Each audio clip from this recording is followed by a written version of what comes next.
Chapter 1 Cordova. The west wind came over the eagles, gathered purity from the evergreen slopes of the mountains, blew across the foothills and league-wide fields, and came at length to the stallion with a touch of coolness and enchanting sense of far-off things. Just as his head went up, just as the breeze lifted mane and tail, Marianne Jordan halted her pony and drew in her breath with pleasure, for she had caught from the chestnut in the corral one flash of perfection, and those far-seeing eyes called to mind the Arab belief. Says the sheik, "I have raised my mare from a foal, and out of love for me she will lay down her life. But when I come out to her in the morning, when I feed her and give her water, she still looks beyond me and across the desert. She is waiting for the coming of a real man. She is waiting for the coming of a true master out of the horizon." Marianne had known thoroughbreds since she was a child, and after coming west she had become acquainted with mere horseflesh. But today, for the first time, she felt that the horse is not meant by nature to be the servant of man, but that its speed is meant to ensure its sacred freedom. A moment later she was wondering how the thought had come to her. That glimpse of equine perfection had been an illusion, built of spirit and attitude. When the head of the stallion fell, she saw the daylight truth, that this was either the wreck of a young horse or the sad ruin of a fine animal now grown old. He was a ragged creature with dull eyes and pendulous lip. No comb had been among the tangles of mane and tail for an unknown period. No brush had smoothed his coat. It was once a rich red chestnut, no doubt, but now it was sun-faded to the color of sand. He was thin. The unfleshed backbone and withers stood up painfully, and she counted the ribs one by one. Yet his body was not so broken as his spirit. His drooped head gave him the appearance of searching for a spot to lie down. He seemed to have been left here by the cruelty of his owner to starve and die in the white heat of this corral, a desertion which he accepted as justice because he was useless in the world. It affected Marianne like the resignation of a man. Indeed, there was more personality in the chestnut than in many human beings. Once he had been a beauty, and the perfection which first startled her had been a ghost out of his past. His head, where age or famine showed least, was still unquestionably fine. The ears were short and delicately made, the eyes well placed, the distance to the angle of the jaw long. In brief, it was that short head of small volume and large brain space which speaks most eloquently of hot blood. As her expert eye ran over the rest of the body, she sighed to think that such a creature had come to such an end. There was about him no sign of life save the twitch of his skin to shake off flies. Certainly this could not be the horse she had been advised to see, and she was about to pass on when she felt eyes watching her from the steep shadow of the shed which bordered the corral. Then she made out a dapper, olive-skinned fellow sitting with his back against the wall, in such a position of complete relaxation as only a Mexican is capable of assuming. He wore a short tuft of black mustache cut well away from the edge of the red lip, a mustache which oddly accentuated his youth. In body and features he was of that feminine delicacy which your large-handed Saxon dislikes, and though Marianne was by no means a stalwart, she detested the man at once. For that reason, being a lady to the tips of her slim fingers, her smile was more cordial than necessary. "I am looking for Manuel Cordova," she said. "Me," replied the Mexican, and managed to speak without removing the cigarette. "I'm glad to know you," she answered. "I am Marianne Jordan." At this Manuel Cordova removed his cigarette, regardless of the ashes, which tumbled straightway down the bell-mouthed sleeve of his jacket, for the Mexican deems it highly indecorous to pay the slightest heed to his tobacco ashes. Whether they land on chin or waistcoat, they are allowed to remain until the wind carries them away. "The pleasure is to me," said Cordova melodiously, and made painful preparations to rise. She gathered at once that the effort would spoil his morning, and urged him to remain where he was, at which he smiled with the care of a movie star, presenting an even, white line of teeth. Marianne went on: "Let me explain. I've come to Glosterville Fair to buy some brood mares for my ranch, and of course the ones I want are the Coles horses. You've seen them?" He nodded. "But those horses," she continued, checking off her points, "will not be offered for sale until after the race this afternoon.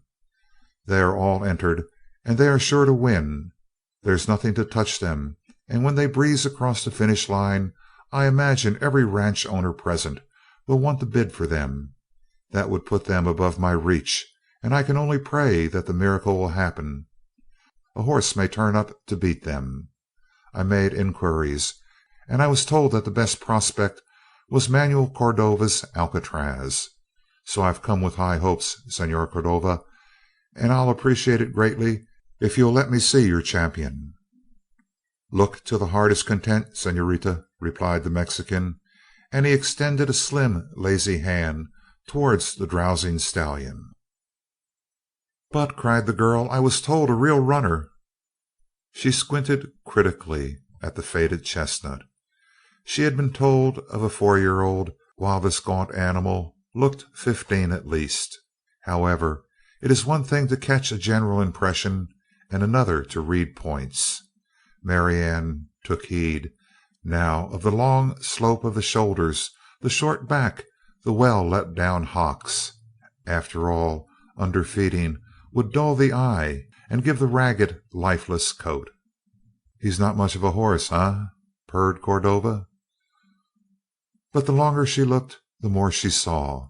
The very leanness of Alcatraz made it easier to trace his running muscles, she estimated, too, the ample girth at the cinches, where size means wind. "And that's Alcatraz?" she murmured.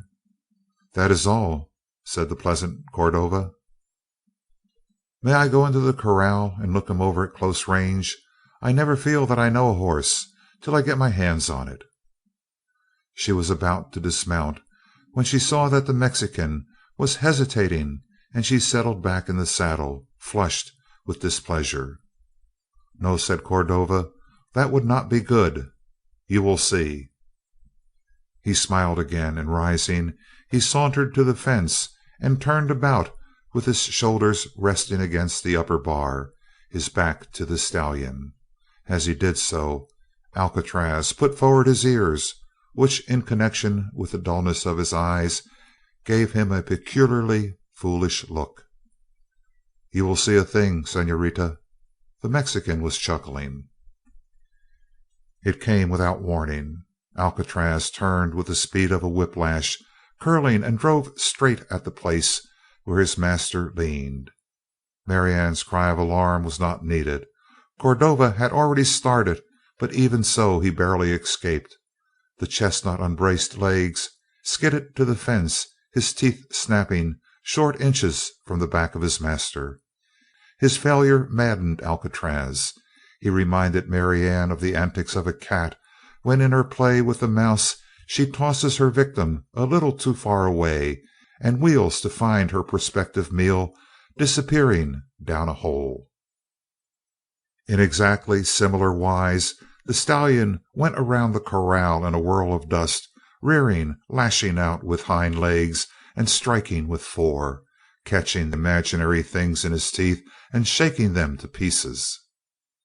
When the fury diminished, he began to glide up and down the fence, and there was something so feline in the grace of those long steps and the intentness with which the brute watched Cordova that the girl remembered a new brought tiger in the zoo. Also, rage had poured him full of such strength that through the dust clouds she caught again the glimpse of that first perfection. He came at last to a stop, but faced his owner with a look of steady hate. The latter returned the gaze with interest, stroking his face and snarling. "Once more, red devil, eh?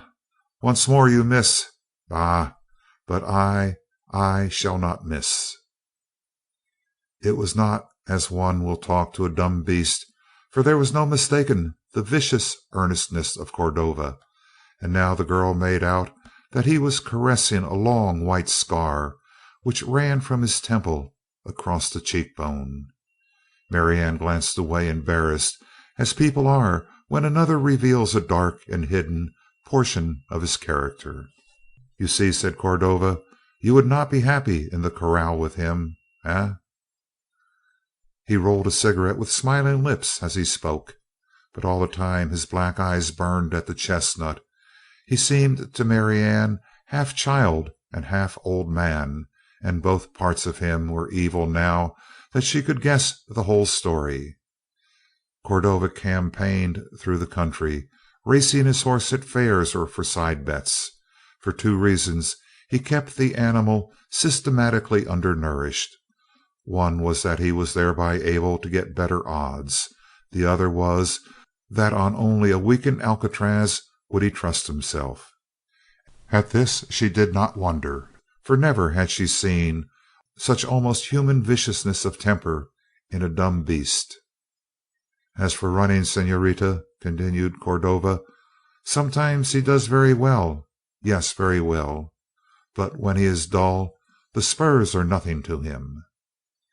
He indicated a crisscrossing of scars on the flank of the stallion, and Marianne, biting her lips, realized that she must leave at once if she wished to avoid showing her contempt and her anger. She was a mile down the road and entering the main street of Glosterville before her temper cooled. She decided that it was best to forget both Alcatraz and his master. They were equally matched in devilishness. Her last hope of seeing the mares beaten was gone, and with it all chance of buying them at a reasonable figure, for no matter what the potentialities of Alcatraz, in his present starved condition he could not compare with the bays. She thought of Lady Mary with sunlight rippling over her shoulder muscles. Certainly Alcatraz would never come within whisking distance of her tail. End of chapter 1. Chapter 2 of Alcatraz by Max Brand. The Coming of David. Having reached this conclusion, the logical thing, of course, was for Marianne to pack and go without waiting to see the race or hear the bidding for the Coles horses. But she could not leave. Hope is as blind as love. She had left the ranch saying to her father and to the foreman, Lew Hervey, "The bank account is shrinking, but ideas are worth more than facts, and I shall improve the horses on this place." It was a rather too philosophical speech for one of her years, but Oliver Jordan had merely shrugged his shoulders and rolled another cigarette. The crushed leg which for the past 3 years had made him a cripple had taught him patience. Only the foreman had ventured to smile openly. It was no secret that Lew Hervey disliked the girl heartily. The fall of the horse, which made Jordan a semi-invalid, killed his ambition and self-reliance at the same instant. Not only was it impossible for him to ride since the accident, but the free-swinging self-confidence which had made him prosperous disappeared at the same time. His very thoughts walked slowly on foot since his fall.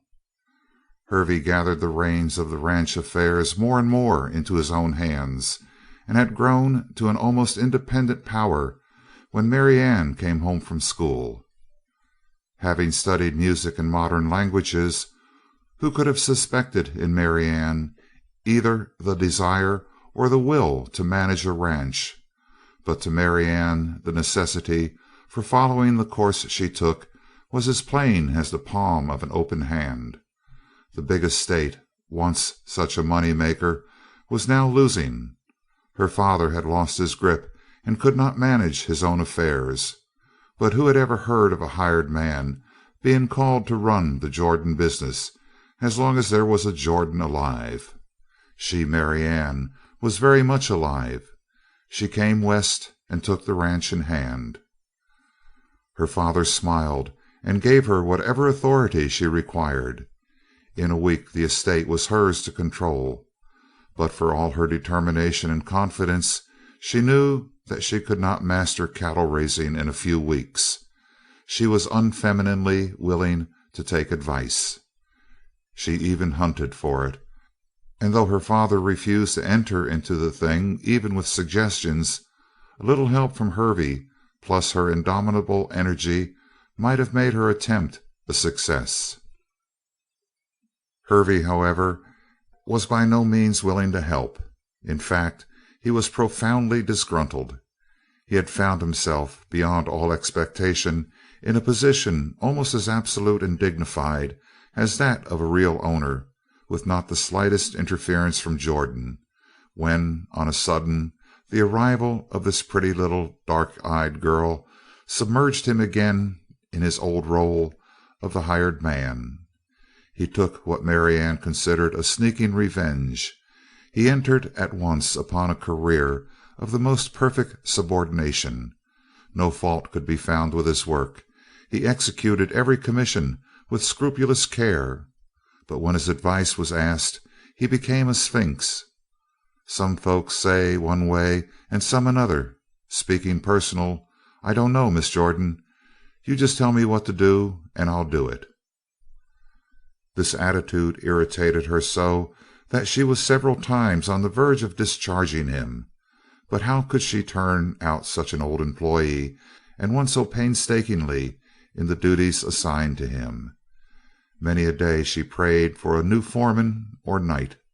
But Hervey kept his job, and in spite of her best efforts, affairs went from bad to worse, and the more desperately she struggled, the more hopelessly she was lost. The affair of the horses was typical. No doubt the saddle stock were in sad need of improved blood, but this was hardly the moment to undertake such an expenditure. Having once suggested the move, the quiet smiles of Hervey had spurred her on. She knew the meaning of those smiles. He was waiting till she should exhaust even the immense tolerance of her father. When she fell, he would swing again into the saddle of control. Yet she would go on and buy the mares if she could. Hers was one of those militant spirits which, once committed, fights to the end along every line. And indeed, if she ever contemplated surrender, if she were more than once on the verge of giving way to the tears of broken spirit, the vague, uninterested eyes of her father and the overwise smiles of Hervey were whips which sent her back into the battle. But today, when she regained her room in the hotel, she walked up and down with the feeling that she was struggling against manifest destiny. And in a rare burst of self-pity, she paused in front of the window, gritting her teeth to restrain a flood of tears. A cowpuncher rocked across the blur of her vision on his pony, halted, and swung down in front of the stable across the street.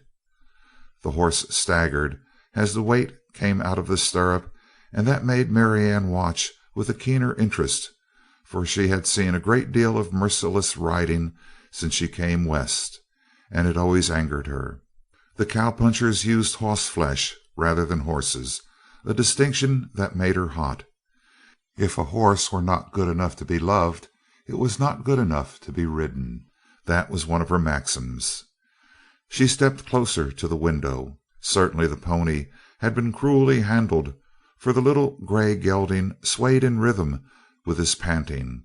From his belly sweat dripped steadily into the dust, and the reins had chafed his neck to a lather. Marianne flashed into indignation, and that, of course, made her scrutinize the rider more narrowly. He was perfect of that type of cowboy which she detested most. Handsome, lithe, childishly vain in his dress. About his sombrero ran a heavy width of gold braid. His shirt was blue silk. His bandana was red. His boots were shop-made beauties, soft and flexible, and on his heels glittered gilded spurs. "And I'll wager," thought the indignant Marianne, "that he hasn't $10 in the world." He unknotted the cinches and drew off the saddle, propping it against one hip while he surveyed his mount. In spite of all his vainglory, he was human enough to show some concern, it appeared. He called for a bucket of water and offered it to the dripping pony. Marianne repressed a cry of warning. A drink might ruin a horse as hot as that. But the gay rider permitted only a swallow, and then removed the bucket from the reaching nose. The old man, who apparently sat all day and every day beside the door of the stable, only shifting from time to time to keep in shadow, passed his beard through his fist and spoke. Every sound, even the panting horse, came clearly to her through the open window. "Kind of small but trim, that hoss." "Not so small," said the rider.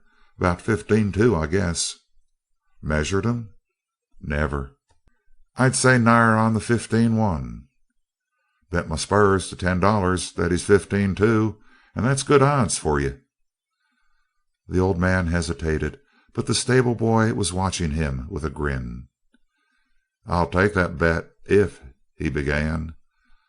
The rider snapped him up so quickly that Marianne was angered again.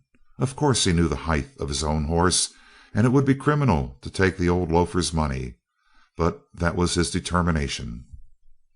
"Get a tape, son. We'll see." The stable boy disappeared in the shadow of the door, and came back at once with the measure. The gray gelding in the meantime had smelled the sweetness of hay and was growing restive, but a sharp word from the rider jerked him up like a tug on his bit. He tossed his head and waited, his ears flat. "Look out, Dad," called the rider as he arranged the tape to fall from the withers of the horse. "This little devil kick your head off quicker than a wink if he gets a chance." "He don't look mean," said the gray beard, stepping back in haste. "I like 'em mean and I keep 'em mean," said the other. "A tame hoss is like a tame man, and I don't give a damn for a gent who won't fight." Marianne covertly stamped. It was so easy to convert her worries into anger at another that she was beginning to hate this brutal-minded Beau Brummel of the ranges. Besides, she had had bitter experience with these noisy, careless fellows when they worked on her ranch. Her foreman was such a type, grown to middle age.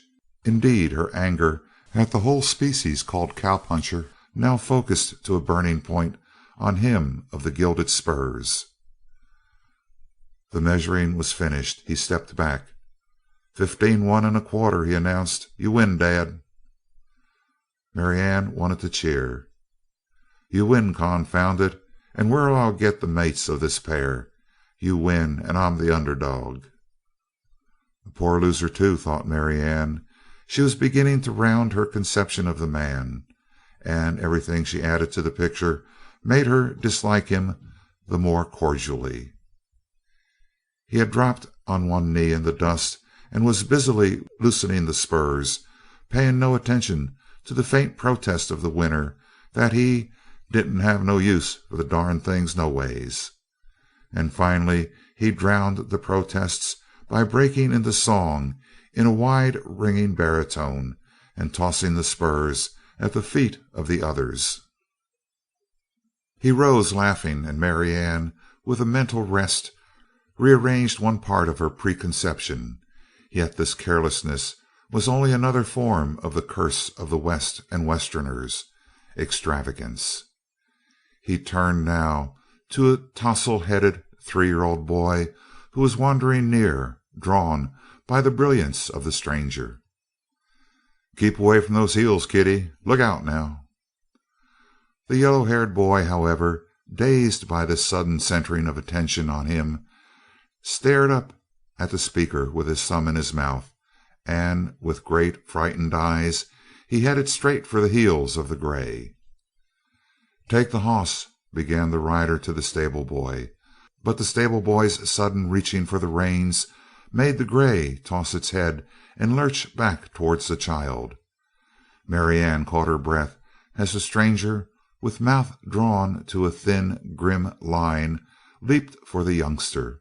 The gray lashed out with vicious haste, but that very haste spoiled his aim. His heels whipped over the shoulder of his master as the latter scooped up the child and sprang away. Marianne, grown sick, steadied herself against the side of the window. She had seen the brightness of steel on the driving hoofs. A hasty group formed. The stable boy was guiltily leading the horse through the door, and around the gaudy rider came the old man and a woman who had run from a neighboring porch, and a long mustached giant. But all that Marianne distinctly saw was the white, set face of the rescuer as he soothed the child in his arms. In a moment it had stopped crying, and the woman received it. It was the old man who uttered the thought of Marianne. "That was cool, young fella, and darned quick, and a nervy thing as I'd ever seen." "Tut," said the other, but the girl thought that his smile was a little forced. He must have heard those metal-armed hoofs as they whirled past his head. "There is distinctly something worthwhile about these Westerners, after all," thought Marianne. Something else was happening now. The big man with the sandy, long mustaches was lecturing him of the gay attire. "Nervy enough," he began, "but you oughtn't to take a horse around where kids are. A horse that ain't learned to stop kicking. It's a fool thing to do, I say. I seen once where—" He stopped, agape on his next word, for the lectured had turned on the lecturer, dropped his hands on his hips, and broke into loud laughter. "Excuse me for laughing," he said when he could speak, "but I didn't see you before, and those whiskers, partner, those whiskers are—" The laughter came again, a gale of it, and Marianne found herself smiling in sympathy, for they were odd whiskers to be sure. They hung straight past the corners of the mouth and then curved saber-like out from the chin. The saber parts now wagged back and forth, and their owner moved his lips over the words that would not come. When speech did break out, it was a raging torrent that made Marianne stop her ears with a shiver. Looking down the street away from the storming giant and the laughing cowpuncher, she saw that other folks had come out to watch, Western-like. An Eastern crowd would swiftly hem the enemies in a close circle and cheer them on to battle, but these Westerners would as soon see far off as close at hand. The most violent expression she saw was the broad grin of the blacksmith. He was a fine specimen of laboring manhood, that blacksmith, with the sun glistening on his sweaty, bald head and over his ample, soot-darkened arms. Beside his daily work of molding iron with heat and hammer blows, a fight between men was play, and now, with his hands on his hips, his manner was that of one relaxed in mood and ready for entertainment. Presently he cast up his right arm and swayed to the left, then back, then rocked forward on his toes, presenting two huge fists, red with iron rust and oil. It seemed that he was engaging in battle with some airy figure before him. That was enough of a hint to make Marianne look again towards the pair directly below her. The hat of the gaudy cowpuncher lay in the dust where it had evidently been knocked by the first poorly aimed blow of him of the mustaches, and the owner of that hat danced away at a little distance. Marianne saw what the hat had hitherto concealed, a shock of flame-red hair, and she removed her fingers from her ears in time to hear the big man roar, "This ain't a dance, damn you! Stand still and fight!" "Nope," laughed the other. "It ain't a dance. It's a pile more fun. Come on, you." The big man obscured the last of this insulting description of his ancestry with the rush of a bull, his head lowered and his fists doing duty as horns. Plainly the giant had only to get one blow home to end the conflict. But swift and graceful as the tongue of fire dancing along a log, the red-headed man flashed to one side, and as he whirled, Marianne saw that he was laughing still, drunk with the joy of battle.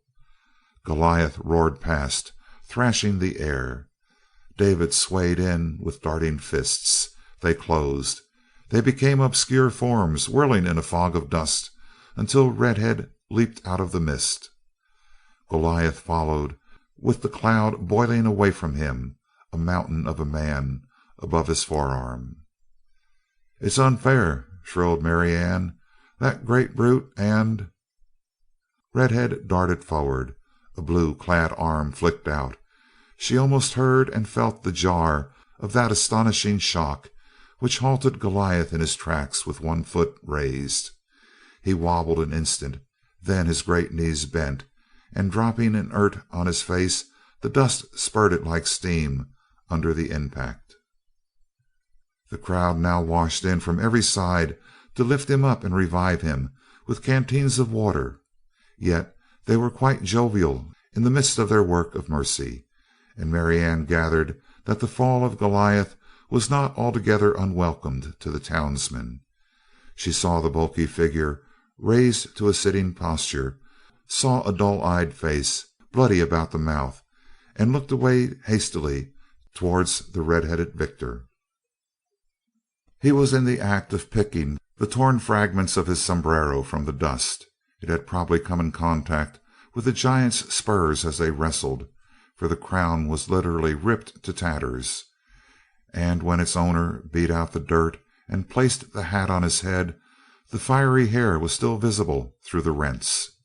Yet he was not downhearted, it seemed. He leaned jauntily against the hitching post under her window and rolled a cigarette, quite withdrawn from the crowd which was working over his victim. Marianne began to feel that all she had seen was an ordinary chapter in his life, yet in the mere crossing of that street he had lost his spurs on a bet, saved a youngster from death at the risk of his own head, battled with a monster, and now rolled a cigarette, cheerily complacent.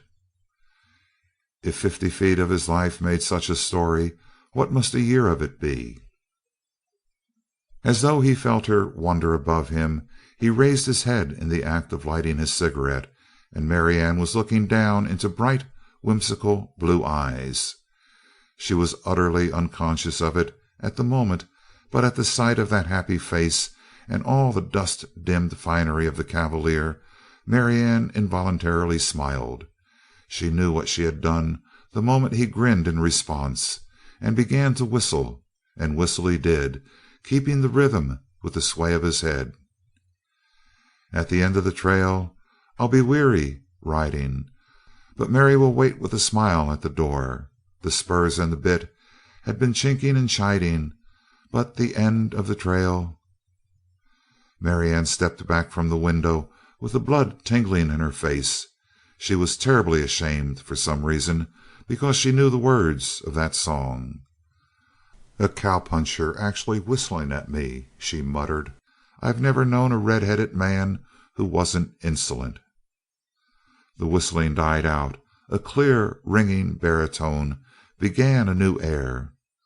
"Oh, father, Father William, I've seen your daughter dear. Will you trade her for the brindled cow and the yellow steer? And I'll throw in my riding boots and—" Marianne slammed down the window. A moment later she was horrified to find herself smiling. End of chapter 2. Chapter 3 of Alcatraz by Max Brand. Concerning fighters. The racetrack had come into existence by grace of accident, for it happened that a lane ran a ragged course about a big field taking the corners without pretense of making true curves, with almost an elbow turn into the straightaway. But since the total distance around was over a mile, it was called the track. The sprints were run on the straightaway, which was more than the necessary quarter of a mile, but occasionally there was a longer race, and then the field had to take that dangerous circuit, sloppy and slippery with dust. The land enclosed was used for the bucking contest, for the two crowning events of the Glosterville fiesta, the race and the horse breaking, had been saved for this last day.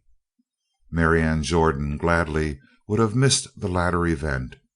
"Because it sickens me to see a man fight with a horse," she often explained, but she forced herself to go. She was in the Rocky Mountains now, not on the Blue Grass. Here riding bucking horses was the order of the day. It might be rough, but this was a rough country. It was a day of undue humidity, and the Eagle Mountains were pyramids of blue smoke. Closer at hand, the roofs of Glosterville shone in the fierce sun, and between the village and the mountains, the open fields shimmered with rising heat waves. A hardy landscape meant only for a hardy people. "One can't adopt a country," thought Marianne. "It's the country that does the adopting. If I'm not pleased by what pleases other people in the West, I'd better leave the ranch to Lew Hervey and go back East." This was extraordinarily straight from the shoulder thinking, but all the way out to the scene of the festivities she pondered quietly. The episode of the mares was growing in importance. So far she had been able to do nothing of importance on the ranch. If this scheme fell through, also, it would be the proverbial last straw. In spite of her intentions, she had delayed so long that the riding was very nearly ended before she arrived. Buckboards and automobiles lined the edges of the field in ragged lines, but these did not supply enough seats, and many were standing. They weaved with a continual life. Now and again the rider of one of the pitching horses bobbed above the crowd, and the rattle of voices sharpened, with piercing single calls. Always the dust of battle rose in shining wisps against the sun, and Marianne approached with a sinking heart, for as she crossed the track and climbed through the fence, she heard the snort and squeal of an angry, fear-tormented horse. The crying of a child could not have affected her so deeply. The circle was too thick to be penetrated, it seemed, but as she drew closer an opening appeared, and she easily sifted through to the front line of the circle. It was not the first time she had found that the way of women is made easy in the West. Just as she reached her place, a horse scudded away from the far end of the field with a rider yelling, the swaying head and shoulders back. He seemed to be shrinking from such speed, but as a matter of fact he was poised and balanced nicely for any chance whirl. When it had gained full speed, the bronco pitched high in the air, snapped its head and heels close together, and came down stiff-legged. Marianne sympathetically felt the impact jar home in her brain, but the rider kept his seat. Worse was coming. For 60 seconds the horse was in an ecstasy of furious and educated bucking, flinging himself into odd positions and hitting the earth. Each whip snap of that stinging, struggling body jarred the rider shrewdly, yet he clung in his place until the fight ended with startling suddenness. The gray dropped out of the air in a last effort, and then stood head down, quivering, beaten. The victor jogged placidly back to the high-fenced corrals, with shouts of applause going up about him. "Hey, lady," called a voice behind and above Marianne. "Might be you would like to sit up here with us?" It was a high-bodied buckboard with 2 improvised seats behind the driver's place, and Marianne thanked him with a smile. A 14-year-old stripling sprang down to help her, but she managed to step up without his hand. She was taken at once, and almost literally, into the bosom of the family. 3 boys, a withered father, a work-faded mother, all with curious, kindly eyes. They felt she was not their order, perhaps. The sun had darkened her skin, but would never spoil it. Into their sweating noonday she carried a morning freshness. So they propped her in the angle of the driver's seat beside the mother and made her at home. Their name was Corson. The family had been in the West pretty nigh onto always, but they had a place down the Taliaferro River, and they had heard about the Jordan ranch. All of this was huddled into the first 2 minutes. They brushed through the necessaries and got at the excitement of the moment. "I guess there ain't any doubt," said Corson. "Arizona Charley wins. He won 2 years back, too. Minds me of Pete Langley, the way he rests in a saddle. Now where's this Perris gent? Do you see him? My, ain't they shouting for Arizona? Well, he's pretty bad busted up, but I guess he's still good enough to hold this Perris they talk about. Where's Perris?" The same name was being shouted here and there in the crowd. Corson stood up and peered about him. "Who is Perris?" asked Marianne. "A gent that come out of the north, up Montana way, I hear. He's been betting on himself to win this bucking contest, covering everybody's money. A crazy man, he sure is." The voice drifted dimly to Marianne, for she was falling into a pleasant haze, comfortably aware of eyes of admiration lifted to her more and more frequently from the crowd.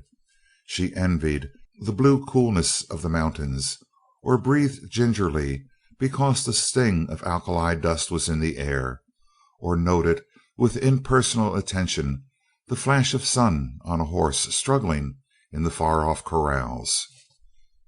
The growing excitement of the crowd, as though a crisis were approaching, merely lulled her more. So the voice of Corson was half heard. The words were unconnotative sounds. "Let the winner pick the worst outlaw in the lot. Then Perris will ride that hoss first. If he gets throwed, he loses. If he sticks, then the other gent has just got to sit the same hoss, one that's already had the edge took off his bucking. Well, ain't that a fool bet?" "It sounds fair enough," said Marianne. "Perris, I suppose, hasn't ridden yet, and Arizona Charley is tired from his work." "Arizona tired? He ain't warmed up. Besides, he's got a horse here that Perris will break his heart trying to ride. You know what horse they got here today? They got Rickety. Yep, they sure enough got old Rickety." He pointed. "There he comes out." Marianne looked lazily in the indicated direction, and then sat up, wide awake. She had never seen such cunning savagery as was in the head of this horse, its ears going back and forth as it tested the strength of the restraining ropes. Now and then it crouched and shuddered under the detested burden of the saddle. It was a stout-legged piebald, with the telltale Roman nose obviously designed for hard and enduring battle. He was a fighting horse as plainly as a terrier is a fighting dog. Arizona Charley, a tall man off a horse and walking with a limp, moved slowly about the captive, grinning at his companions. It was plain that he did not expect a stranger to survive the test. A brief, deep-throated shout from the crowd. "There's Perris!" cried Corson. "There's Red Perris, I guess." Marianne gasped. It was the devil-may-care cavalier who had laughed and fought and whistled under the window of her room. He stepped from the thick of the circle near Rickety and responded to the voice of the crowd by waving his hat. It would have been a trifle too grandiloquent had he not been laughing. "He's going through with it," said Corson, shivering and chuckling at the same time. "He's going to try Rickety. They look like one and the same kind to me. Two reckless devils, that hoss and Red Jim Perris." "Is there real danger?" asked Marianne. Corson regarded her with pity. "Rickety can be rode, they say," he answered, "but I disremember anybody that's done it. Look, he's a man killer, that horse." Perris had stepped a little too close, and the piebald thrust out at him with reaching teeth and striking forefoot. The man leaped back, still laughing. "Cool, all right," said Corson judiciously, "and maybe he ain't just a blowhard after all. There they go." It happened very quickly. Perris had shaken hands with Arizona, then turned and leaped into the saddle. The ropes were loosed. Rickety crouched a moment to feel out the reality of his freedom, then burst away with head close to the ground and ragged mane fluttering. There was no leaning back in this rider. He sat hourly straight, save that his left shoulder worked back in convulsive jerks as he strove to get the head of Rickety up, but the piebald had the bit. Once his chin was tucked back against his breast, his bucking chances were gone, and he kept his nose as low as possible, like the trained fighter that he was. There were no yells now. They received Rickety as the appreciative receive a great artist, in silence. The straight line of his flight broke into a crazy tangle of crisscross pitching. Out of this maze he appeared again in a flash of straight galloping, used the impetus for a dozen jarring bucks, then reared and toppled backward to crush the cowpuncher against the earth. Marianne covered her eyes, but an invisible power dragged her hand down and made her watch. She was in time to see Perris whisk out of the saddle before Rickety struck the dirt. His hat had been snapped from his head. The sun and the wind were in his flaming hair. Blue eyes and white teeth flashed as he laughed again. "I like 'em mean," he had said, "and I keep 'em mean. A tame horse is like a tame man, and I don't give a damn for a fella who won't fight." Once that had irritated her, but now, remembering, it rang in her ear to a different tune. As Rickety spun to his feet, Perris vaulted to the saddle and found both stirrups in mid-leap, so to speak. The gelding instantly tested the firmness of his rider's seat by vaulting high and landing on one stiffened foreleg. The resultant shock broke two ways, like a curved ball, snapping down and jerking to one side. But he survived the blow, giving gracefully to it. It was fine riding, very fine, and the crowd hummed with appreciation. "A handsome rascal, huh?" said Mr. Corson. But she caught at his arm. "Oh!" gasped Marianne. "Oh, oh!" Three flurries of wild pitching drew forth those horrified whispers, but still the flaming red head of the rider was as erect, as jaunty as ever. Then the quirt flashed above him and cut Rickety's flank. The crowd winced and gasped. He was not only riding straight up, but he was putting the quirt to Rickety, to Rickety. The piebald seemed to feel the sting of the insult more than the lash. He bolted across the field to gain impetus for some new and more terrible feat, but as he ran, a yell from Perris thrilled across the crowd. "They do that, some men. Get plumb drunk with a fight." But Marianne did not hear Corson's remark. She watched Rickety slacken his run as that long-drawn yell began, so wild and high that it put a tingle in her nose. Now he was trotting, now he was walking, now he stood perfectly still, become of a sudden an abject, cowering figure. The shout of the spectators was almost a groan, for Rickety had been beaten fairly and squarely at last, and it was like the passing of some old master of the prize ring, the scarred veteran of 100 battles. "What happened?" breathed Marianne. "Rickety's lost his spirit," said Corson. "That's all. I've seen it come to the bravest men in the world. A 2-year-old boy could ride Rickety now. Even the whip doesn't get a single buck out of that poor rascal." The quirt slashed the flank of the piebald, but it drew forth only a meek trot. The terrible Rickety went back to the corrals like a lamb. "Arizona's got a good man to beat," admitted Corson, "but he's got a chance yet. They won't get any more out of Rickety. He's not only been rode, he's been broke. I could ride him myself." "Mr. Corson," said Marianne, full of an idea of her own, "I'll wager that Rickety is not broken in the least, except for Red Perris."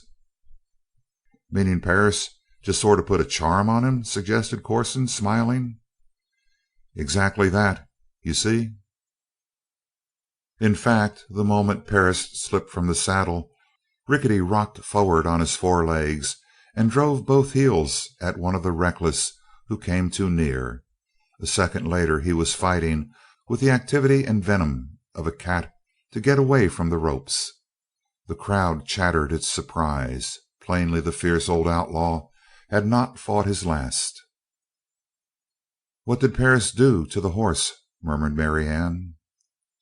"I don't know," said Corson, "but you seem to have guessed something. See the way he stands there with his chin on his fist and studies Rickety. Maybe Perris is one of these here geniuses, and us ordinary folks can only understand a genius by using a book on 'em." She nodded, very serious. "There's use for fighting men, isn't there?" she brooded. "Use for 'em?" laughed Corson. "Why, lady, how come we to be sitting here? Because gents have fought to put us here. How come this is part of God's country? Because a lot of folks buckled on guns to make it that. Use for a fighter? Well, Miss Jordan, I've done a little fighting of one kind or another in my day, and I don't blush to think about it. Look at my kid there. What do you think I'm proudest of? Because he was head of his class at school last winter, or because he could lick every other boy his own size? First time he come home with a black eye, I gave him $1 to go back and try to give the other fella 2 black eyes, and he done it. All good fighters ain't good men, I sure know that, but they never was a man that was good to begin with and was turned bad by fighting. There's a pile of bad men around these parts that fight like lions, but that part of 'em is good. Yes, sirree, there's plenty of use for a fighting man. Don't you never doubt that." She smiled at his vehemence, but it reinforced a growing respect for Perris. Then, rather absurdly, it irritated her to find that she was taking him so seriously. She remembered the ridiculous song: "Oh, father, Father William, I've seen your daughter dear. Will you trade her for the brindled cow and the yellow steer?" Marianne frowned. The shout of the crowd called her away from herself. Far from broken by the last ride, the outlaw horse now seemed all the stronger for the exercise. Discarding fanciful tricks, he at once set about sun fishing, that most terrible of all forms of bucking. The name in itself is a description. Literally, Rickety hurled himself at the sun and landed alternately on one stiffened foreleg and then the other. At each shock the chin of Arizona Charley was flung down against his chest, and at the same time his head snapped sideways with the uneven lurch of the horse. An ordinary pony would have broken his leg at the first or second of these jumps, but Rickety was untiring. He jarred to the earth, he vaulted up again as from springs, and over the same thing. It would eventually have become tiresome to watch had not both horse and rider soon showed effects of the work. Every leap of Rickety's was shorter. Sweat shone on his thick body. He was killing Arizona, but he was also breaking his own heart. Arizona weakened fast under the continual battering at the base of his brain. His eyes rolled. He no longer pretended to ride straight up, but clung to pommel and cantle. A trickle of blood ran from his mouth. Marianne turned away only to find that mild old Corson was crying, "Watch his head. When it begins to roll, then you'll know that he's stunned, and the next jump or so will knock him out of the saddle as limp as a half-filled sack." "It's too horrible," breathed the girl. "I can't watch." Why not? You liked it when a man beat a horse. Now the tables are turned and the horse is beating the man. Ah, I thought so. There goes his head. Rolls as if his neck was broken. Now. Arizona Charley toppled loose-limbed from the saddle and lay twisted where he fell. But it had taken the last of Rickety's power. His legs were now braced, his head untriumphantly low, and the sweat dripped steadily from him. He had not enough energy to flee from those who approached to lift Arizona from the ground. Corson was pounding his knee with a fat fist. "Ever see a fight like that in your life? Nope, never did. Me neither. But Lord, won't Red Jim Perris take a mule load of coin out of Glosterville? They've been giving 5 to 1 agin him. I was touched a bit myself." For the moment Marianne was more keenly interested in the welfare of Arizona Charley. Perris, with others following, reached him first, and strong hands carried the unconscious champion toward that corner of the field where the Corson's buckboard stood, for there were the water buckets. They were close to the goal when Arizona recovered sufficiently to kick himself loose feebly from his supporters. "What the hell's all this?" Marianne heard him say in a voice which he tried to make an angered roar, but which was only a shrill quaver from his weakness. "Maybe I'm a lady. Maybe I fainted or something. Not by a damned sight. Maybe I've been licked by that balled down bit of hell, Rickety, but I ain't licked so bad I can't walk home. Hey, Perris, shake on it. You trimmed me all right, and you'll collect off'n me and a pile more beside me. Here's my boodle." At the mention of the betting, a little circle cleared around Perris, and from every side hands full of greenbacks were thrust forward. The latter pushed back his sombrero and scratched his head, apparently deep in thought. "It's a speech, boys," cried Arizona Charley, supporting himself on the shoulder of a friend. "Give Red air. Give him room. He's going to make a speech, and then we'll pay him for what he's got to say." There was much laughter, much slapping of backs. "That's Arizona," remarked Corson. "Ain't he a game loser?" "He's a fine fellow," said the girl with emotion. "My heart goes out to him." "Does it now?" wondered Corson. "Well, I figured more on Perris being the man for the ladies to look at. He's sure set up pretty. Now he makes his little talk." "Ladies and gents," said Red Perris, turning the color of his sobriquet, "I ain't any electioneer when it comes to speech making." "That's all right, boy," shouted encouraging partisans. "You'll get my vote if you don't say a word." "But I'll make it short," said Perris. "It's about those bets. They're all off. It just come to my mind that 2 winters back me and this same Rickety had a run-in up Montana way, and he come out second best. Well, he must have remembered me the way I just now remembered him. That's why he plumb quit when I let out a whoop. If he'd turned loose all his tricks like he done with Arizona, why most likely Charley would never have had to take his turn. I'd be where he is now, and he'd be doing the laughing. Anyway, boys, the bets are off. I don't take money on a sure thing." It brought a shout of protest, which was immediately drowned in a hearty yell of applause. "Now, don't that warm your heart for you?" said Corson, as the noise fell away a little. "I tell you what," he broke off with a chuckle, seeing that she had taken a pencil and a piece of paper from her purse and was scribbling hastily. "Taking notes on the Wild West, Miss Jordan?" "Mental notes," she said quietly, but smiling at him as she folded the slip. She turned to the stripling, who all this time had hardly taken his eyes from her, even to watch the bucking and to hear the speech of Perris. "Will you take this to Jim Perris for me?" A gulp, a grin, a nod. He was down from the wagon in a flash and using his leanness to wriggle snakelike through the crowd. "Well," chuckled Corson, not unkindly, "I thought it would be more Perris than Arizona in the wind up." She reddened, but not because of his words. She was thinking of the impulsive note in which she had asked Red Perris to call at the hotel after the race and ask for Marianne Jordan. Remembering his song from the street, she wondered if he also would have the grace to blush when they met. End of chapter 3. Chapter 4 of Alcatraz by Max Brand. The Strength of the Weak. By simply turning about, the crowd was in position to watch the race. Of course it was packed dense around the finish on both sides of the lane, but Corson had chosen his position well. The white posts were not more than a dozen yards above them, and they would be able to see the rush of horses across the line. It was pleasant to Marianne to turn her back on the scene of the horse breaking and face her own world, which she knew and loved.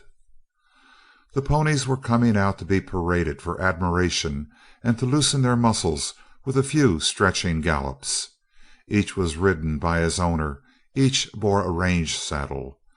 To one accustomed to jockeys and racing pads, these full-grown riders and cumbrous trappings made the cow ponies seem small, but they were finely formed, the pick of the range. The days of mongrel breeds are long since over in the West.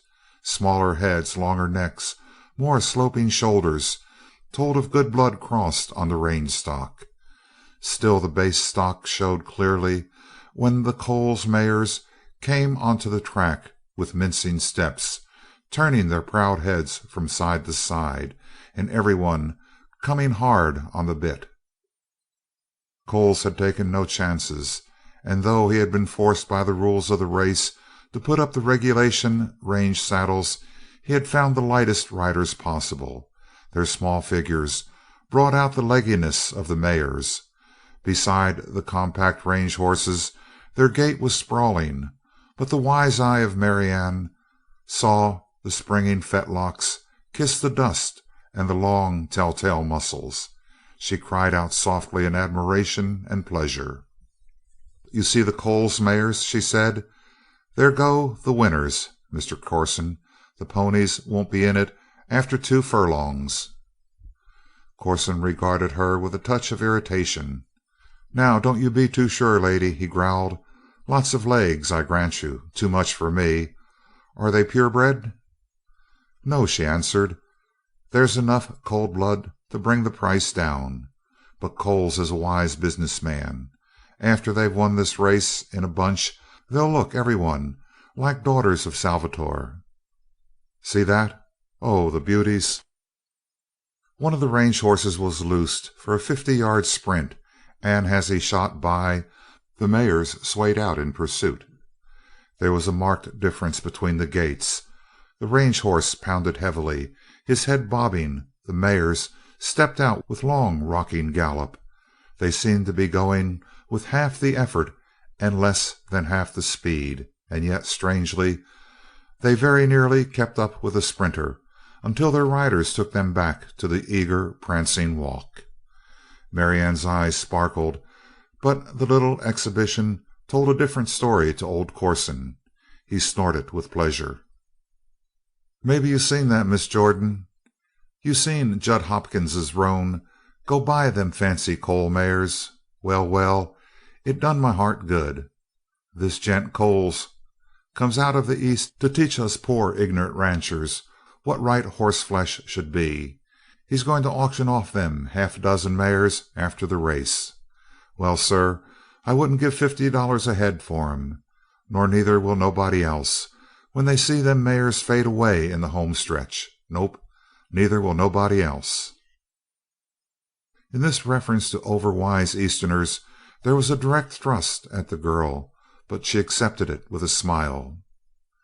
"Don't you think they'll last for the 1.25 miles, Mr. Corson?" "Think? I don't think, I know. Picture horses like them, well, they ought to be left in books. They run a little. Inside a half a mile they'll bust down. Look how long they are." "But their backs are short," put in Marianne hastily. "Backs short?" scoffed Corson. "Why, lady, look for yourself." She choked back her answer. If the self-satisfied old fellow could not see how far back the withers reached and how far forward the quarters, so that the true back was very short, it was the part of wisdom to let experience teach him. Yet she could not refrain from saying, "You'll see how they last in the race, Mr. Corson." "We'll both see," he answered. "There goes a gent that's going to lose money today." A big red-faced man, with his hat on the back of his head and sweat coursing down his cheeks, was pushing through the crowd, calling with a great voice, "Here's Lady Mary money. Even her odds on Lady Mary." "That's Colonel Dickinson," said Corson. "He comes around every year to play the races here, and most generally he picks winners. But today he's gone wrong. His eye had been took by the legs of them Coles horses, and he's gone crazy betting on him. Well, he gets plenty of takers." Indeed, Colonel Dickinson was stopped right and left to record wagers. "I got down a little bet myself this morning agin his Lady Mary." Corson chuckled at the thought of such easy money. "What makes you so sure?" asked Marianne, for even if she were lucky enough to get the mares, she felt that from Corson she could learn beforehand the criticisms of Lew Hervey. "So sure? Why, anybody with a half an eye—" Here he remembered that he was talking to a lady, and continued more mildly, "Them bay mares ain't horses. They're tricks. Look at how skinny all that underpining is, Miss Jordan." "When they fill out—" she began. "Tush! They won't never fill out proper. Too much leg to make a horse. Too much daylight under 'em. Besides, what good would they be for cow work? High-headed fools, all of 'em, and a horse that don't know enough to run with his head low can't turn on a 40-acre lot. Don't tell me." He forbade contradiction by raising an imperious hand. Marianne was so exasperated that she looked to Mrs. Corson in the pinch, but that old lady was smiling dimly behind her glasses. She seemed to be studying the smoky gorges of the Eagles, so Marianne wisely deferred her answer and listened to that unique voice which rises from a crowd of men and women when horses are about to race. There is no fellow to the sound. The voice of the last chance better is the deep and mournful burden. The steady rattle of comment is the body of it, and the edge of the noise is the calling of those who are confident with inside dope. Marianne, listening, thought that the sound in Glosterville was very much like the sound in Belmont. The difference was in the volume alone. The horses were now lining up for the start. It was with a touch of malice that Marianne said, "I suppose that's one of your range types. That faded old chestnut just walking up to get in line." Corson started to answer and then rubbed his eyes to look again. It was Alcatraz, plodding towards the line of starters, his languid hoofs rousing a wisp of dust at every step. He went with head depressed, his sullen, hopeless ears laid back. On his back sat Manuel Cordova, resplendent in sky blue tight-fitting jacket. Yet he rode the spiritless chestnut with both hands, his body canted forward a little, his whole attitude one of desperate alertness.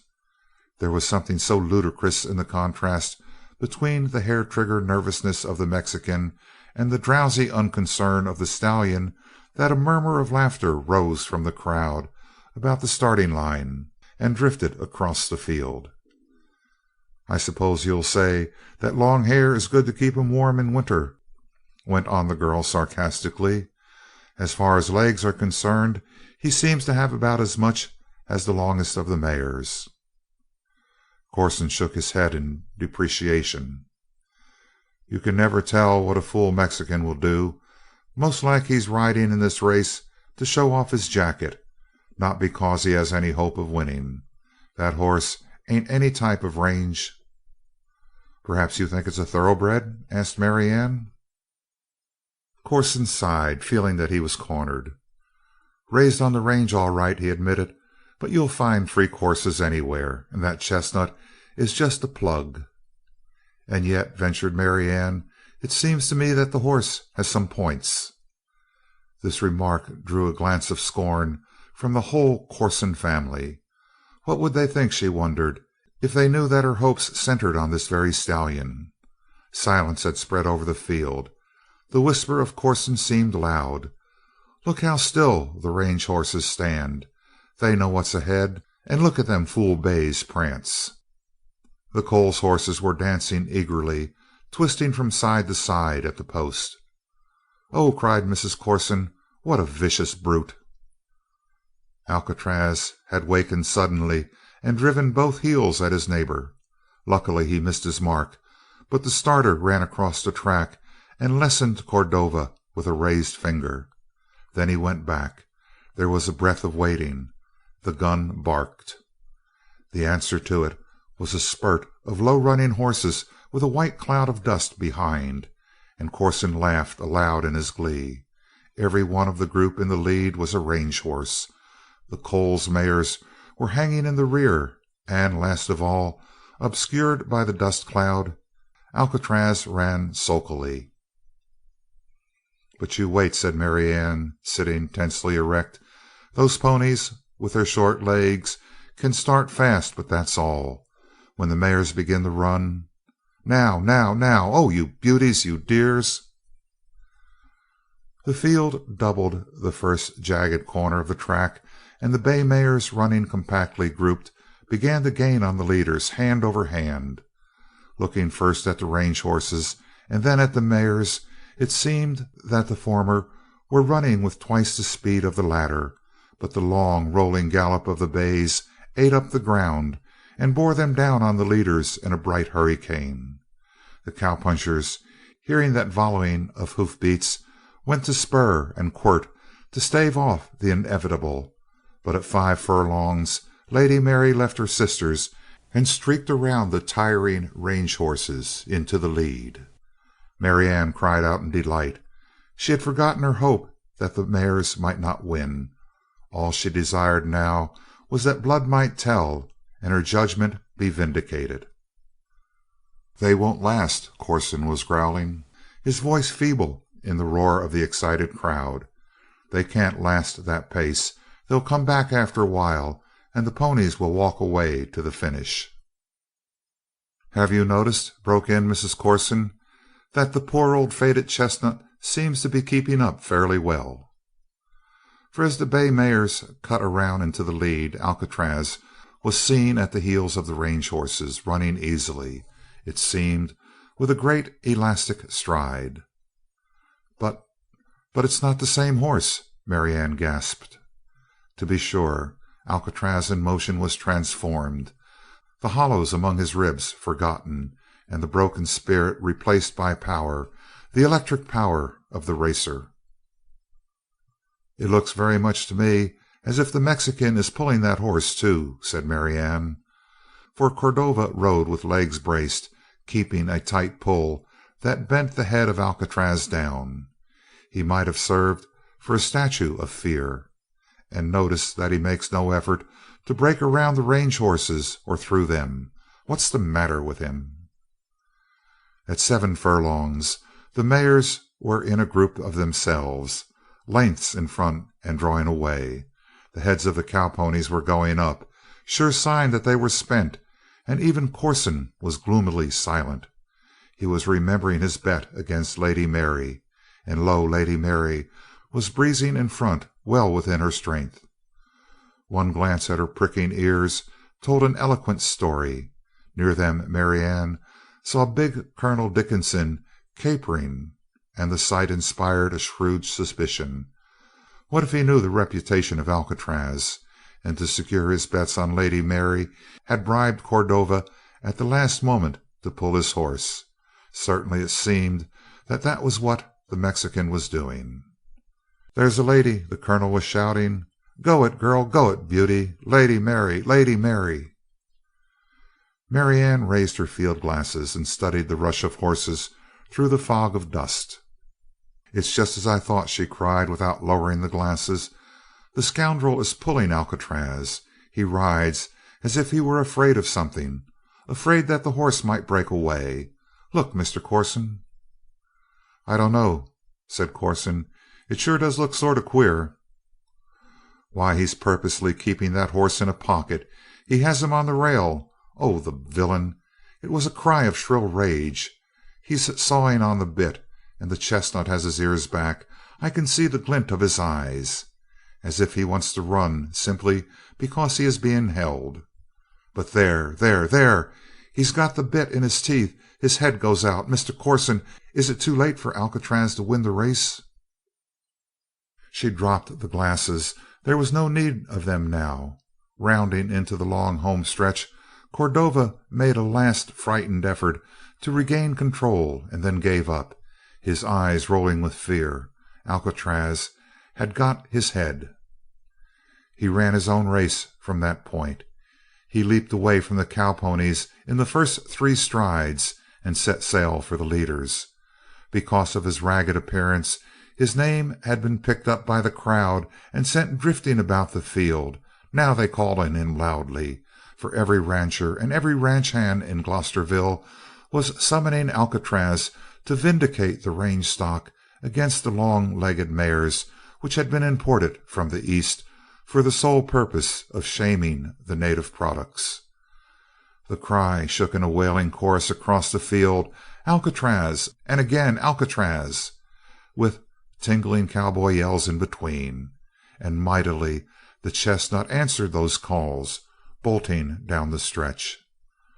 The riders of the mares had sensed danger in the shouting of the crowd, and though their lead seemed safe, they took no chances, but sat down and began to ride out their mounts. Still Alcatraz gained.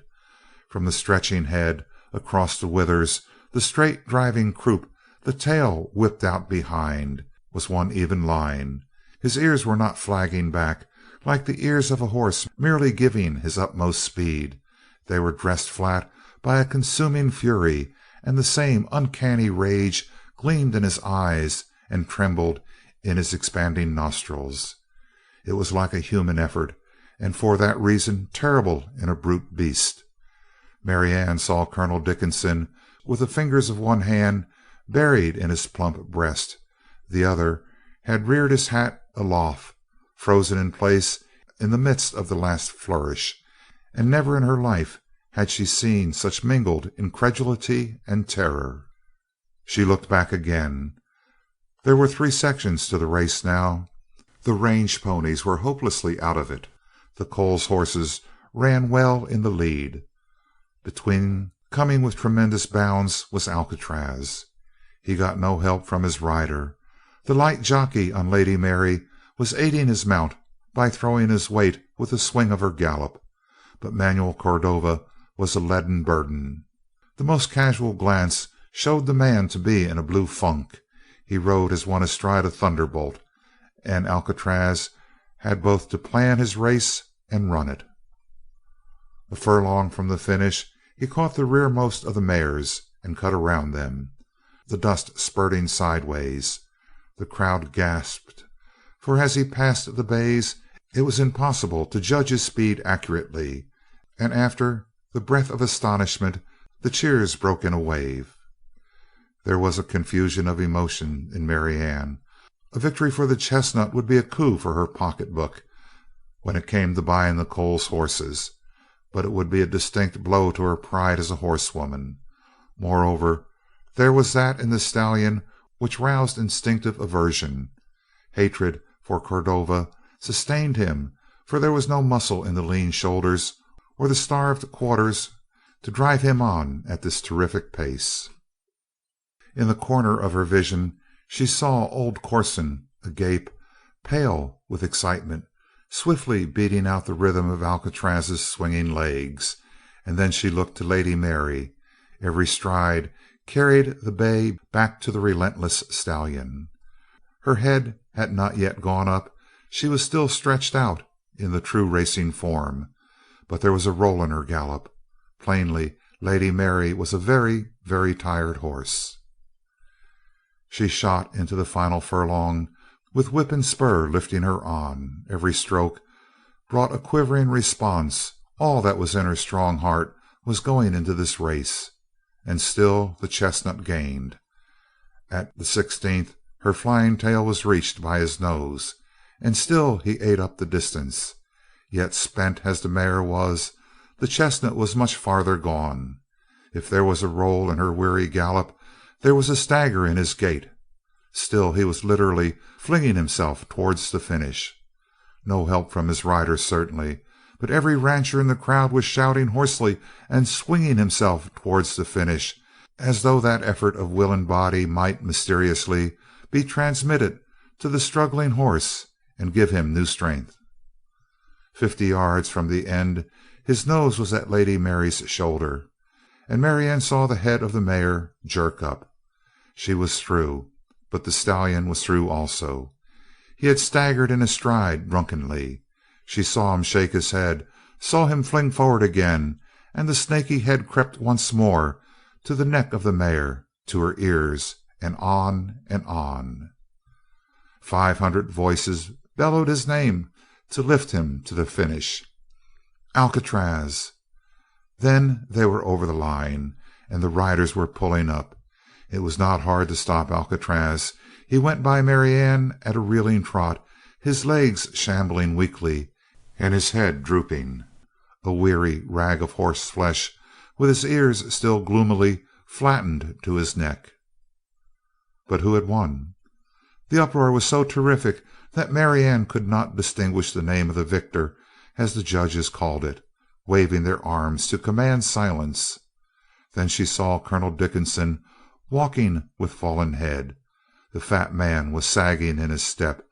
His face had grown pale and pouchy in the moment, and she knew that the ragged chestnut had indeed conquered. Courage is the strength of the weak, but in Alcatraz hatred had occupied that place. End of chapter 4. Chapter 5 of Alcatraz by Max Brand. Retribution. Coles had advertised the auction sale of the mares to take place immediately after the race, and though he gladly would have postponed it, he had to live up to his advertisement. Naturally, the result was disastrous. The ranchers had seen the ragged Alcatraz win against the imported horses, and they felt they could only show their local patriotism by failing to bid. There were one or two mocking offers of $100 a head for the lot. "Something pretty for my girl to ride," as one of the ranchers phrased it, laughing. The result was that every one of the mares was knocked down to Marianne at a ludicrously low price, so low that when it was over and Coles strolled about with her to indicate the size of her bargain, she felt that she was moving in a dream. "It's easy to see that you're not Western," he said in the end, "but you have a Western horse to thank for putting this deal through. I mean Alcatraz." "He's too ugly for that," said Marianne, and yet on her way back to the hotel she realized that the sun-faded chestnut had truly proved a gold mine to her. It had been, she felt, the luckiest day of her business life, for she knew that the price she had paid for the mares was less than half a reasonable valuation of them. Here was her ranch ready stocked, so to speak, with fine horses. It only needed now to end the tyrannical sway of Lew Hervey, and in that fighting man of men, Red Perris, Marianne felt that the solution lay. Once in her hotel room, she looked about her in some dismay. Of course, she was merely an employer receiving a prospective employee to examine his qualifications, but she also remained, in spite of herself, a girl receiving a man.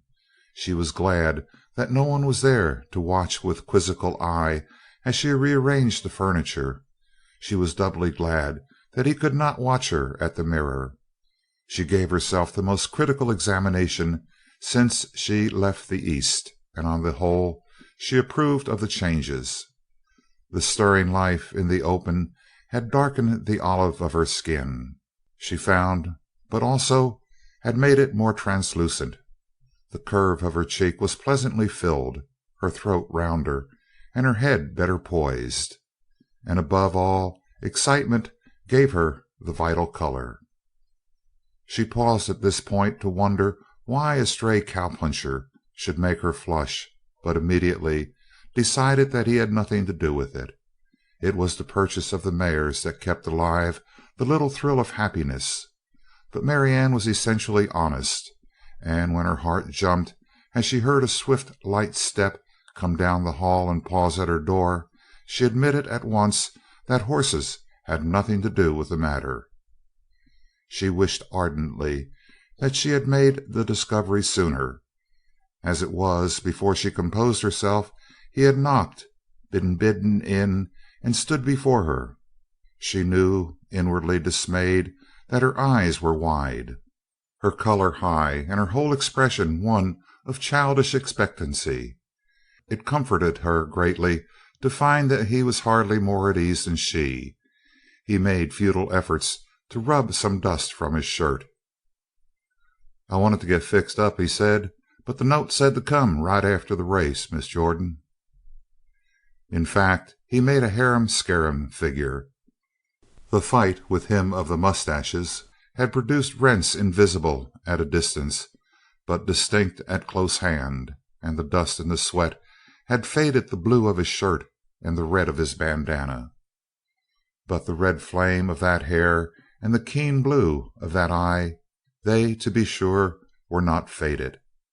She discovered other things as he crossed the room to her: that he was far shorter than he had seemed when he fought in the street. Indeed, he was middle height and slenderly made at that. She felt that looking at him from her window and watching him ride Rickety, she had only seen the spirit of the man and not the physical fact at all.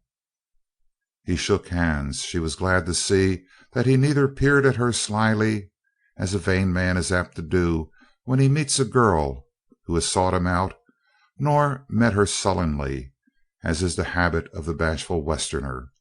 His head was high, his glance straight, and his smile appreciated her with frank enjoyment. She tried to match her speech with his outright demeanor. "I have a business offer to make. I won't take a great deal of your time. 10 minutes will do. Won't you sit down, Mr. Perris?" She took his tattered hat and pointed out a seat to him, noting, as she herself sat down, that he was as erect in his chair as he had been standing. There was something so adventurously restless about Red Perris that she thought of a thoroughbred fresh from the stable, just as a blooded hunter is apt to be too much horse under the saddle. So she was inclined to feel that Perris was too much man. Something about him was always moving. Either his lean fingers fretted on the arm of the chair, or his foot stirred, or his glance flickered, or his head turned proudly. Going back to the thoroughbred comparison, she decided that Perris badly needed to have a race or two under his belt before he would be worked down to normal. She noted another thing: at close hand he was more handsome. In the meantime she had to talk. It would be pleasanter to find some indirect approach. One was offered by the fob which hung outside the watch pocket of his trousers. It was a tarnished, misshapen lump of metal. "I can't help asking about that fob," she said. "I've never seen one even remotely like it." He fingered it with a singular smile. "Tell you about it," he said amiably enough. "I was standing by looking at a large sized fracas one day, and me doing nothing, just as peaceful as an old plow horse, when a gent steps up and drills me in the leg. His bullet had to cut through my holster, and it jammed into my thigh bone. Put me in bed for a couple of months, and when I got out I had the slug fixed up for a fob, just so's I'd remember the man that shot me. That's about 5 years back. I ain't found him yet, but I'm still remembering, you see." He finished the anecdote with a chuckle which died out as he saw her eyes widen with horror. 5 years ago, she was thinking. He must have been hardly more than a boy. How many other chapters as violent as this were in his story? "And he didn't even offer to pay the doctor bill, I'll wager." "Him?" Perris chuckled. "He'll pay it some day. It's just postponed. Slow collection, that's all." He shrugged the thought of it away and straightened a little, plainly waiting to hear her business. But her mind was still only half on her own affairs as she began talking. "I have to go into the affairs of our ranch a little," she said, "so that you can understand why I've asked you to come here. My father was hurt by a fall from a horse several years ago, and the accident made him an invalid. He can't sit a saddle, and because of that he has lost all touch with his business. Worst of all, he doesn't seem to care. The result was that everything went into the hands of the foreman, but the foreman was not very successful. As a matter of fact, the ranch became a losing investment, and I came out to try to run it. I suppose that sounds foolish." She looked sharply at him, but to her delight, for the first time his eyes had lighted with a real enthusiasm. "Sounds pretty fine to me," said Red Perris. "The foreman doesn't think so," she answered. "He wants his old authority." "So he makes your trail all uphill?" "By simply refusing to advise me. My father won't talk business. Lew Hervey won't. I'm trying to run a dollar business with a cent's worth of knowledge and no experience. I can't discharge Hervey. His service has been too long and faithful. But I want to have someone up there who will go into training to take Hervey's place eventually. Someone who knows cattle and can tell me what to do now and then. Mr. Perris, do you know the cow business?" Some of his interest faded. "Most folks raised in these parts do," he answered obliquely. "I should think you could get a dozen anywhere." She explained eagerly. "It's not so simple. You see, Lew Hervey is rather a rough character. In the old days I think he was quite a fighter. I guess he still is. And he's gathered a lot of fighting men for cowpunchers on the ranch. When he sees me bring in an understudy for his part, so to speak, I'm afraid he might make trouble unless he was convinced it would be safer to keep his hands off the new man." The gloom of Perris returned. He was still politely attentive, but his head turned and his eager eyes found something of interest across the street. She knew her grip on him was failing, and she struggled to regain it. Here was her man, she knew. Here was one who would ride the fiercest outlaw horse on the ranch, wear out the toughest cowboy, play with them to weariness when they wanted to play, fight with them to exhaustion when they wanted to fight, and as her right-hand man, advise her for the best. As for terms, the right man can make them for himself, she concluded hopelessly. "Mr. Perris, I think you could be the man for the place. What do you say to trying?" He paused diffidently, and she knew that in the pause he was hunting for polite terms of refusal. "I'll tell you how it is. You're mighty kind to make the offer. You haven't seen much of me, and the little bit has been pretty rough." He laughed away his embarrassment. "So I appreciate your confidence a lot, but I'm afraid I'd be a tolerable lot like Hervey."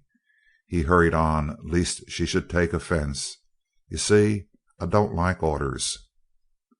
"Of course, if it were a man who made the offer to you," she began angrily.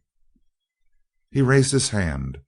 There were little touches of formal courtesy in him, so contrasted with what she had seen of him in action, so at variance with the childish, gaudy clothes he wore, that it put Marianne completely at sea. "It's just that I like my own way. I've been a rolling stone all my life. About the only moss I've gathered is what you see." He touched the dust-tarnished gold braid on his sombrero, and his twinkling eyes invited her to mirth. But Marianne was sternly silent.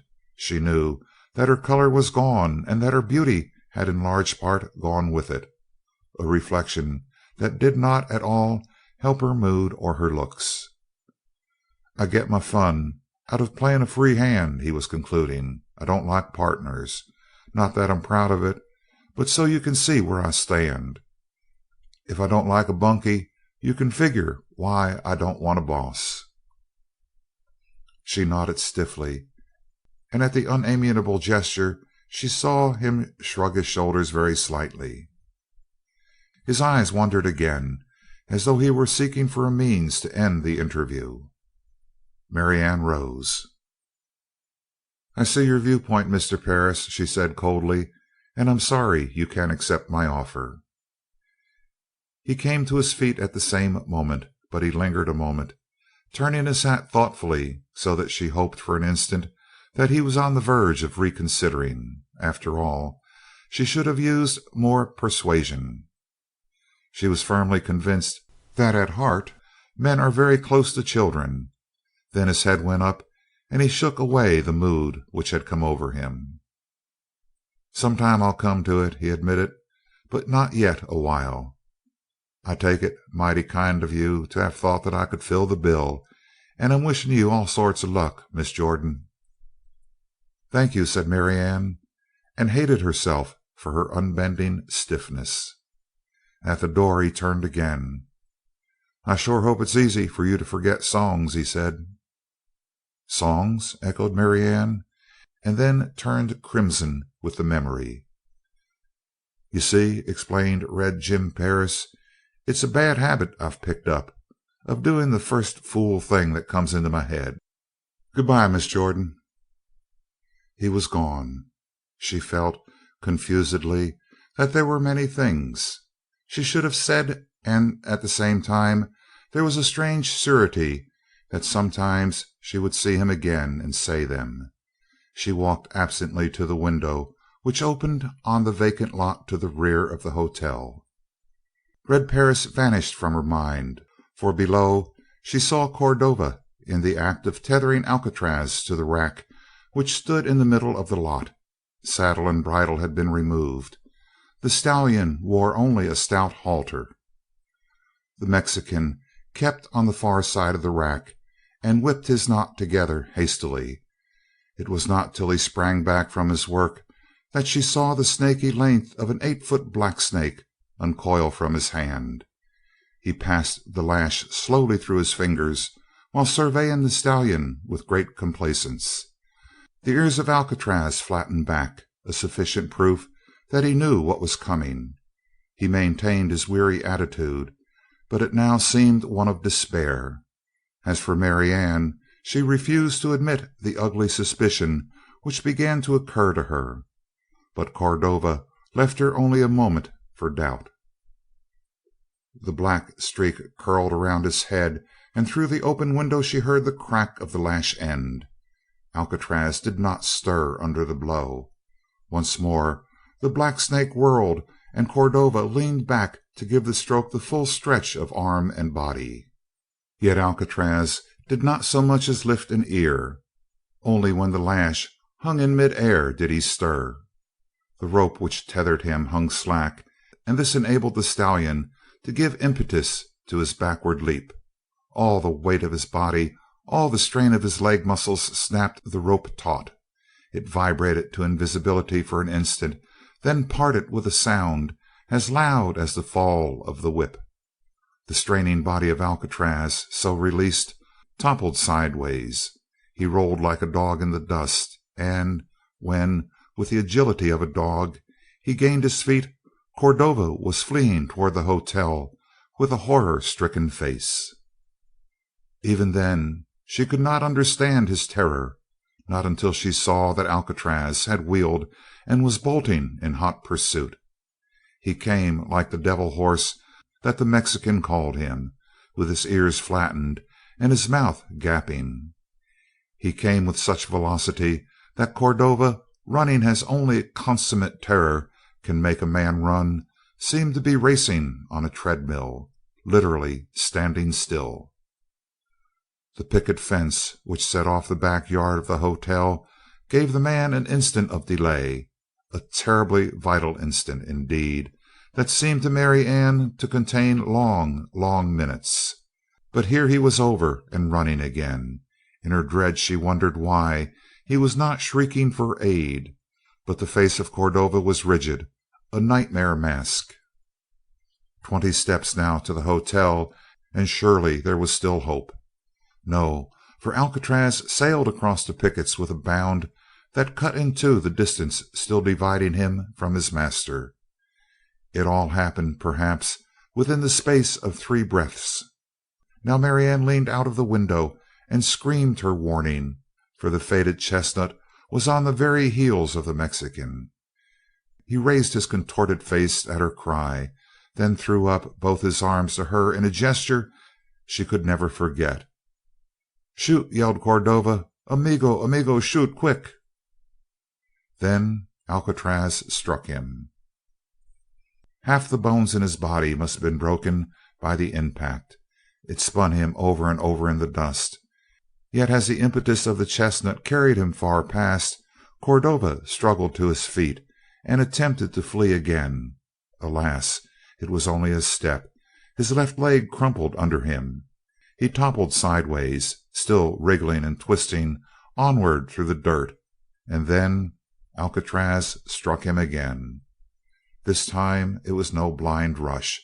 Back and forth, up and down, he crossed and recrossed, wheeled and reared and stamped, until his one white stocking was crimsoned and the spurts of red flew out and turned black in the dust. The horror which had choked her relaxed, and Marianne shrieked again. It was the second cry which saved the faint spark of life for Cordova. For at that sound the stallion leaped sideways from the body of his victim, lifted his head towards the half-fainting girl in the window, and trumpeted a great neigh of defiance. Still neighing, he swerved away in a gallop, cleared the fence a second time, and fled from view. End of chapter 5. Chapter 6 of Alcatraz by Max Brand. Freedom. Towards the eagles, rolling up like wind-blown smoke, Alcatraz fled, cleared one by one the fences about the small fields near Glosterville, and came at last to the broader domains under the foothills. Here, on a rise of ground, he halted for the first time and looked back. The heat waves glimmering up endlessly obscured Glosterville, but the wind from some hidden house among the hills bore to him wood smoke scents with a mingling of the abhorrent odors of man. It made many an old scar of spur gore and biting whiplash tingle. It was a background of pain which was like seasoning for the new delight of freedom. As though there was poundage of joy and additional muscle and self-mastery, the frame of the chestnut filled, his neck arched, and there came into his eyes that gleam which no man can describe, and which, for lack of words, he calls the light of the wild. Fear, to be sure, was still with him, would ever be with him, for the thought of man followed like galloping horses surrounding him. But what a small shadow was that in the sunshine of his new existence! His life had been the bitterness of captivity since Cordova took in part payment of a drunken gambling debt a sickly foal out of an old thoroughbred mare. The sire was unknown, and Cordova, disgusted at having to accept this wretched horseflesh in place of money, had beaten the 6-month-old colt soundly and turned it loose in the pasture. There followed a brief season of happiness in the open pasture, but when the new grass came, short and thick and sweet and crisp under tooth, Cordova came by the pasture and saw his yearling flirting away from the fastest of the older horses with a stretch gallop that amazed the Mexican. He leaned a moment on the fence watching with glittering eyes, and then he passed into a dream. At the end of the dream he took Alcatraz out of the pasture and into the stable. That had been to Alcatraz like the first calamity falling on Job, the beginning of sorrow, and for 3 years and more he had endured, not in patience, but with an abiding hatred. For a great hatred is a great strength, and the hatred for Cordova made the chestnut big of heart to wait. He had learned to season his days with the patience of the lynx, waiting for the porcupine to uncurl, or the patience of the cat, amazingly still for hours by the rat hole. In such a manner Alcatraz endured. Once a month or once a year he found an opening to let drive at the master with his heels, or to rear and strike, or to snap with his teeth wolfishly. If he missed, it meant a beating. If he landed, it meant a beating postponed. And so the dream had grown to have the man one day beneath his feet. Now on the hilltop every nerve in his forelegs quivered in memory of the feel of live flesh beneath his stamping hoofs. It is said that sometimes one victory in the driving finish of a close race will give a horse a great heart for running, and one defeat similarly may break him. But Alcatraz, who had endured so many defeats, was at last victorious, and the triumph was doubly sweet. It was not the work of chance. More than once he had tested the strength of that old halter rope covertly, with none to watch, and he had felt it stretch and give a little under the strain of his weight. But he had long since learned the futility of breaking ropes so long as there were stable walls or lofty corral fences to contain him. A moment of local freedom meant nothing, and he had waited until he should find open sky and clear country. That was his reward of patience. The short frayed ends of the rope dangled beneath his chin. His neck stung where the rope had galled him, but these were minor ills, and freedom was a panacea. Later he would work off the halter as he alone knew how. The wind, swinging sharply to the north and the west, brought the fragrance of the forest on the slopes of the Eagles, and Alcatraz started on towards them. He would gladly have waited and rested where he was, but he knew that men do not give up easily. What one fails to do, a herd comes to perform. Moreover, men struck by surprise, men stalked with infinite cunning. The moment when he felt the most secure in his stall and ate with his head down, blinded by the manger, was the very moment which the Mexican had often chosen to play some cruel prank.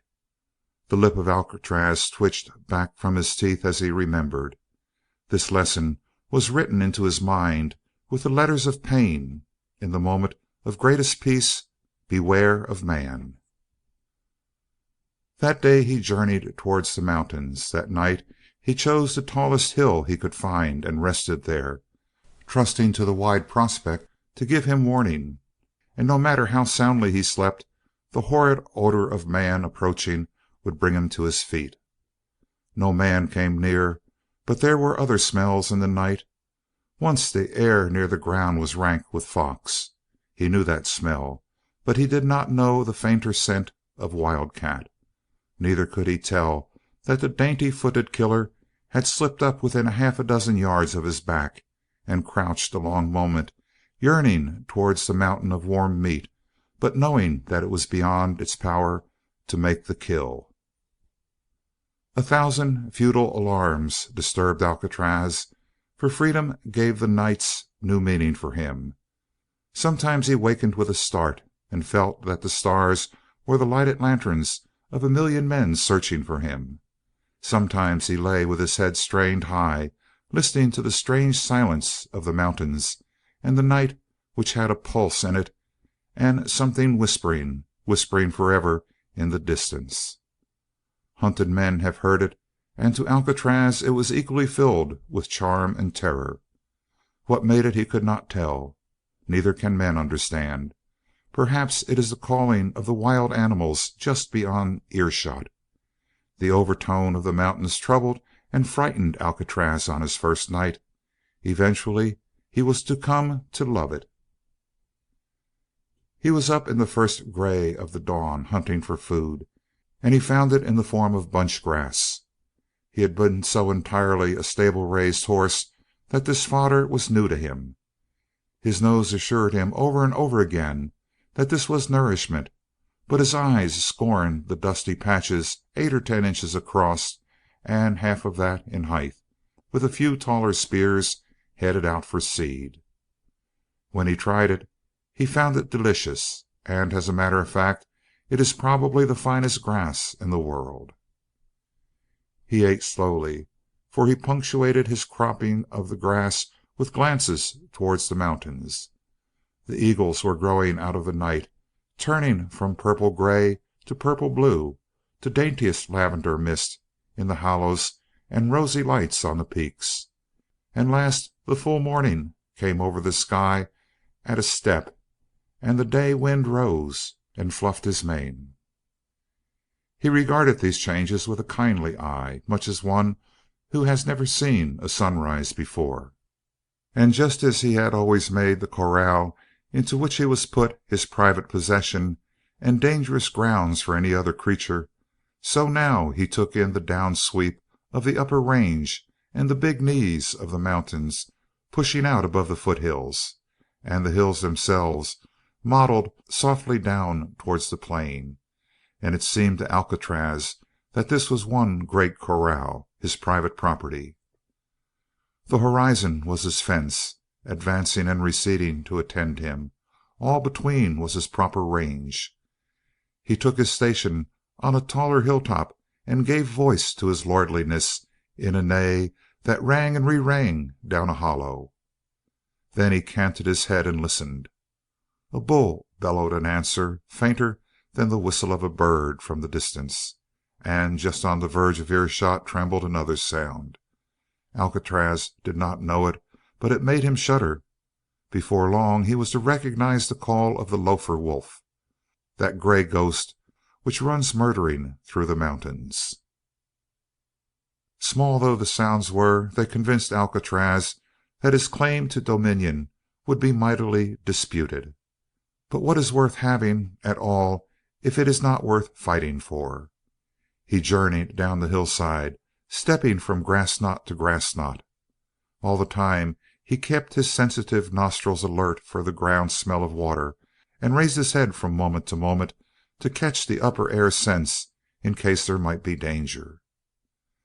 At length, before prime, he came downwind from a water hole and galloped gladly to it. It was a muddy place, with a slope of greenish sun-baked earth on all sides. Alcatraz stood on the verge, snuffed the stale odor in disgust, and then flirted the surface water with his upper lip before he could make himself drink. Yet the taste was far from evil, and there was nothing of man about it. Yonder a deer had stepped, his tiny footprint sunburned into the mud, and there was the sprawling, sliding track of a steer. Alcatraz stepped further in. The feel of the cool slush was pleasant, working above his hoofs and over the sensitive skin of the fetlock joint. He drank again bravely and deep, burying his nose as a good horse should, and gulping the water. And when he came out and stamped the mud from his feet, he was transformed. He had slept and eaten and drunk in his own home. After that he idled through the hills, eating much, drinking often, and making up as busily as he could in a few weeks for the long years of semi-starvation under the regime of the Mexican. His body responded amazingly. His coat grew sleek, his barrel rounded, his neck arched with new muscles, and the very quality of mane and tail changed. He became the horse of which he had previously been the caricature. It was a lonely life in many ways, but the very loneliness was sweet to the stallion. Moreover, there was much to learn, and his brain, man trained by his long battle against a man, drank in the lessons of the wild country with astonishing rapidity. Had it not been for intervention from the great enemy, he might have continued for an indefinite period in the pleasant foothills. But man found him. It was after some weeks, while he was intently watching a chipmunk colony one day. Each little animal chattered at the door of his home, and so intent was Alcatraz's attention that he had no warning of the approach of a rider up the wind, until the gravel close behind spurted under the rushing hoofs of another horse, and the deadly shadow of the rope swept over him. Terror froze him for what seemed a long moment under the swing of the rope. In reality, his side leap was swift as the bound of the wild cat, and the curse of the unlucky cowpuncher roared in his ear. Alcatraz shot away like a thrown stone. The pursuit lasted only 5 minutes, but to the stallion it seemed 5 ages, with the shouting of the man behind him. For while he fled, every scar pricked him, and once again his bones ached from every blow which the Mexican had struck. At the end of the 5 minutes Alcatraz was hopelessly beyond reach, and the cowpuncher merely galloped to the highest hilltop to watch the runner. As far as he could follow the course, that blinding speed was not abated, and the cowpuncher watched with a lump growing in his throat. He had fallen into a dream of being mounted on a stallion which no horse in the mountains could overtake and which no horse in the mountains could escape. To be safe in flight, to be inescapable in pursuit, that was, in a small way, to be like a god. But when Alcatraz disappeared into the horizon haze, the cowpuncher lowered his head with a sigh. He realized that such a creature was not for him, and he turned his horse's head and plodded back towards the ranch house. When he arrived, he told the first story of the wild red chestnut, beautiful, swift as an eagle. He talked with the hunger and the fire which comes on the faces of those who love horses. It was not his voice but his manner which convinced his hearers, and before he ended every eye in the bunkhouse was lighted. That moment was the beginning of the end for Alcatraz. From the moment men saw him and desired him, the days of his freedom were limited, but great should be the battle before he was subdued. End of Chapter 6. Chapter 7 of Alcatraz by Max Brand. The Promised Land. There was no thought of submission in Alcatraz at this moment, though never for an instant did he underrate the power of man. To Alcatraz the Mexican was the type, and Cordova had seemed to unite in himself many powers: strength like a herd of bulls, endurance greater than the contemptible patience of the burro, speed like the lightning which winks in the sky one instant and shatters the cottonwood tree the next.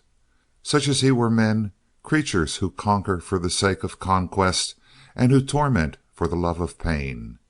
His fear equaled his hatred, and his hatred made him shake with fever. The horseman had vanished, but it was not well to trust to mere distance. Had he not heard more than once the gun speaking from the hand of Cordova, and presently the wounded hawk fluttered out of the sky and dropped at the feet of the man. So Alcatraz kept on running. Besides, he rejoiced in the gallop. He was like a boy who leaves his strength untested for several years, and when the crisis comes finds himself a man. So the red chestnut marveled at the new wells of strength which he was draining as he ran. The power which the Mexican had kept at low tide with a systematic brutality was now developed to the full, very near, and to Alcatraz it seemed exhaustless. He did not stop to look about until 2 miles of climbing up the steep sides of the Eagles had winded him. He had risen above the foothills, and the more laborious slopes of the Eagles lifted at angles sheer and more sheer towards the top. But decidedly he must cross the mountains. On the other side, perhaps, there would be no men. There could be no better time. Already the hollow gorges were beginning to brim with blue-gray shadows, and he would be taking the worst of the climb in the cool of the evening. So Alcatraz gave himself to the climb. It was bitter work. Had he dropped a few miles south across the foothills, he would have found the road to the Jordan ranch climbing up the Eagles with leisurely swinging curves. But the slopes just above him were heartbreaking, and Alcatraz began to realize in an hour that a mountainside from a distance is a far gentler thing than the same slope underfoot. It was the heart of twilight before he came to the middle of his climb, and stepped on to a nearly level shoulder some acres in compass. Here he stood for a moment, while the muscles, cramped from climbing, loosened again, and he looked down at the work he had already accomplished. It was a dizzy fall to the lowlands. The big foothills were mere dimples on the earth, and limitless plain moved east towards darkness. The stallion breathed deep of the pure mountain air, contented. All his old life lay low beneath him, in a thicker air and in a deeper night. He had climbed out of it to a lonely height, perhaps, but a free one. The wind, coming off the mountain top, curled his tail along his flank. He turned and put his head into it, already refreshed for more climbing. There was a strange scent in that wind, a rank, keen odor that would have stopped him instantly had he been wiser in the life of the wilderness. As it was, he trotted on through a skirting of shrubbery, and on the verge of a clearing was stopped by the snarl that rolled out of the ground at his feet. Then he saw a dead deer on the ground, and over it a great tawny creature.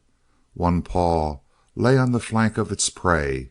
The bloody muzzle was just above. There is no greater coward than the puma. Ordinarily, she would have hesitated before attacking the grown horse, but the surprise made her desperate. She sprang even as Alcatraz whirled for flight, and in whirling he saw that there was no escape from the leap of this monster with the yawning teeth. He kicked high and hard, 1,100 pounds of seasoned muscle concentrated in the drive. The blow would have smashed in the side of a bull. One hoof glanced off, the other struck fair and full between the eyes of the mountain lion. The great cat spun backwards, screeching, but Alcatraz saw no more than the fall. He fled up the mountain with fear of death lightening his strides, regardless of footing, crashing through underbrush, and came to the end of his hysterical flight at the crest of the slope. There he paused, shaking and weak, but the mountain top was bare of cover, and scanning it eagerly through the treacherous moonlight, he saw there was no immediate danger. Down the western slopes he saw a fairyland for horses. Far beyond rose a second range nearly as lofty as the peak on which he stood, but in between tumbled rolling ground, a dreamy panorama in the moonshine. One feature was clear, and that was a broad looping of silver among the hills, a river with slender tributaries dodging swiftly down to it from either side. Alcatraz looked with a swelling heart, thinking of the white-hot deserts which he had known all his life. The wind which lifted his mane and cooled his hot body carried up also the delicious fragrance of the evergreens, and it seemed to Alcatraz that he had come in view of a promised land. Surely he had dreamed of it on many a day, in burning, dusty corrals or in oven-like sheds. The descent was far less precipitous than the climb, and far shorter to the plateau. Just where the true mountains broke out into a pleasant medley of foothills, the stallion stopped to rest. He nibbled a few mouthfuls of grass, growing lush and rank on the edge of the watercourse, waded to the knees in a still pool, and blotted out the star image with the disturbance of his drinking, and then went back onto the hilltop to sleep. It was full day before he rose and started on again, and to keep his strength for the next stage of the journey he ate busily, first on the lee side of a hill where the grass was thickest and tenderest. Between mouthfuls he raised his head to gaze down on his new-found land. It was a day of clouds, thin sheetings and dense cumulus masses sweeping on the west wind and breaking against the mountains. Alcatraz could not see the crests over which he had climbed the night before, so thick were those breaking ranks of clouds. But the plateau beneath him was dotted with yellow sunshine, and in the day it filled to the full the promise of the moonlit night. He saw wide stretches of meadow, he saw hills sharp-sided and smoothly rolling, places to climb with labor and places to gallop at ease. He saw streams that promised drink at will. He saw clumps and groves of trees for shelter from sun or storm. All that a horse could will was here, beyond imaginings. Alcatraz lifted his beautiful head and neighed across the lowlands. There was no answer, his kingdom silently awaiting his coming, so he struck out at a sharp pace. The run of the day before, in place of stiffening him, had put him in racing trim, and he went like the wind. He was in playful mood. He danced and shied as each cloud shadow struck him, a dim figure in the shade, but shining red chestnut in the sun patches. On every hand he saw dozens of places where he would have stopped willingly had not more distant beauties lured him on. There were hills whose tops would serve him as watchtowers in time of need. There were meadows of soft soil where the grass grew long and rank, and others where it was a sweeter and finer growth. But both had their places in his diet and must be remembered, so Alcatraz tried to file them away in his mind. But who could remember single jewels in a great treasure? He was like a child chasing butterflies, and continually lured from the pursuit of one to that of another still brighter. So he came in his kingly progress to the first blot on the landscape, the first bar, the first hindrance. Sinuous and swift curving as a snake, it twisted over the hilltops and dipped across hollows, 3 streaks of silver light one above the other, and endless. The ears of Alcatraz flattened. He knew barbed wire fences of old, and he knew they meant man and domination of man. The scars of whip and spur stung him afresh. The old sullen hatred rose in him. Those 3 elusive lines of light were stronger than he knew, just as the frail body of a man contained a mysterious strength far greater than his. He turned his head across the wind and galloped beside the new-strung fence for 10 breathless minutes. Then he paused, panting. Still running endless before him, and behind was the fence, and now he saw a checking of similar fences across the meadow to his right. More than that, he saw a group of fat cattle browsing, and just beyond were horses in a pasture. Alcatraz slipped backwards and sideways till he was out of sight, and then galloped over the hill until he came to a grove of trees at the top. Here he paused to continue his examination from shelter. The fence was the work of man, the cattle and horses were the possessions of man, and far off to the left, out of a grove of trees, rose the smoke which spoke of the presence of man himself. The chestnut shivered as though he were shaking cold water off his hide.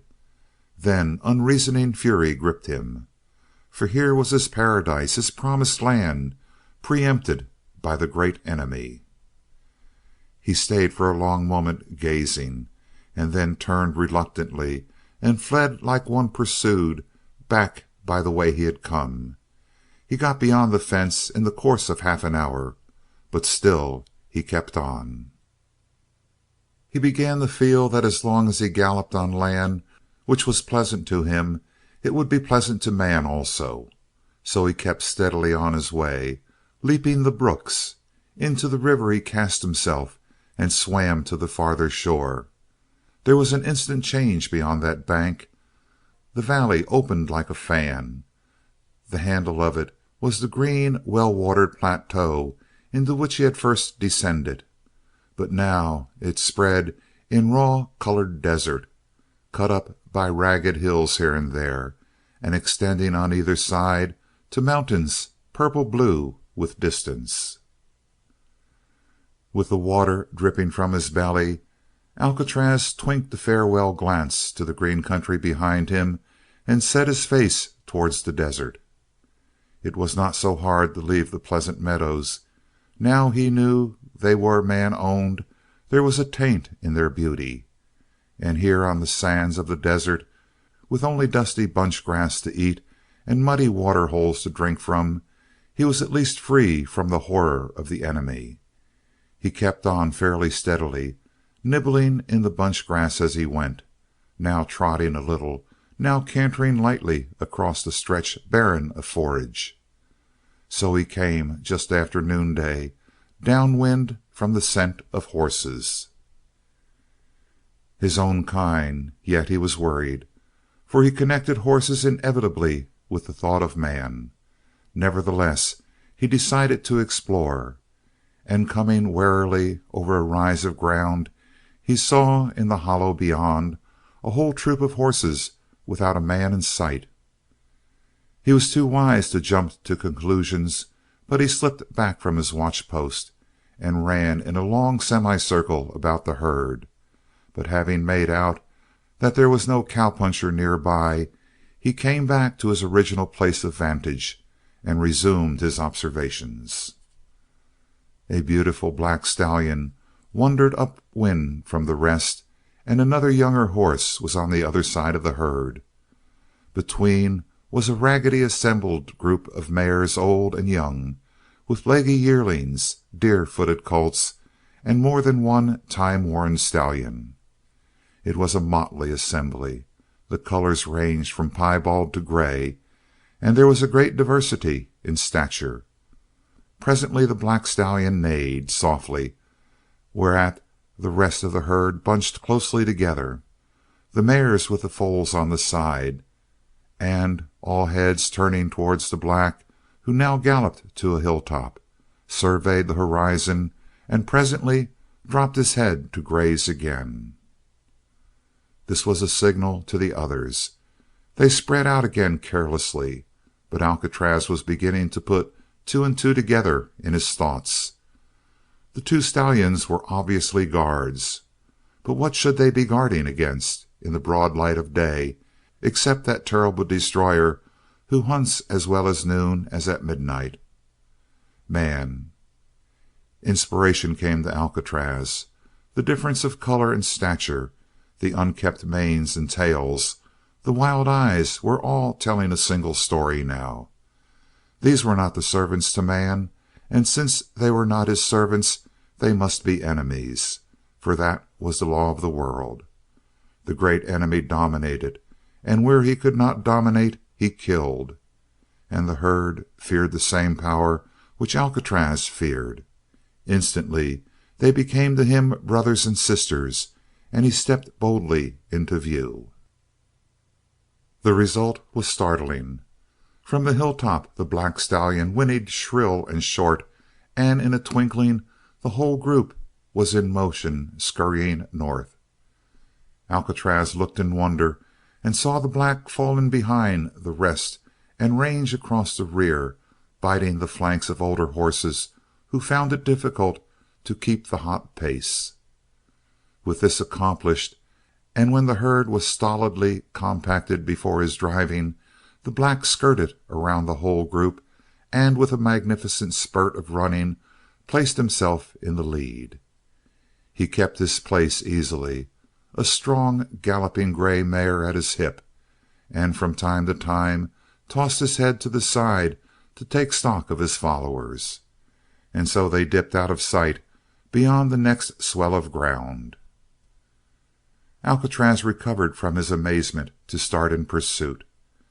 This was a mystery worth solving. Moreover, the moment he made sure that these were not man-owned creatures, they had become inexplicably dear to him, and as they disappeared his heart grew heavy. His running gait carried him quickly in view. They had slackened in their flight a little, but as he hove into sight, again they took the alarm once more, the foals first rushing to the front, and then the whole herd with flying manes and tails blown straight out.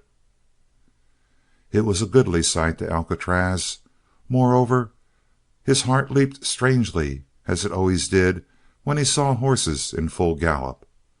Perhaps they were striving to test his speed of foot before they admitted him to their company. In that case, the answer was soon given. He sent his call after them, bidding them watch a real horse run, then overtook them in one dizzy burst of sprinting. His rush carried him not only up to them, but among them. 2 or 3 youngsters swerved aside with frightened snorts, but as he came up behind a laboring mare, she paused in her flight to let drive with both heels. Alcatraz barely escaped the danger with a sidestep light as a dancer's, and shortened his gallop. He could not punish the mare for her impudence. Besides, he needed time to rearrange his thoughts. Why should they flee from a companion who intended no harm? It was a great puzzle.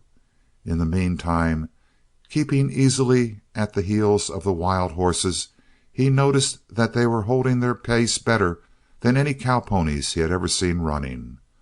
From the oldest mare to the youngest foal, they seemed to have one speed afoot. A neigh from the black leader made the herd scatter on every side like fire in stubble.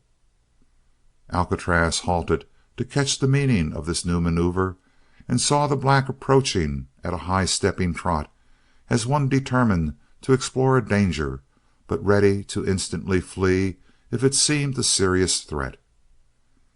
His gaze was fixed not on Alcatraz, but on the far horizon, where the hills became a blue mist rolling softly against the sky. He seemed to make up his mind presently that nothing would follow the chestnut out of the distance, and he began to move about Alcatraz in a rapid gallop, constantly narrowing his circle. Alcatraz turned constantly to meet him, whinnying a friendly greeting, but the black paid not the slightest heed to these overtures. At length he came to a quivering stand 20 yards away, head up, ears back, a very statue of an angry and proud horse. Obviously it was a challenge, but Alcatraz was too happy in his new-found brothers to think of battle. He ducked his head a little and pawed the ground lightly, a horse's age-old manner of expressing amicable intentions. But there was nothing amicable in the black leader. He reared a little bit and came down lightly on his forefeet. His weight gathered on his haunches as though he were preparing to charge, and at this unmistakable evidence of ill will, Alcatraz snorted and grew alert. If it came to fighting, he was more than at home. He was a master. More than one corral gate he had cunningly worked ajar, and more than one flimsy barn wall he had broken down with his leaning shoulder, and more than one fence he had leaped to get at the horses beyond. With anger rising in him, he took stock of the opponent. The black lacked a good inch of his own height, but in substance more than made up for the deficiency. He was a stalwart 8-year-old, muscled like a Hercules, with plenty of bone to stand his weight, and his eyes glittering through the tangle of forelock gave him an air of savage cunning. Decidedly, here was a foeman worthy of his steel, thought Alcatraz. He looked about him. There stood the mares and the horses ranged in a loose semicircle, waiting and watching. Only the colts, ignorant of what was to come, had begun to frolic together or bother their mothers with a savage pretense of battle. Alcatraz saw one solid old bay topple her offspring with a side swing of her head. She wanted an unobstructed view of the fight.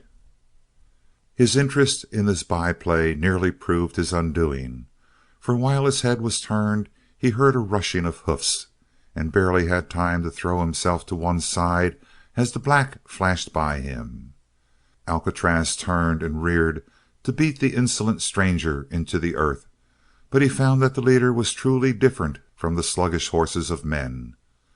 100 wild battles had taught the black every trick of tooth and heel, and in the thick of the fight he carried his weight with the agility of a cat. Alcatraz had not yet swung himself fairly back on his haunches when the black was upon him, the dust flying up behind from the quickness of his turn. Straight at the throat of the chestnut he dived, and his teeth closed on the throat of Alcatraz just where the neck narrows beneath the jaw. His superior height enabled Alcatraz to rear and fling himself clear, but his throat was bleeding when he landed on all fours, dancing with rage and the sting of his wounds. Yet he refrained from rushing. He had been in too many fights to charge blindly. The black, however, had tasted victory and came again with a snort of eagerness.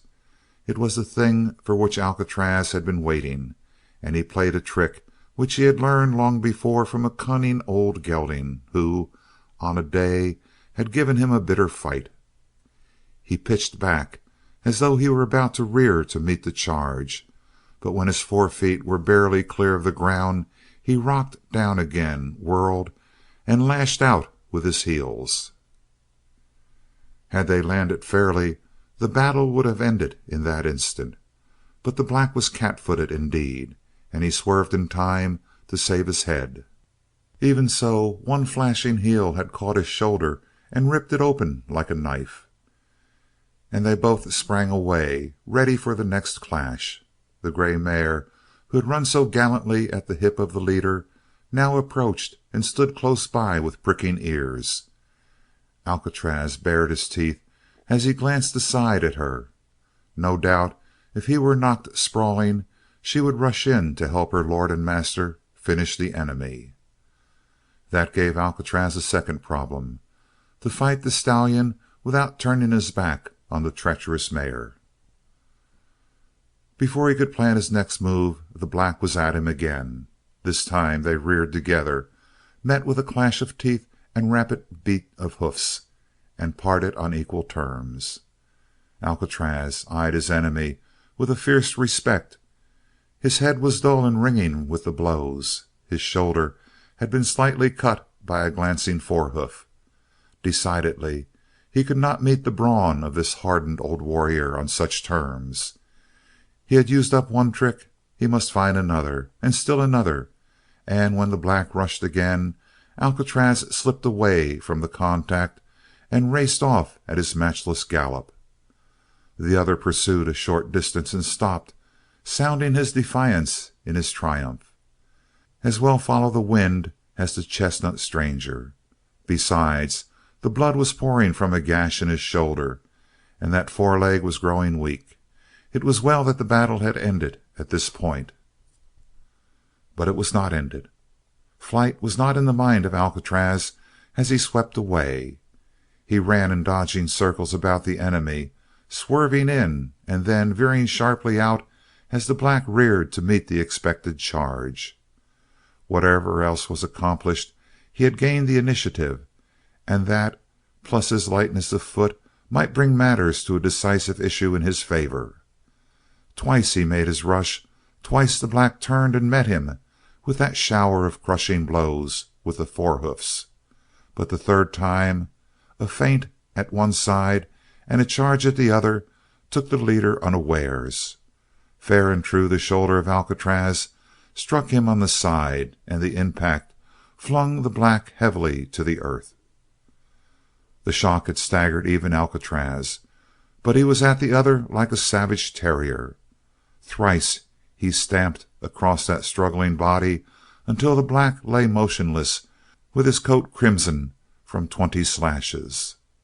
Then Alcatraz drew away and neighed his triumph, and in his exultation he noted that the herd drew close together at his call.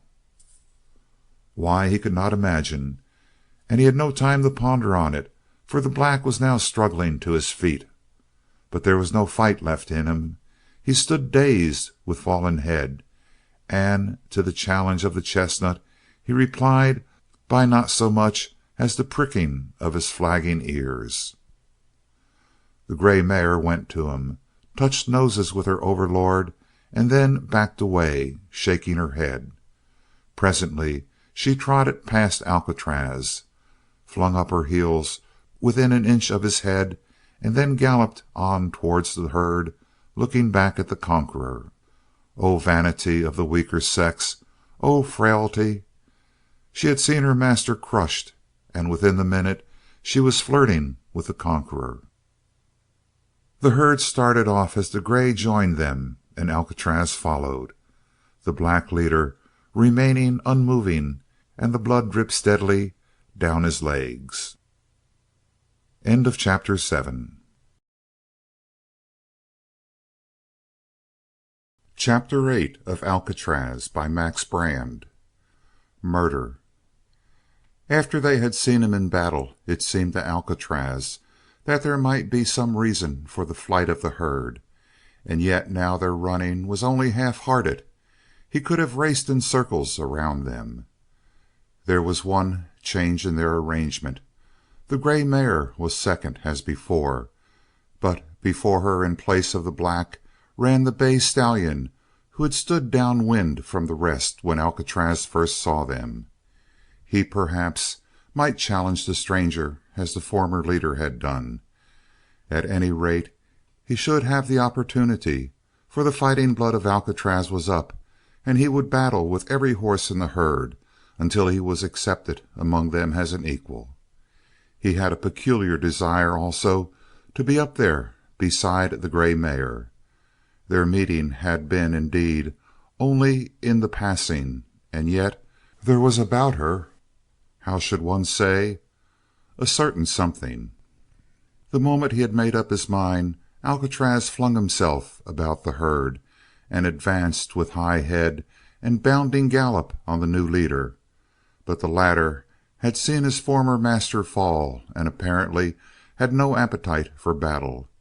He shortened his pace to a hard gallop, then to a mincing trot, and finally lowered his head and moved unobtrusively to the side with an absorbed interest in the first knot of bunch grass that came his way. To force battle on such a foe was beneath the dignity of Alcatraz, but the whole herd had stopped, and every bright eye was watching him. Perhaps there might be others more ambitious than the bay. He put up his head like the king of horses that he was, and stepped proudly forward. Behold, they divided and left a clear path before him. Even the mare, who had kicked at him when he first came up, now shook her head and moved aside.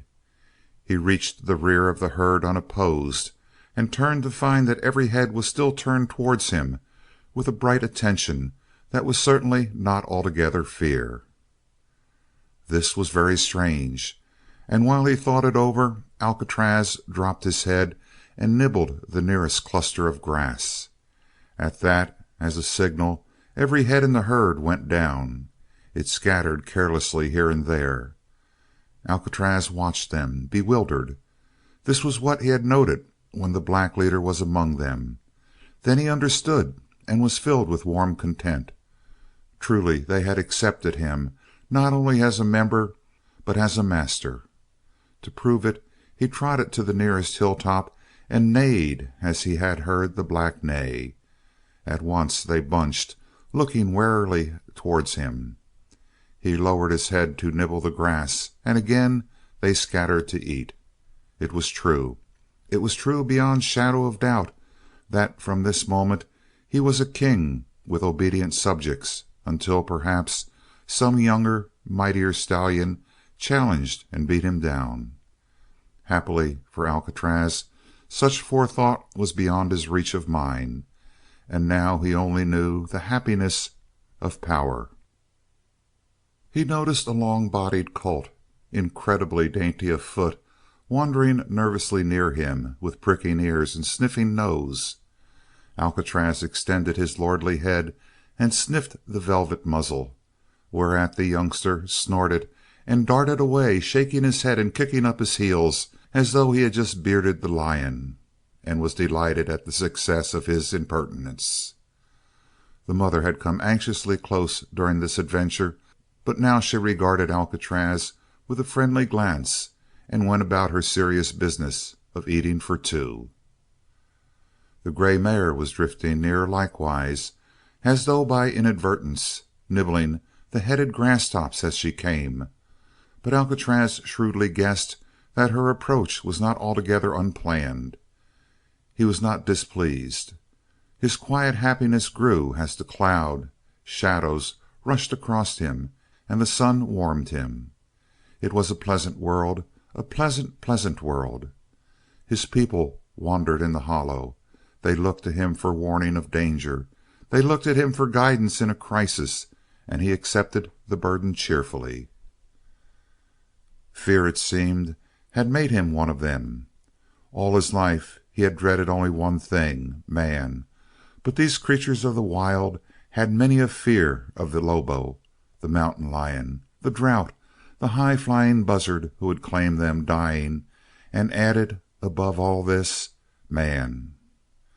Not that Alcatraz knew these things definitely. He could only feel that these, his people, were strong only in their speed and in their timidity, and he felt power to rule and protect them. For he who had fought man and won had surely nothing to dread from beasts. The great moment of his life had come to him not in the crushing of the Mexican, or the baffling of the mountain lion, or the defeat of the black leader, but in the first gentle kindness that had ever softened his stern spirit. He was used to battle, but these, his people, accepted him. He was used to suspicion and trickery, but these trusted him blindly. He was used to hate, but because they had put themselves in his power, he began to love them. He felt a blood tie between him and the weakest colt within the range of his eye. The herd drifted slowly downwind until late afternoon, eating their way rather than traveling. But when the heat began to wane and the slant sunlight took on a yellow tone, they began to show signs of unrest, milling in a compact group, with the foals frolicking on the outskirts of the circle. The mares were particularly disturbed, it seemed to Alcatraz, especially the mothers, and since all heads were turned repeatedly towards him, he became anxious. Something was expected of him. What was it? In case they had scented a danger unknown to him, he cast a wide circle around them at a sharp gallop, but nothing met his nostril, his eye, or his ear, except the dust with its keen taint of alkali, and the bare hills, and the vague horizon sounds. Alcatraz came back to his companions at a halting trot which denoted his uneasy alertness. They were milling more closely than ever. The brood mares had passed to a sullen nervousness and were kicking savagely at everything that came near. Decidedly, something was wrong. The wise-headed gray mare loped out to meet him and threw a course of circles around him as he came slowly forward. Plainly she expected him to do something, but what this might be Alcatraz could not tell. Besides, a growing thirst was making him irritable, and the insistence of the gray mare made him wish to fasten his teeth over the back of her neck and shake her into better behavior. By her antics she had worked him around to the head of the herd, and she had no sooner reached this point than she threw up her head with a shrill neigh and started off at a gallop. The entire herd rushed after her, and Alcatraz, in a bound, ranged alongside the gray and a neck in the lead. While he ran he whinnied a soft question, to which she replied with a toss of her head as though impatient at such ignorance. In reality she was guiding the herd. She knew it, and Alcatraz understood her knowledge, but he made a show of maintaining the guidance, keeping a sharp outlook and turning the moment she showed signs of veering in a new direction.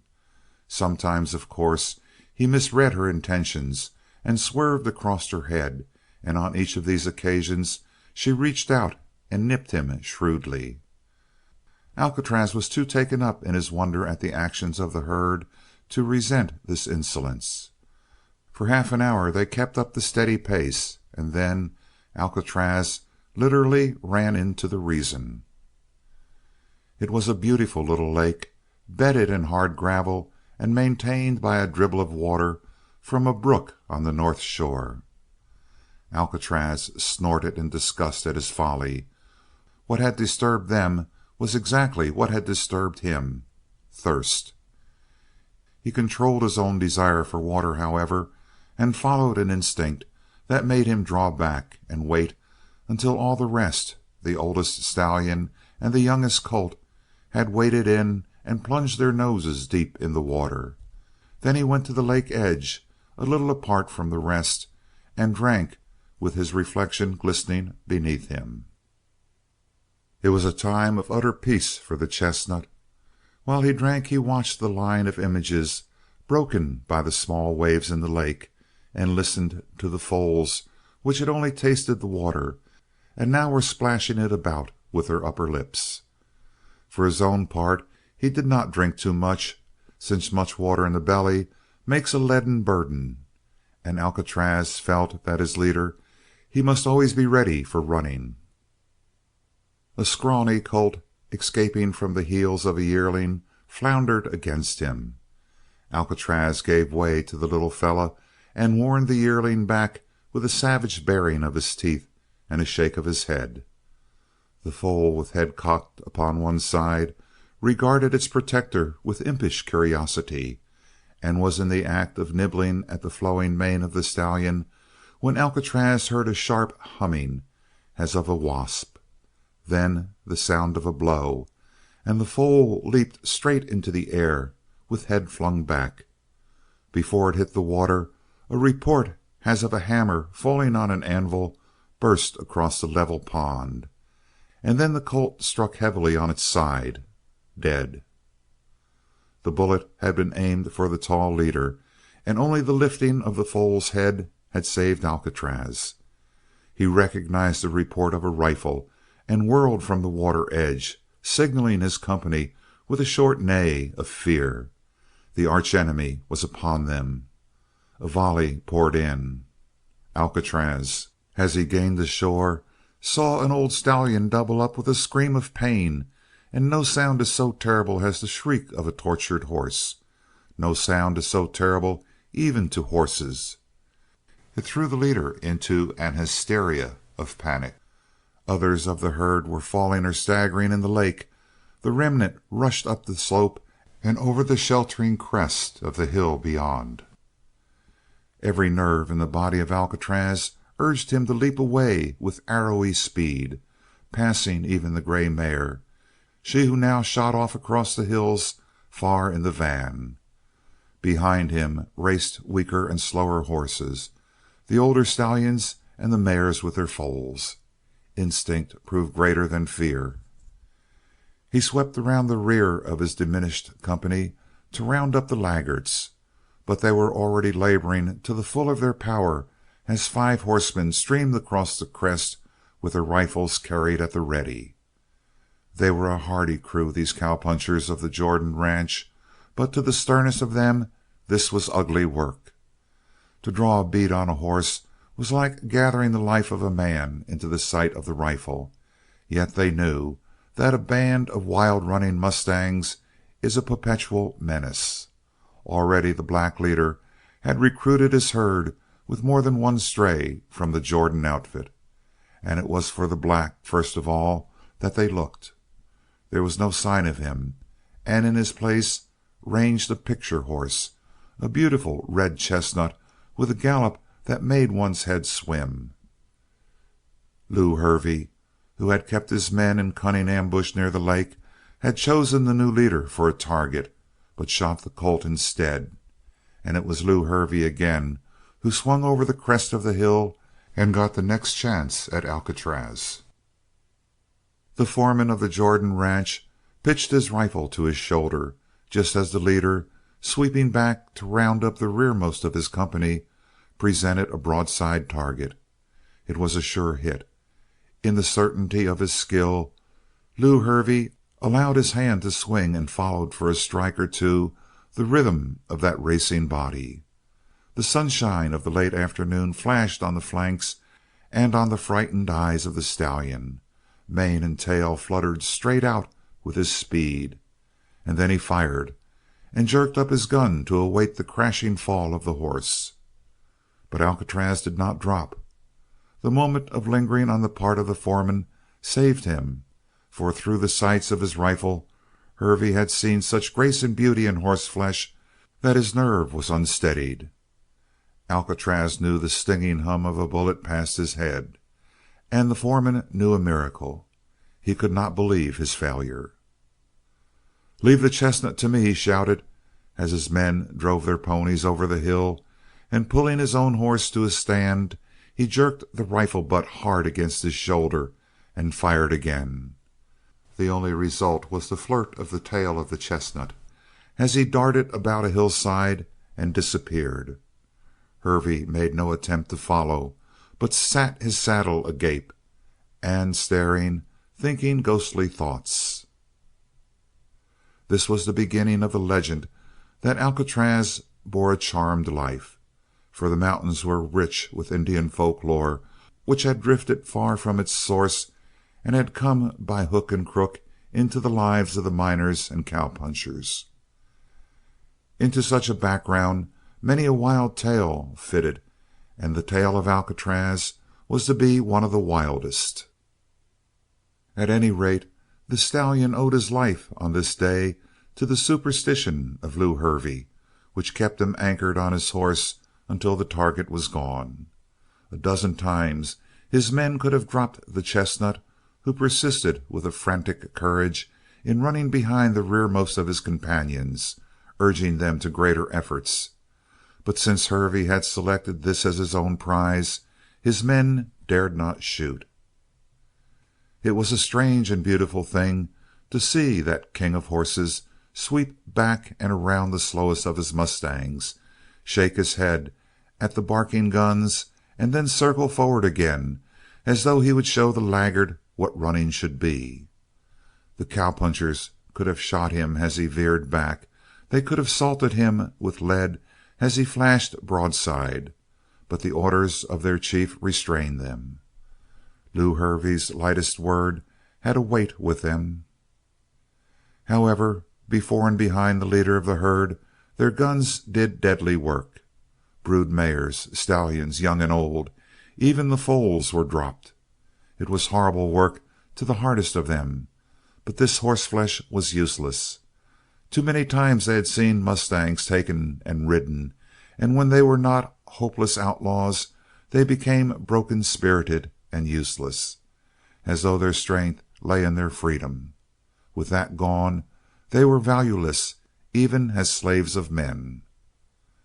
Before the slaughter ended, young or old, there was not a horse left in the band of Alcatraz, save the gray mare far ahead. She was already beyond range, and as the last of the fleeing horses pitched heavily forward and lay still with oddly sprawling limbs, old Bud Seymour drew rein and shoved his rifle back into the long holster. "Now look," he called, as his companions pulled up beside him. "That gray is fast as a streak, but look, look!" For the red chestnut was bounding away in pursuit of his last companion with a winged gallop. It seemed that the wind caught him up and buoyed him from stride to stride, and the cowpunchers, with hungry, burning eyes, watched without a word until the gray and the chestnut blurred on the horizon and dipped out of view together. The spell was broken in the same instant by a stream of profanity floating up from the rear. It was Lew Hervey approaching and swearing his mightiest. "But I don't know," said Bud Seymour softly. "I feel kind of glad that Lew missed." He glanced sharply at his companions for fear they might laugh at this childish weakness. But there was no laughter, and by their starved eyes he knew that every one of them was riding over the horizon in imagination on the back of the chestnut. End of Chapter 8. Chapter 9 of Alcatraz by Max Brand. The Stampede. The gray mare made no effort to draw away when Alcatraz sprinted up beside her. She gave him not so much as a toss of the head or a swish of the tail, but kept her gaze on the far western mountains, for she was still sick with the scent of blood, and she maintained a purposeful, steady lope. It was far other with the stallion.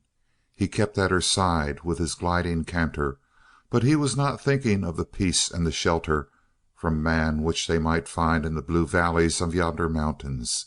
His mind was back at the slaughter of Mingo Lake, hearing the crack of the rifles and seeing his comrades fall and die. It was nothing that he had known the band only since morning. They were his kind, they were his people. They had accepted his rule, and now he was empty-hearted, a king without a people. The gray mare, the fleetest and wisest of them all, remained, but she was only a reminder of his vanished glory. Remembering how Cordova had been served, might he not find a way of harming those men even as they had harmed him?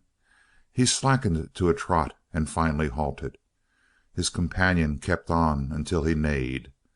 Then she came obediently enough, but swinging her head up and down to indicate her intense disapproval of this halt.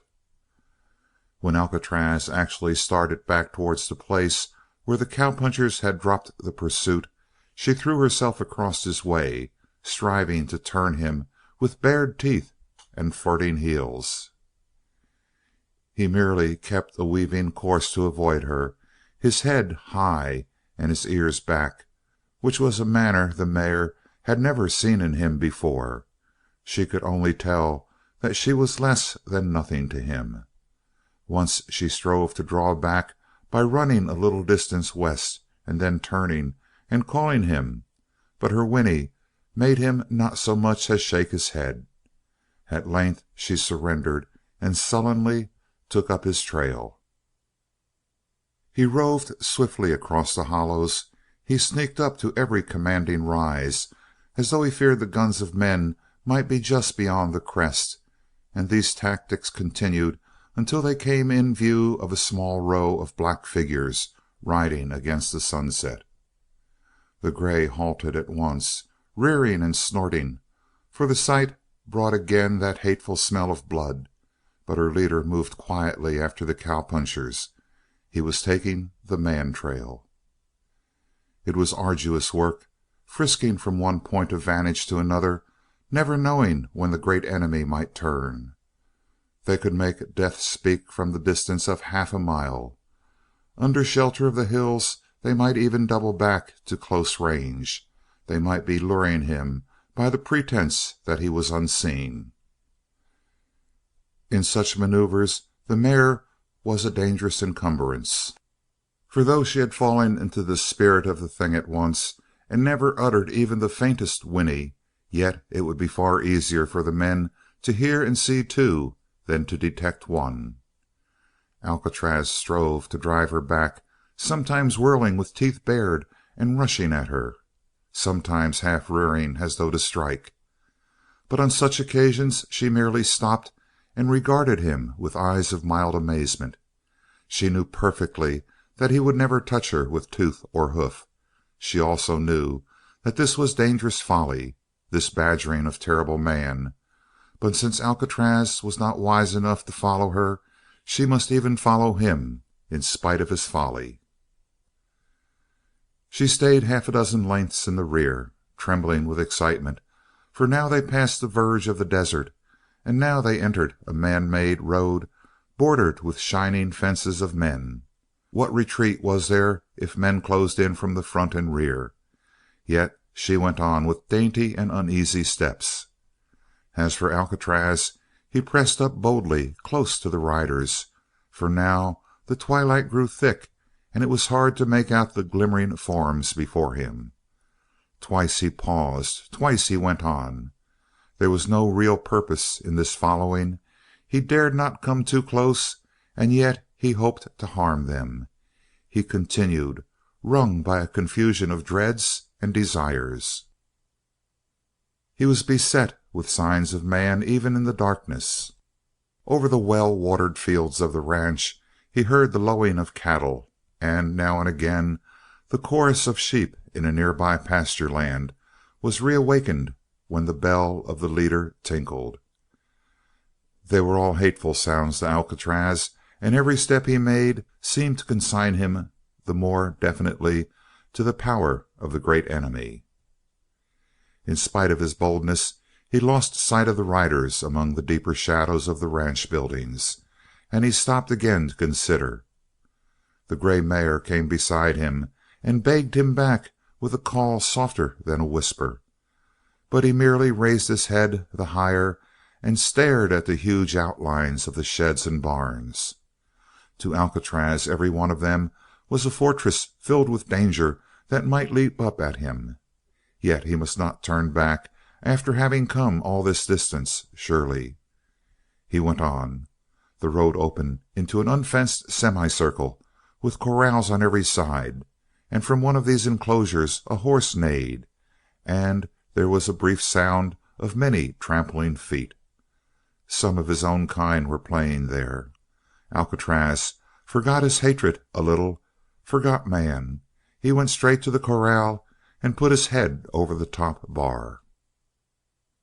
Snorting softly, curious and frightened at once, 6 beautiful animals came towards him. He was one of their kind, so they came close.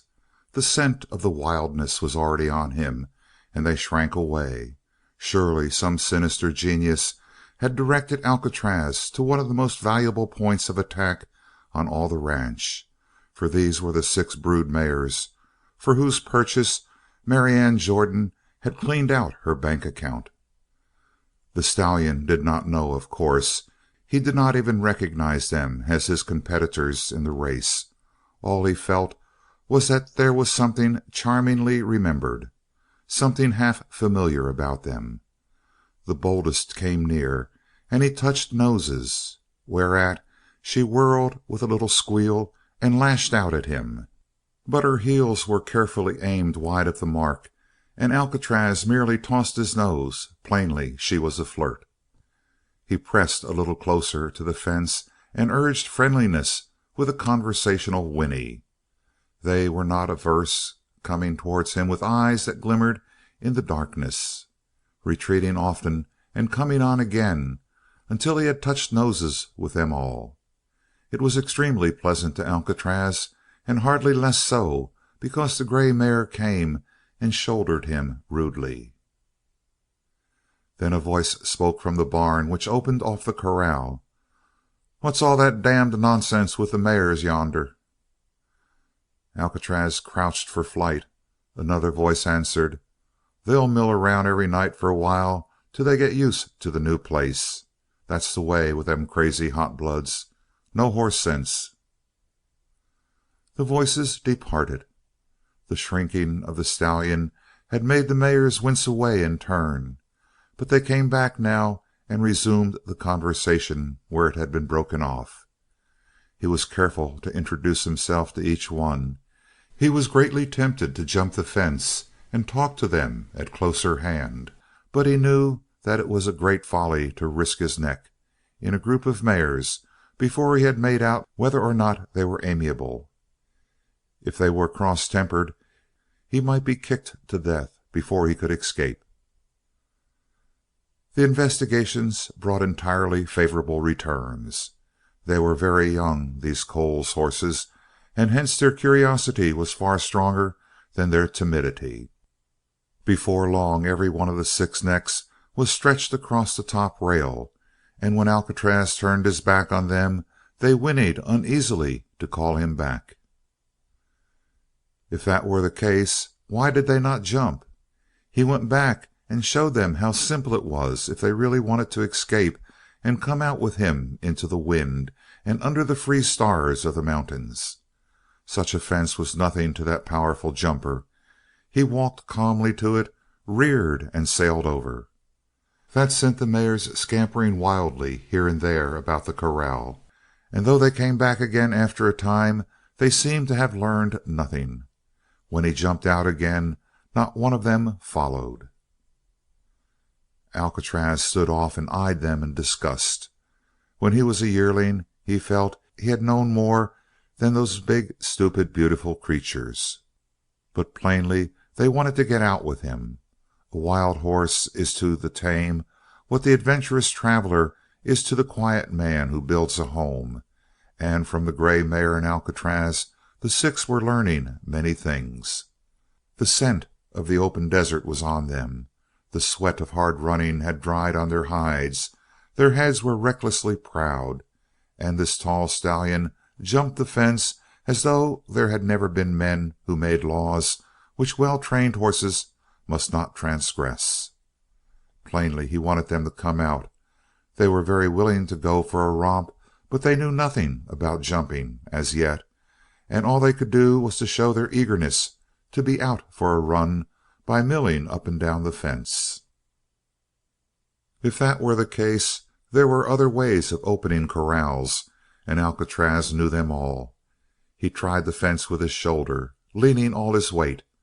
More than once he had smashed time-rotted fences in this manner, but he found that these posts were new and well tamped, and the boards were strongly nailed. He gave up that effort and went about looking for a gate. Gates were not hard to find. A gate is that part of a fence under which many tracks and many scents go. It is also a section which swings a little and rattles annoyingly in a wind. Upon the top board of that section there is sure to be the thick scent of man where his hands have fallen. Alcatraz found the gate. Under the weight of his shoulder it creaked but did not give. He took the top rail in his teeth, while the mares stood back, wondering, in a high-headed semicircle, and the gray kept nudging at his flank, saying very plainly, "Enough of this nonsense. These gangling creatures, all legs and foolishness, are not of our kind. Oh, my master, let us be gone." But Alcatraz heeded her not. He shook the gate back and forth. There are three kinds of fastenings for corral gates. One of them squeaks and strains when it is pulled against. It is made of wire that leaves a bitter taste of iron and rust in the mouth when it is touched. Wire is often very difficult, but with teeth and prehensile upper lip it may usually be worked up high. Finally it will fall over the top of one of the posts with a rattle, and then the gate is open. Another kind of fastening rattles very much when the gate is shaken. This means that a loose board unites gate and post, running in a slot, and the only way to handle such a gate is to take the loose board by the end and draw it back as far as possible. Then the gate always swings open of its own accord. There is a third kind of fastening. Manuel Cordova used it. It consists of a padlock and chain. Where this is found, one had better leave the cursed thing untried, for it will never be broken or removed. By the first shake of the gate and the corresponding rattle, Alcatraz knew that the sliding board fastened it. He sniffed for it and found it very easily, for always the latch board is one of the heaviest with a man scent. He found it and worked it easily back. It caught on a nail. He tugged again, and as he tugged he quivered at the sound of a human voice and shrank as though the familiar whip of Cordova had cut him. "They're a little restless tonight, but aren't they dears, Shorty?" queried Marianne. "Kind of dears," said the cowpuncher, "but maybe they're worth the price." For all his surliness, however, Shorty was her best ally. "Wait till you see Lady Mary begin to But isn't that a horse beyond the corral? A gray horse? I think it is, but it can't be." "Why not?" "There isn't a gray horse on the ranch. And oh!" For the gate of the corral creaked and then swung wide. They could not see Alcatraz, for the bay mares stood between. "Don't move, don't speak," whispered the girl. "It's that stupid Lucas man. I told Lee Hervey that he was too careless to take care of the mares, and the first thing he's done is leave the gate unlatched. I'll steal around and—" At the first sound of the voice the gray mare had drifted deeper into the safety of the night. Alcatraz, with a careful effort, pulled open the gate, and the wind aiding him, blew it wide, and now the soft whinny of invitation to the mares cut into the words of Marianne. She went around the corral bending low, skulking in her run, for once the mares got out the gate they might bolt like crazy things and come to harm in the murderous barbed wire fences. Shorty was hurrying around on the other side. Before she had taken half a dozen steps, the neigh of the stallion, deafeningly loud, brought her to a halt with her hands clasped. She saw the mares start under the alarm, call, and rush for the gate. In a moment their hoofs were volleying down the road, and the wail of Marianne went shrilling, "Lee Hervey! Lee Hervey! They're gone!" Lee Hervey in the bunkhouse pushed away his cards and rose with a curse.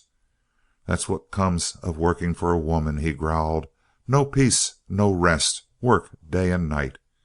And if you ain't kept working, you're just kept worried. It's hell." He clumped to the door and cast it open. "Well?" he called into the darkness. "Everyone out!" cried Marianne. "The mares have broken through the gate and stampeded." End of chapter 9. Chapter 10 of Alcatraz by Max Brand. The Thief. They came with a rush at that. The mares the girl prized so highly were, in the phrase of the cowpunchers, high-headed fools, incapable of taking care of themselves.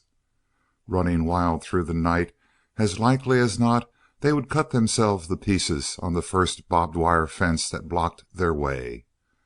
With such a thought to urge them, Marianne's hired men caught their fastest mounts and saddled like lightning. There was a play of ropes and curses in the big corral, the scuffle of leather as saddle after saddle flopped into place, and then a stream of dim riders darted through the corral gate. All of this, dazed by the misfortune, Marianne waited to see. But as the first of the pursuers darted out of sight, she turned and ran to the box stall where she kept her favorite pony, a nimble bay, inimitable on a mountain trail and with plenty of foot on the flat. But never did hurry waste so much precious time. The rush of her entrance in the dark startled the nervous horse, and she had to soothe it for a minute or more with a voice broken by excitement. After that there was the saddling to be done, and her fingers stumbled and stuttered over the straps, so that when at last she led the bay out and swung up to the saddle, there was no sound or sight of the cowpunchers. But a young moon was edging above the eastern mountains, and by that light, now only an illusionary haze, she hoped to gain sight of her men. Down the road she jockeyed the mare at the top of her pace, with the barbed wire running in 3 dim streaks of light on either side, until at last she struck the edge of the desert. The moon was now well above the horizon, and the sands rolled in dun levels and black hollows over which she could peer for a considerable distance. Still there was no sight of her cowpunchers, and this was a matter of small wonder, for a 10-minute start had sent them far away ahead of her. It would never do to push ahead with a blind energy. Already the bay was beginning to feel the run, and Marianne reluctantly drew down to the long lope which is the favorite gait of the cowpony. At this pace she rocked on over mile after mile of desert through the moon haze, but never a token of the cowpunchers came to her. Twice she was on the verge of turning back. Twice she shook her head and urged the mare on again. Hour upon hour had slipped by her. Perhaps Hervey long since had given up the chase and turned towards the ranch. In the meantime, so much alike was all the ground she covered that she seemed to be riding on a treadmill, but yet she could not return. The moon floated higher and higher as the night grew old, and at length there was a dim lightening in the east which foretold dawn, but Marianne kept on. If she lost the mares, it would be very much like losing her last claim to the respect of her father. She could see him in prospect, shrug his shoulders and roll another cigarette. Above all, she could see Lew Hervey smile with a suppressed wisdom. Both of them had, from the first, not only disapproved of the long price of the Coles horses, but of their long legs as well, and their damned high heads. She had kept telling herself fiercely that before long, when the mares were used to the mountain ways and trails, she would ride one of them against the pick of Hervey's saddle ponies, and at the end of a day he would know how much blood counts in horseflesh. But if that chance were lost to her with the mares themselves, she did not know where she could find the courage to go back and face the people at the ranch. Meantime, the dawn grew slowly in the east, but even when the mountains were huge and black against flaming colors of the horizon sky, there was no breaking of Marianne's gloom. Now and then, hopelessly, she raised her field glasses and swept a segment of the compass, but it was an automatic act, and her own forecast of failure obscured her vision, until at last, saddle-racked, trembling with weariness and grief, she stopped the mare. She was beaten. She had turned the bay towards the home trail when something subconsciously noted made her glance over her shoulder. And she saw them. She needed no glass to bring them close. Those 6 small forms moving over the distant hill could be nothing else. But if she doubted, all room for doubt was instantly removed, for in a moment a group of horsemen passed raggedly over the same crest. Hervey had found them, after all. Tears of relief and astonishment streamed down her face. God bless Lew Hervey for his good work. Even the bay seemed to recover her spirit at the sight. She had picked up her head before she felt the rein of the mistress, and now she answered the first word by swinging into a brisk gallop that overhauled the others swiftly. How the eyes of Marianne feasted on the reclaimed truants! They danced along gaily, their slender bodies shining with sweat in the light of the early day, and Lady Mary mincing in the lead. A moment later Marianne was among her cowpunchers. They were stolid as ever, but she knew them well enough to understand by the smiles they interchanged that they were intensely pleased with their work of the night. Then she found herself crying to Hervey, "You're wonderful, simply wonderful. How could you have followed them so far and found them in the night?" At that, of course, Hervey became exceedingly matter-of-fact. He spoke as though the explanation were self-evident. "They busted away in a straight line," he said. "So I knew by that something was leading them. Them bays ain't got sense enough of their own to run so straight." She noted the slur without anger. "Well, what was leading 'em must have been what led 'em out of the corral. And what led 'em out of the corral—" "Horse thieves!" cried Marianne. But Hervey observed her without interest. "Horse stealing ain't popular around these parts for some time," he said.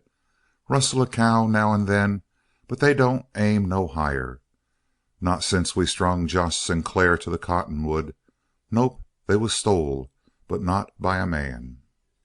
Here he made a tantalizing pause to roll a cigarette, with Marianne exclaiming, "If not a man, then what on earth, Mr. Hervey?" He puffed out his answer with the first big cloud of smoke. "By another horse. I guessed it right off. Remember what I said last night about the chestnut stallion and the bad luck he put on my gun?" She recalled vividly how Hervey, with the utmost solemnity, had avowed that the leader of the mustangs put bad luck on his bullets and that they had not seen the last of the horse. She dared not trust herself to answer Lew, but glanced at the other men to see if they were not smiling at their foreman's absurd idea. They were as grave as images. "The chestnut wanted to get back at us for killing his herd off," went on Hervey. "So he sneaks up to the ranch and opens the corral gate and takes the mares out. When I seen the mares were traveling so straight as all that, I guessed what was up. Well, if the horse was leading 'em, where would he take 'em? Straight to water. There was no use trying to run down them long-legged gallopers. I took a swing off to the right and headed for Warner's tank. Sure enough, when we got there, we seen the mares spread out and the chestnut and the gray mare hanging around." He paused again and looked sternly at Slim, and Slim flushed to the eyes and glared straight ahead. Slim here had been saying maybe it was my bum shooting and not the bad luck the stallion put on my rifle that made me miss. So I give him the job of plugging the horse. Well, he tried and missed 3 times. Off goes the gray and the chestnut like a streak the first crack out of the box. But we got ahead of the mares and turned 'em. And here we are. That's all there was to it. But," he added gravely, "we ain't seen the last of that chestnut horse, Miss Jordan." "I guess hardly another man on the range could have trailed him so well," she said gratefully. "But this wild horse, do you really think he'll try to steal our mares again?" "Think? I know, and the next time we won't get him back so plumb easy. Right this morning, if they'd got started quick enough when he give 'em the signal, we'd never have headed 'em. But they ain't turned wild yet. They ain't used to his ways. Give 'em another whirl with them and they'll belong to him for good. Ain't no horses around these parts can run them mares down." She heard the tribute with a smile of pleasure, and ran satisfied glances over the 6 beauties which cantered or trotted before them. "But even wild things are captured," she argued. "Even deer are caught. If the chestnut did run off the mares again, why couldn't—" Hervey interrupted dryly. Down Concord way, Jess Rankin was pestered by a black mustang. Jess was a pretty tolerable fair hunter, knowed mustangs and mustang ways, and had a right fine string of saddle horses. Well, it took Jess 4 years of hard work to get that black. Up by Mexico Creek, Bud Wilkinson had a gray stallion that run amuck his range. Took Bud nigh on to 5 years to get the gray. Well, I seen both the gray and the black, and I helped run 'em a couple of times. Well, Miss Jordan, when it come to running, neither of 'em was 1, 2, 3 beside this chestnut. And if it took 5 years to get in rifle range of 'em for a good shot, it'll take 10 to get the chestnut. That's the way I figure." As he ended, his companions nodded soberly. "Plumb streak of light," they said. "Just natural crazy fool when it comes to running, that horse is." And Marianne for the first time truly appreciated how great was the danger from which the mares had been saved. Sighed as she looked them over again one by one. It had been a double triumph, this night's work.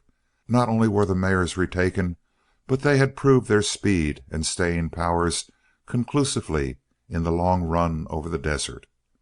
Hervey himself began hinting, as they rode on, that he would like to clamp a saddle on that Lady Mary horse one of these days. In truth, her purchase was vindicated completely, and Marianne fell into a happy dream of a ranch stocked with saddle horses, all drawn from the blood of these neat-footed mares. With such horses to offer, she could pick and cull among the best punchers in the West. Into the dream, appropriately enough, ran the neigh of a horse, long drawn and shrill of pitch, interrupted by a sudden burst of deep-throated curses from the riders. The 6 mares had come to a halt with their beautiful heads raised to listen, and on a far-off hill Mary saw the signaler, a chestnut horse gleaming red in the morning light. "It's him!" shouted Hervey. "The nervy devil has come back to give us a look. Shorty, take a crack at him." For that matter, every man in the party was whipping his rifle out of its holster as Mary raised her field glass hurriedly to study the stranger. She focused on him clearly at once, and it was a startling thing to see the distant figure shoot suddenly close to her, distinct in every detail an item of perfect beauty. She gasped her admiration and astonishment. Mustang he might be, but the short line of the back above and the long line below, the deep set of the shoulders, the length of neck, the Arab perfection of head, would have allowed him to pass unquestioned muster among a group of thoroughbreds, and a picked group at that. He turned at that instant and galloped a short distance along the crest, neighing again, and then paused like an expectant dog, with one forefoot raised, a white-stockinged forefoot. Marianne gripped the glass hard and then dropped it. By the liquid smoothness of that gallop, by the white-stockinged forefoot, by something about his head, and above all by what she knew of his cunning, she had recognized Alcatraz. And where, in the first glimpse, she had been about to warn the men not to shoot this peerless beauty, she now dropped the glass with the memory of the trampling of Manuel Cordova rushing back across her mind. "It's Alcatraz," she cried. "It's that chestnut I told you of at Glosterville. Mr. Hervey. Oh, shoot, and shoot to kill. He's a murderer, not a horse." That injunction was not needed. The rifle spoke from the shoulder of Shorty, but the stallion neither fell nor fled, and his challenging neigh rang faintly down to them. "Mind the mares!" shrilled Marianne suddenly. "They're starting for him." In fact, it seemed as though the report of the rifle had started the Coles horses towards their late companion. They went forward at a high-stepping trot, as horses will when their minds are not quite made up about their course. Now, in obedience to shouted orders from Hervey, the cowpunchers split into two groups and slipped away on either side to head the truants. Marianne herself, spurring as hard as she could after Hervey, heard the foreman groaning, "By God, you ever see a horse stand up under gunfire like that?" For as they galloped, the men were pumping in shot after shot wildly, and Alcatraz did not stir. The firing merely served to rouse the mares from trot to gallop and from gallop to run. For the first time Marianne mourned their speed. They glided away as though the horses of the cowpunchers were running fetlock deep in mud. They shot up the slope towards the distant stallion like six bright arrows. Then came Hervey's last despairing effort. "Pull up, Shorty! Slim! Pull up and try to drop that devil!" They obeyed. Marianne, racing blindly ahead, heard a clangor of shots behind her and riveted her eyes on the chestnut, waiting for him to fall. But he did not fall. He seemed to challenge the bullets with his lordly head, and in another moment he was wheeling with the mares about him. Even in her anguish, Marianne noted with a thrill of wonder that though the Coles horses were racing at the top of their speed, the stallion overtook them instantly and shot into the lead. For that matter, handicapped with a wretched ride, staggering weak from underfeeding, he had been good enough to beat them in Glosterville, and now he was transformed by rich pasture and glorious freedom.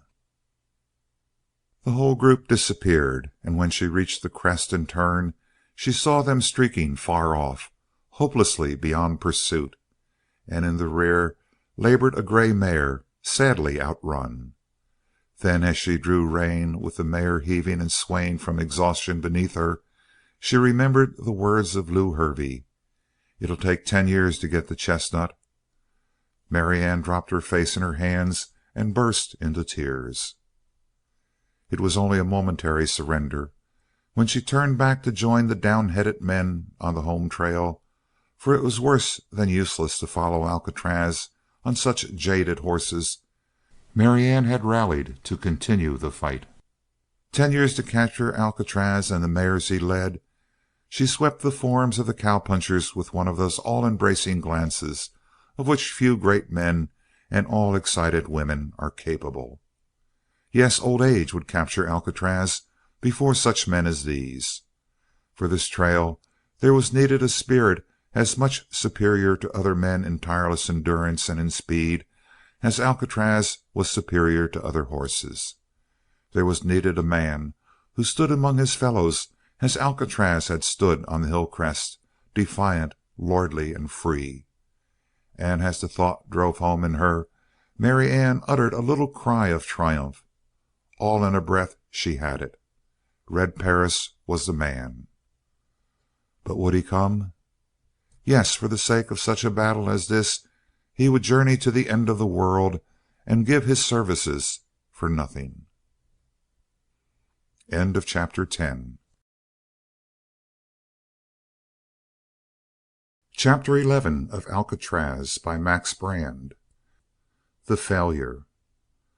Before noon, Shorty, the lightweight and tireless rider, unwearied to all appearance by his effort of that night, had started toward Glosterville with her letter to Perris. But it was not until the next day that she confessed what she had done to Hervey.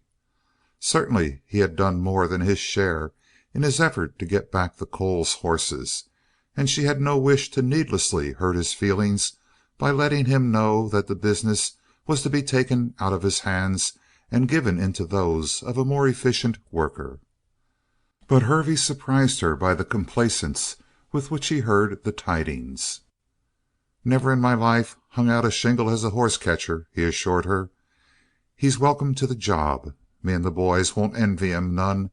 It'll be a long trail, and a tolerably lonely one, most like."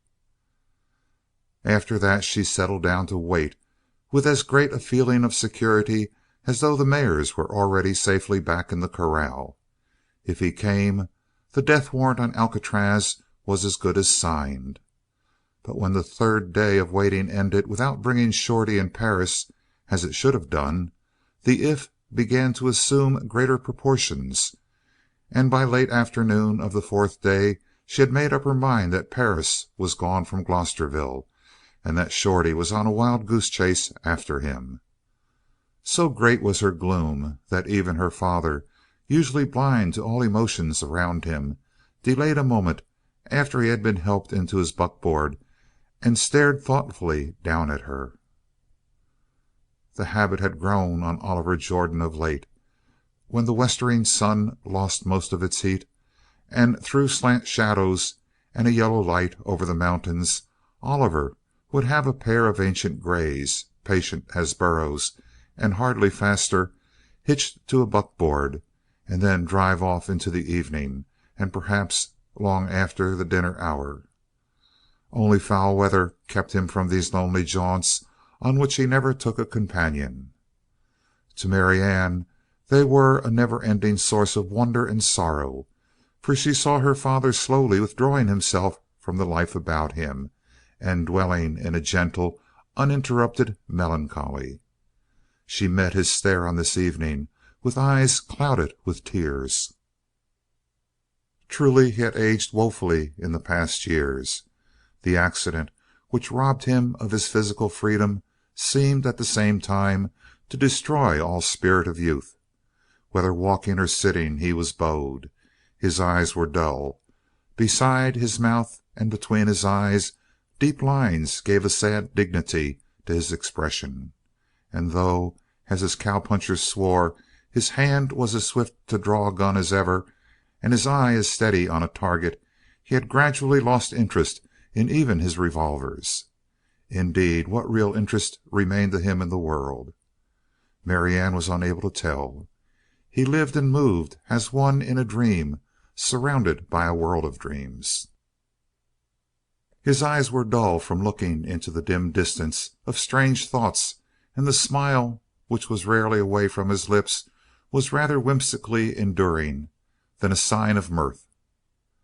But as he looked down at her from the buckboard, Marianne saw his expression clear to awareness of her.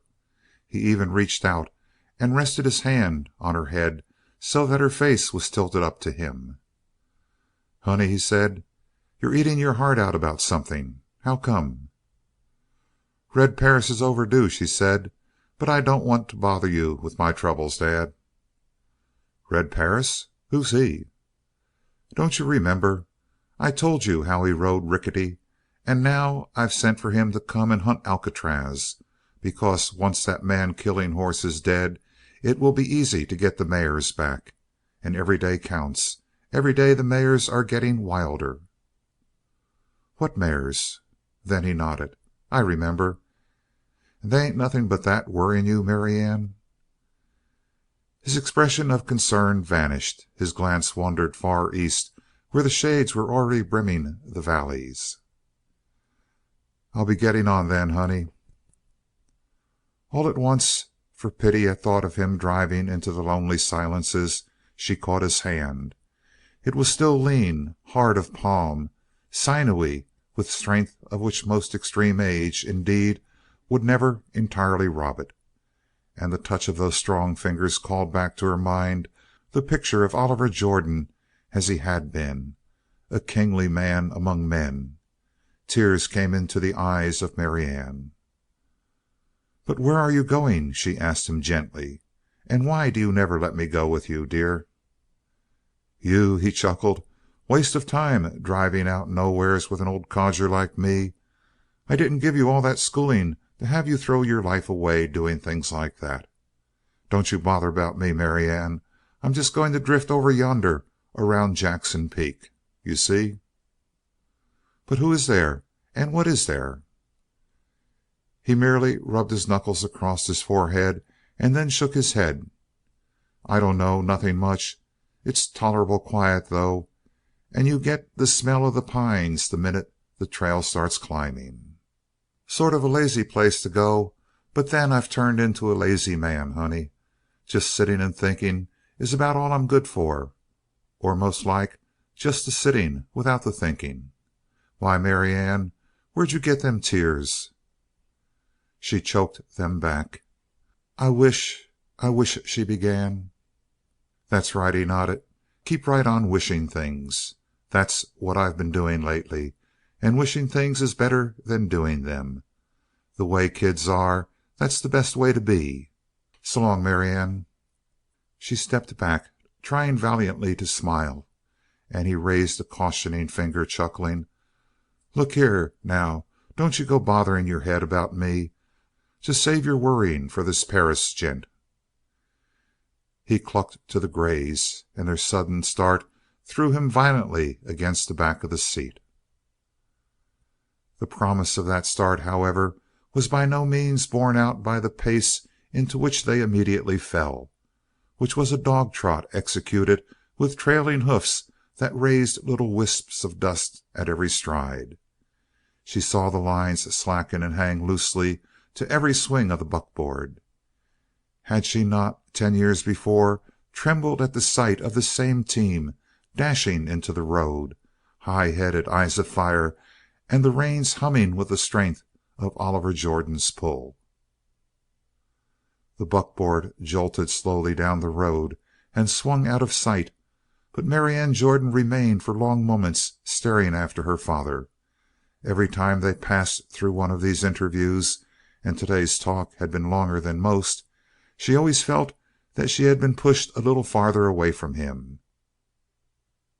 At the very time of his life when his daughter should have become a comfort to him, Oliver Jordan withdrew himself more and more from the world, and she could not but feel that his evening drives through the silences of the hill were dearer and closer to him than his daughter.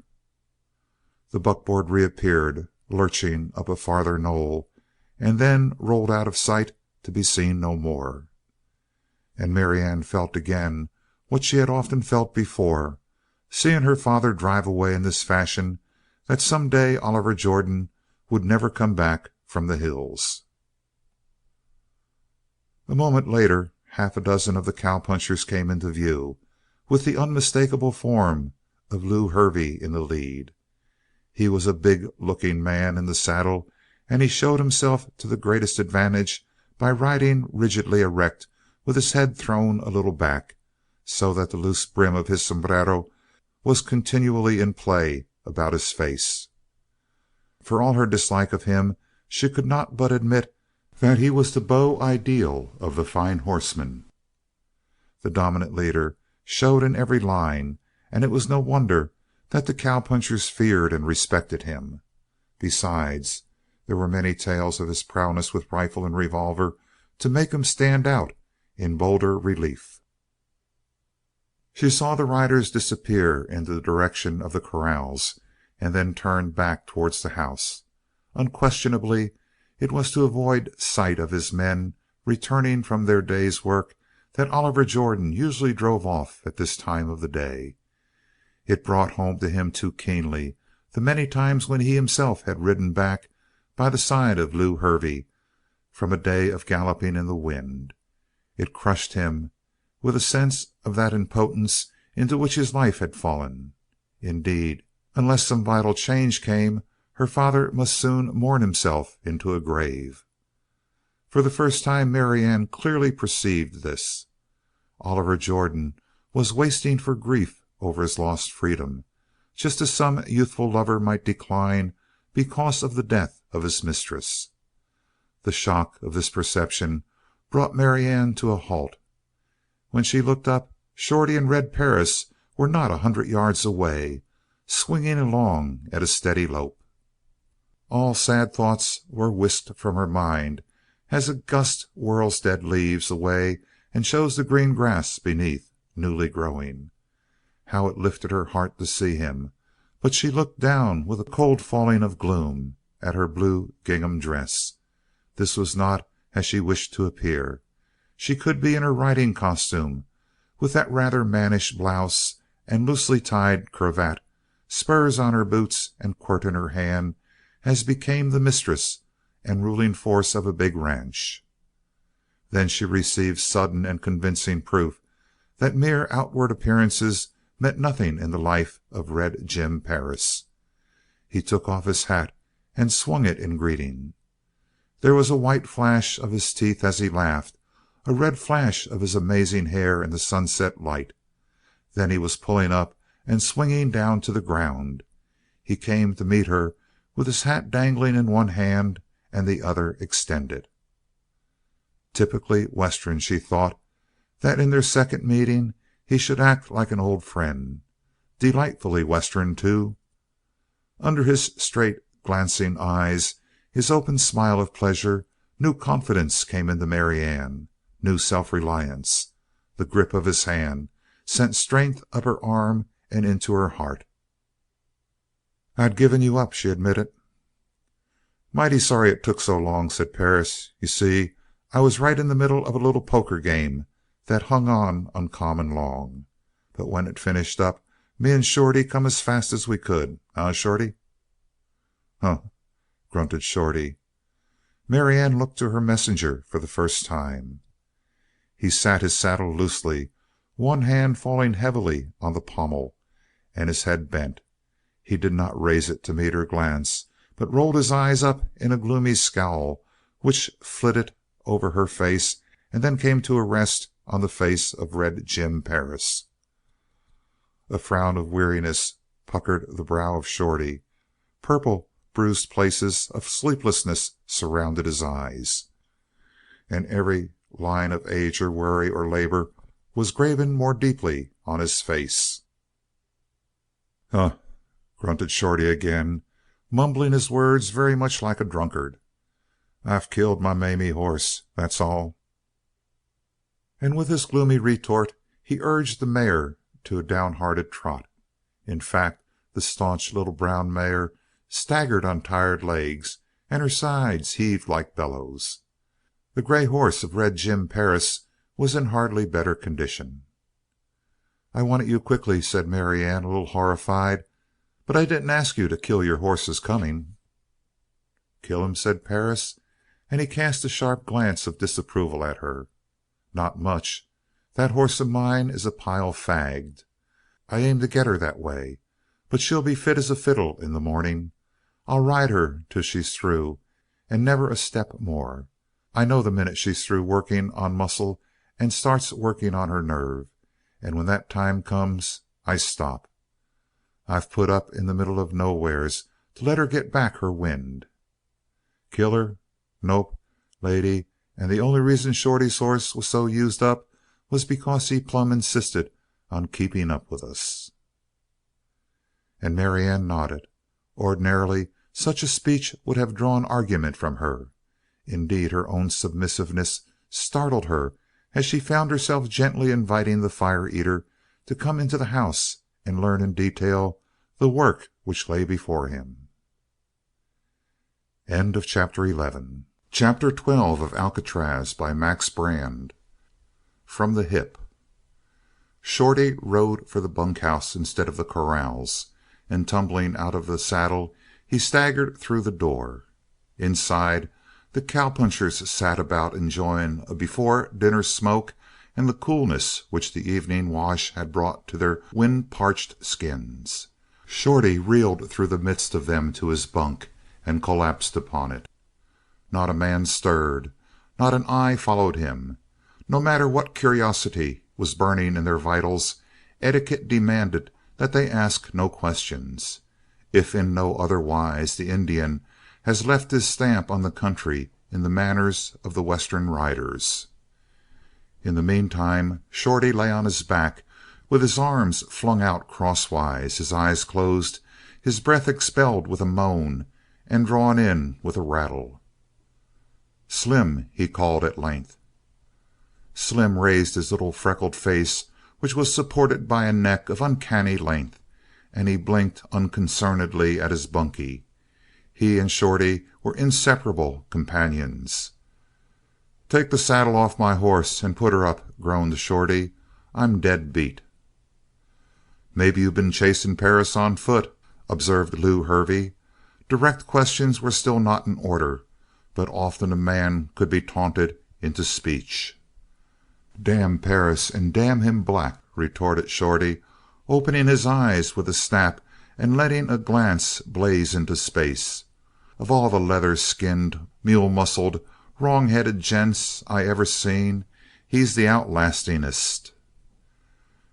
"You sure got your vocabulary all warmed up," observed Little Joe, so called because of 200 pounds of iron-hard sinew and muscle.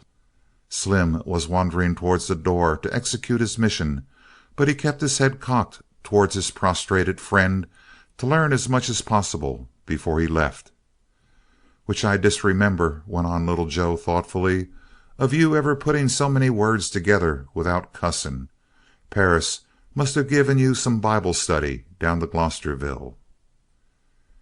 It brought Shorty up on one bulging elbow, and he glared at Little Joe. "Bible?" snorted Shorty.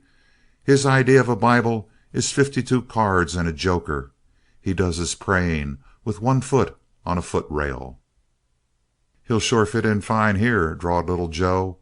"What with a girl for our boss and a hired horse catcher, none of us being good enough to take the job, we all will get a mighty fine rep around these parts.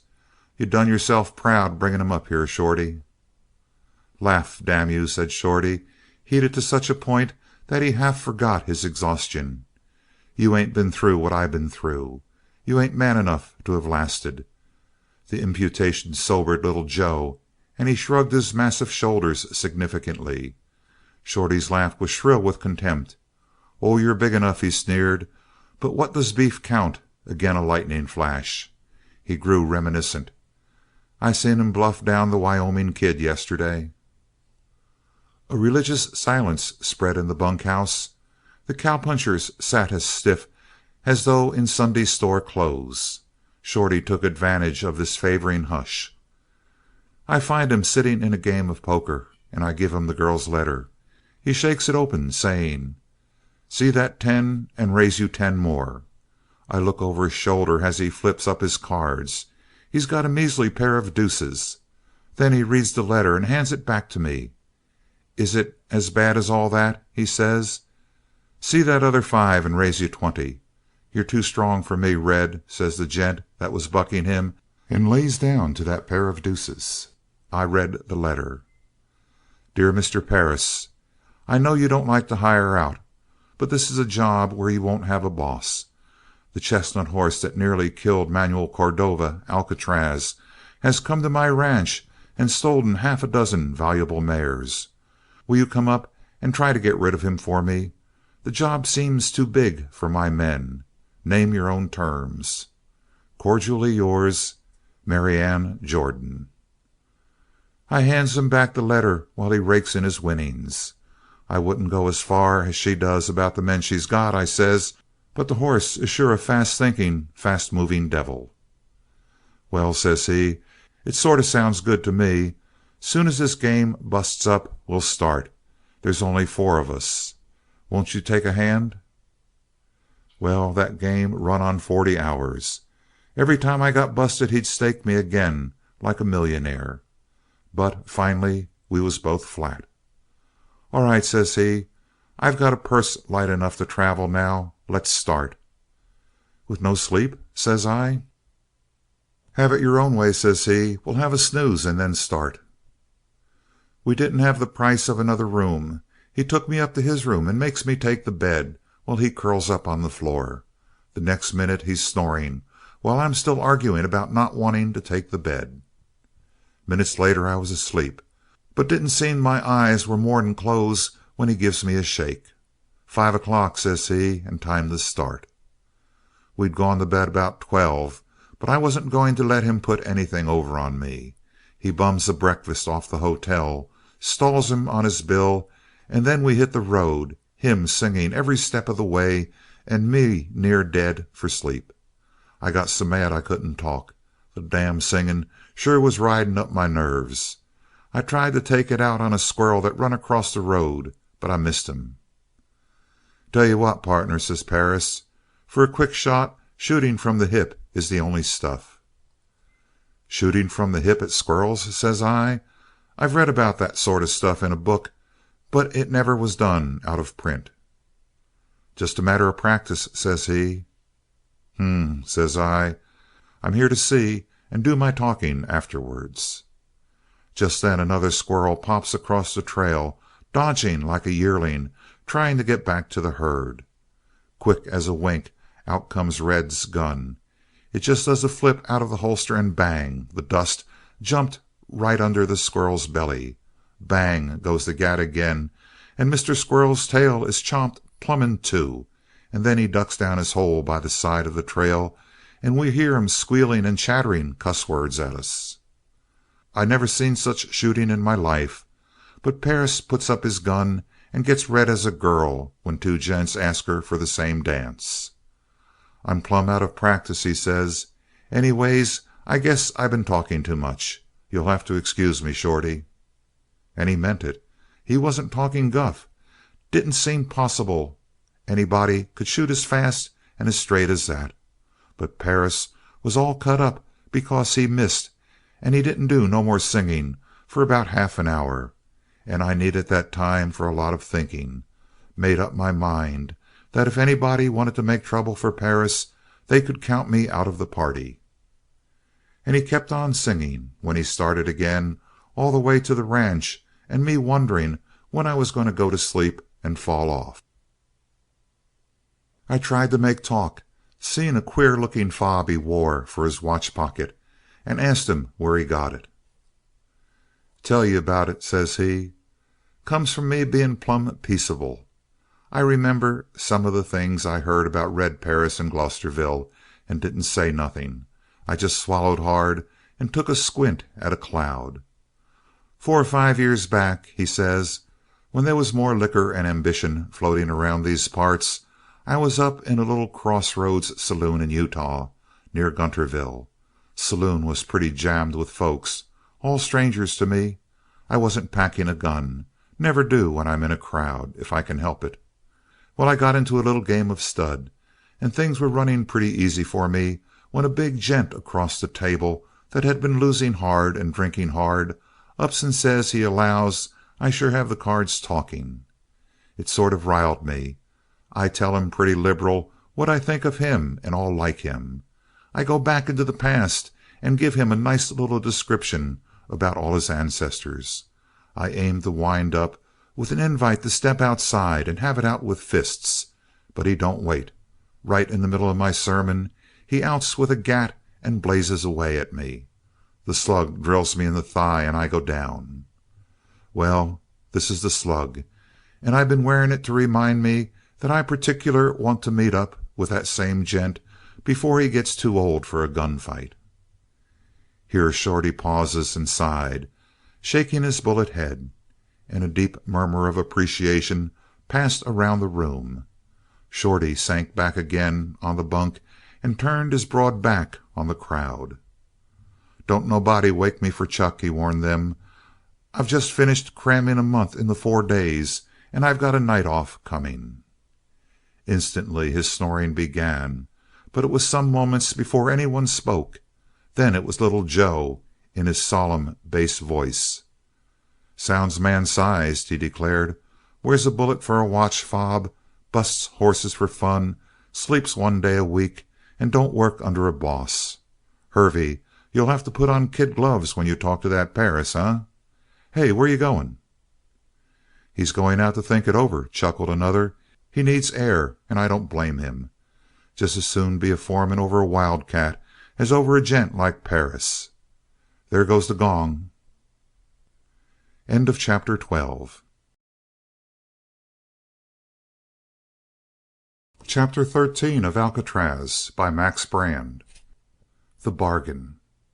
But in spite of the dinner bell, Hervey made for the corrals instead of the house, roped and saddled the fastest pony in his string, jogged out to the eastern trail, and then sent his mount at a run into the evening haze.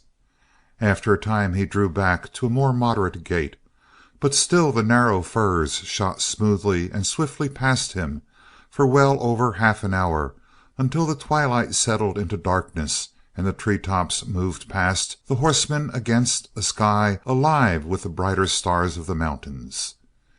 He reached the hills. The trail tangled into zigzag lines, tossing up and down, dodging here and there, and in one of these elbow turns a team of horses loomed huge and black above him, and against the stars behind the hilltop it seemed as though the team was stepping out into the thin air. Behind them, Lew Hervey made out the low body of the buckboard, and on the seat a squat, bunched figure with head dropped so low that the sombrero seemed to rest flat on the shoulders. Hervey raised his hand with a shout of relief. "Hey, Jordan!"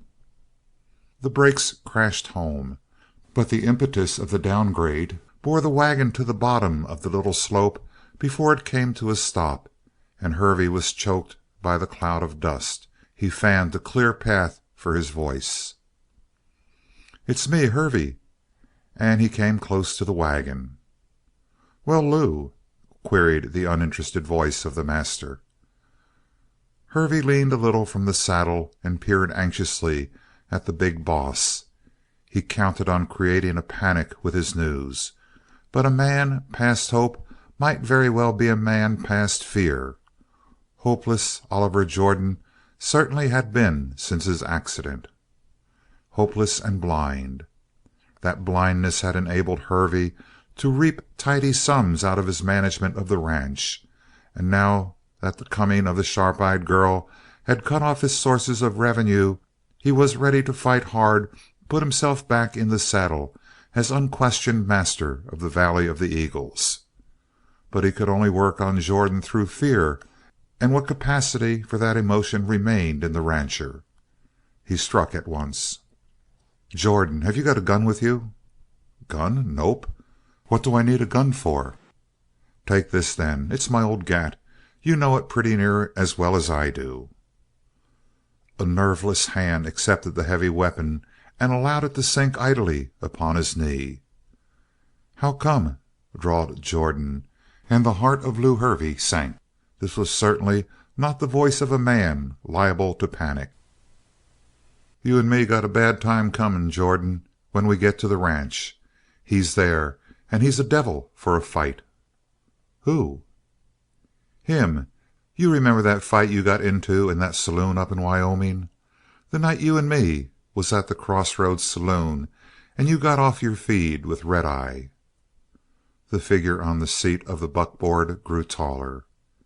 "Do I remember? Aye, and I'll never forget. The one downright bad thing I've ever done, Hervey. It was the infernal red eye that made me a crazy man. You should have let me go back and see how bad he was hurt, Lew." "Nope, I was right. Best thing a gent can do after he dropped his man is to climb a horse and feed it leather." "He didn't have a gun," groaned Jordan heavily, "but I forgot it. The red eye got to working on me. I was losing. It was the one rotten yellow thing I ever done, Lew." "I know. And now he's here. He's Red Perris." "Red Perris?" breathed Oliver Jordan. "The man Marianne sent for? Why, it's like fate, her bringing him right to the ranch." Hervey was discreetly silent. "But," cried Jordan suddenly, and there was a ghost of the old ring in his voice. "I dropped him once by a crooked play, and now I'll drop him fair and square, if he's here looking for trouble. I don't want your help, Lou. Mighty fine of you to offer it, but I ain't plumb forgot how to shoot. I don't want help." Hervey waited a moment for that heat of defiance to die away. Then he said, with the quiet of certainty: "No use, Jordan, no use at all. Shorty seen this gent do some shooting on the way up to the ranch. He pulled on a squirrel that dodged across the trail. First slug knocked dust into the squirrel's belly fur, and the second chipped off his tail. Both of them slugs would have landed dead center in a target as big as the body of a man." He paused again. He could hear the heavy breathing of Oliver Jordan, and the figure of the driver swayed a little back and forth in the seat, as a man will do when his mind is swinging from one alternative to another. "He done that shooting from the hip," added Hervey, as though by afterthought. There was a gasp from Jordan. "Good God, Lou, you don't mean that?" "That's what he done the shooting for, to show Shorty how to get off a quick shot. Shorty said he got his gun out and fired inside the time it'd take a common gunman to wink twice. And that's why you and me have got to face him together, Chief. You know I ain't particular yellow, but I'd as soon tackle a machine gun with a pea shooter as run into this Perris all by myself. He's bad medicine, Chief." 2 to 1? That'd be worse than murder, Lou. Neither you nor me could ever hold up a head around these parts again if the two of us jumped one gent. "I know it," said Hervey solemnly, "but it's better to be shamed than to be dead. That's the way I figure, and I ain't so sure that both of us together could win out." There was another interval of silence, far more important than many words. Through the hush Hervey, with a beating heart, strove to peer into the mind of the rancher. "I'll go back and face him all by myself," said Jordan huskily. "I'll let him rub out that old score. If he finishes me, well, what good am I in the world anyway? No good, Lou. I'm done for just as much as though somebody had plugged me with a gat. Let Perris finish the job." He added hastily, "But these 5 years have changed me a lot. Maybe he won't know me." "You ain't changed that much, Jordan. Look at Howlands. He hadn't seen you for 8 years. He knew you right off." "Aye," growled Jordan, "that's true enough. But what makes you so sure that Perris is so hot after me? Ain't there been time enough for him to cool down?" With the skill of a connoisseur, saving his choicest morsel for the end, Hervey waited for the most favorable opportunity before striking home with his most convincing item. "You remember you drilled him in the leg, Chief?" "I remember everything. The whole damned affair has never been out of my head for a whole day. I've gone over every detail of it 1,000 times, Lou." "So has Perris," answered Lew Hervey solemnly.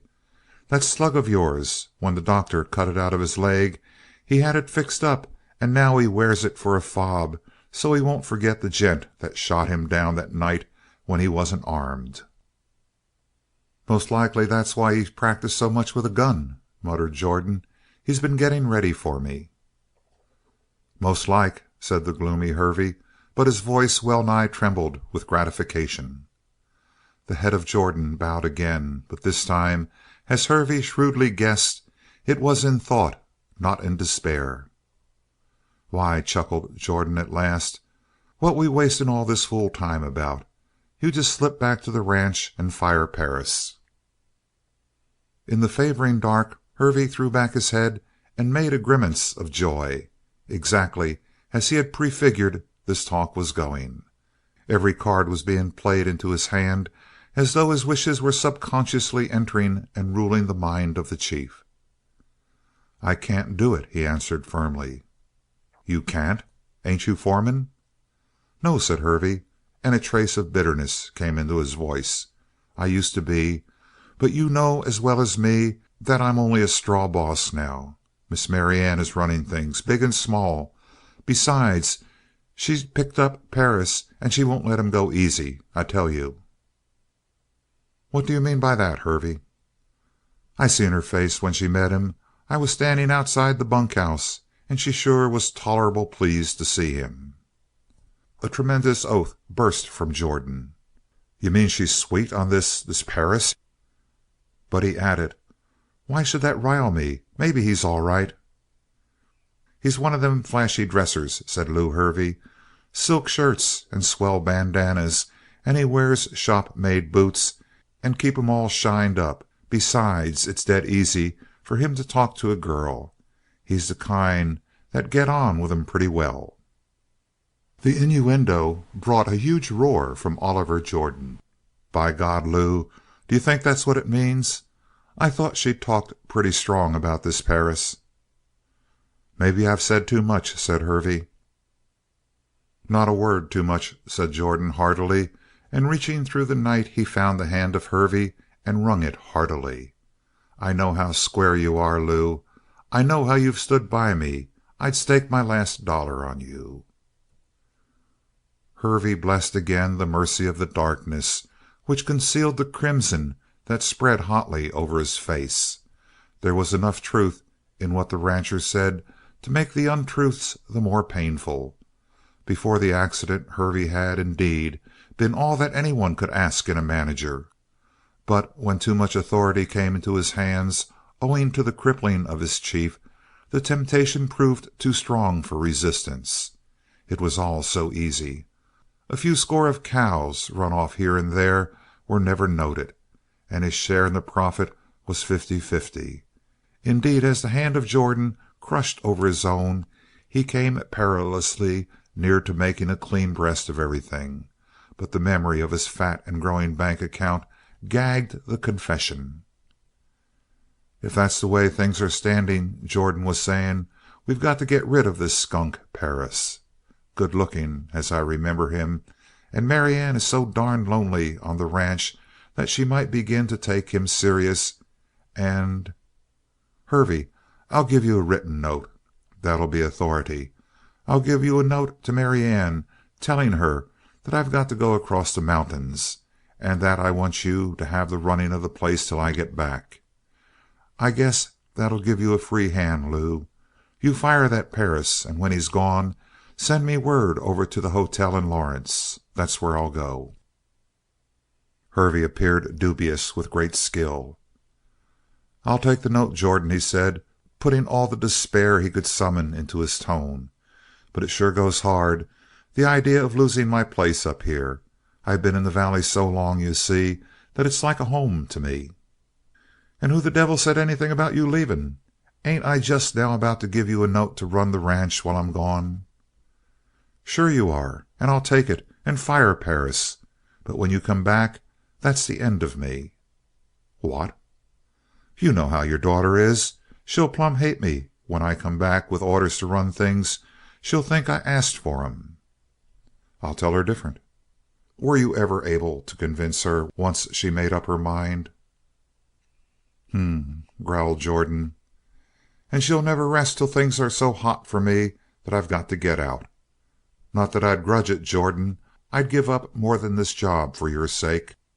Only it sure makes me homesick to think about starting out at my time of life and riding herd for a strange outfit." "You ride for another outfit?" said Jordan. "After you've worked this game on Perris for me? I'll tell you what, Lew. If you get Perris safe off the ranch you can stop worrying. You're foreman for life. You have my word for it." "But suppose," protested Hervey faintly. "Suppose nothing. You have my word. Besides, I'm tired of talking." With well acted diffidence, Lew held out the paper, which Oliver Jordan snatched and smoothed on his knee. Then Hervey rode closer, lighted a match, and held it so that the rancher could see to write. "Dear Marianne," scrawled the pencil, "this is to let you know that I have to go on business to—" "Better not tell her where," suggested Hervey. "She might send after and ask a lot of bothersome questions. You know the way a woman is." "You've sure got a fine head for business, Lew," nodded Jordan, and continued his note. "To a town across the mountains, and it may be a few days before I get back. I met Lou on the road, so I'm letting him take this note back to you. Another thing, I've told Lou about several things I want done while I'm gone. Easier than explaining them all to you, honey. He can do them himself and tell you later. Affectionately.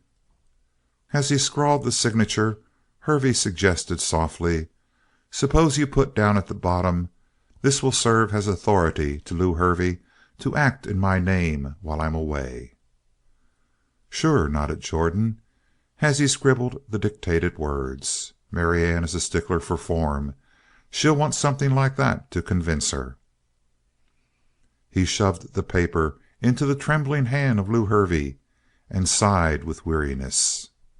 "Chief," muttered Hervey, finding that even in the darkness he could not look into the tired, pain-worn face of the rancher, "I sure hope you never have no call to be sorry for this." "Sorry? I ain't bothering about that. So long, Lew." But Lew Hervey had suddenly lost his voice. He could only wave his adieu. End of chapter 13.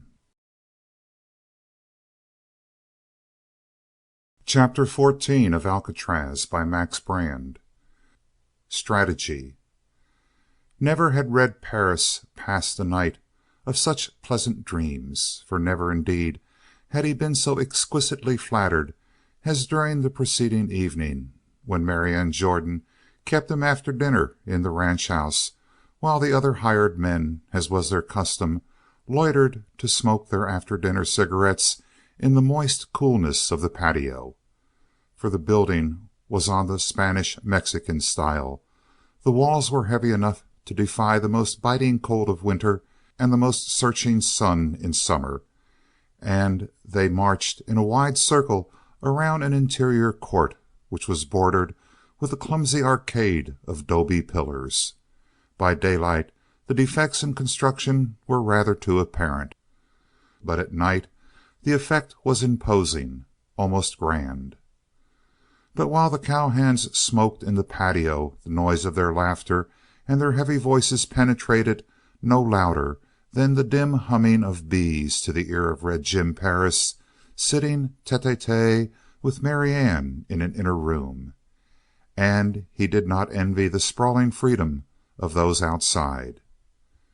Pretty girls had come his way now and again during his wanderings north and south and east and west through the mountain desert, but never before had he seen one in such a background.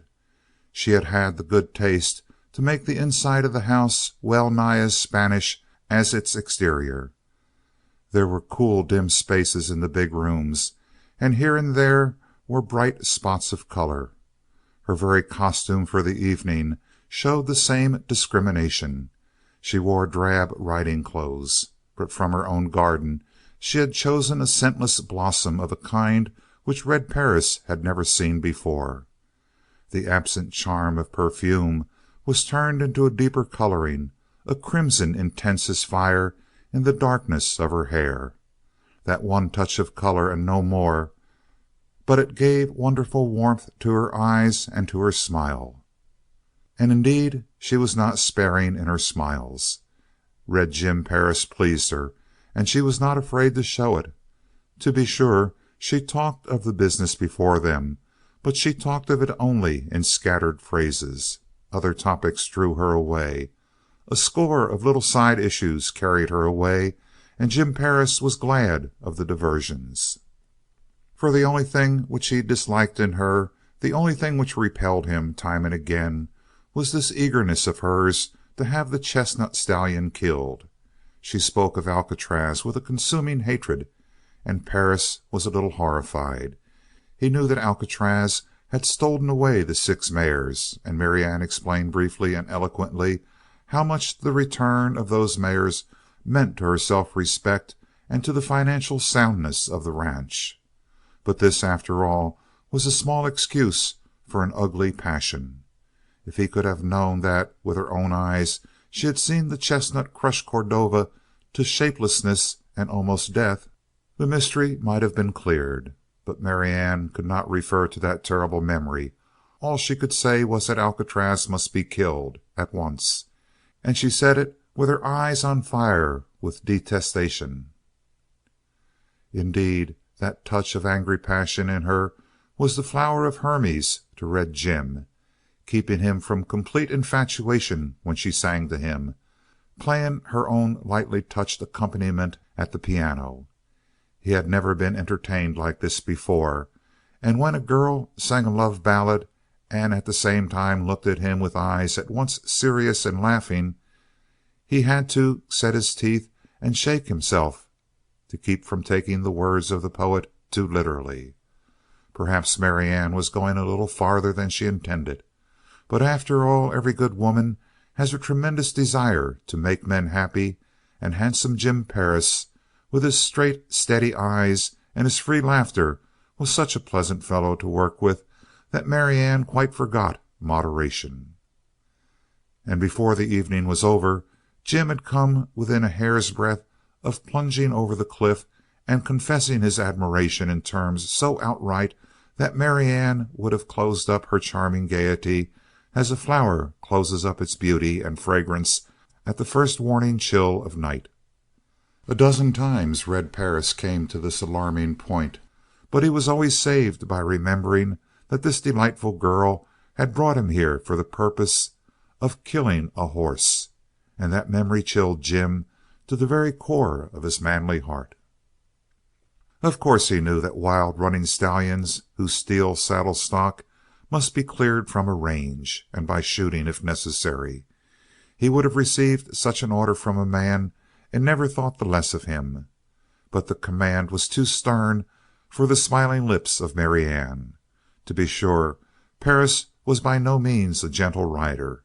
In fact, he rode so very hard that only fine horses could measure up to his demands, and who, since the world began, has ridden many fine horses without coming to love the entire race. Red Perris at least was such a man, and indeed he had spent many an hour dreaming of some happy day when he should find beneath him a mount with speed like an eagle, soul of a lion, and the gentle, trusting heart of a child. Finally the evening ended. He left the house and the puzzled smile of Marianne behind him, and went to the bunkhouse and a sleep of happy dreams. But every dream ended with the thought of a wild chestnut running into the circle of his rifle's sights, leaping into the air at the report of his gun, and dropping inert on the grass. What wonder, then, that when he wakened he thought of Marianne Jordan with mixed emotions. Perhaps the really important point was that he thought of her so much, whether for good or evil. He went in with the other men to breakfast in the long dining room of the ranch house, and there was Marianne Jordan again presiding at the head of the table.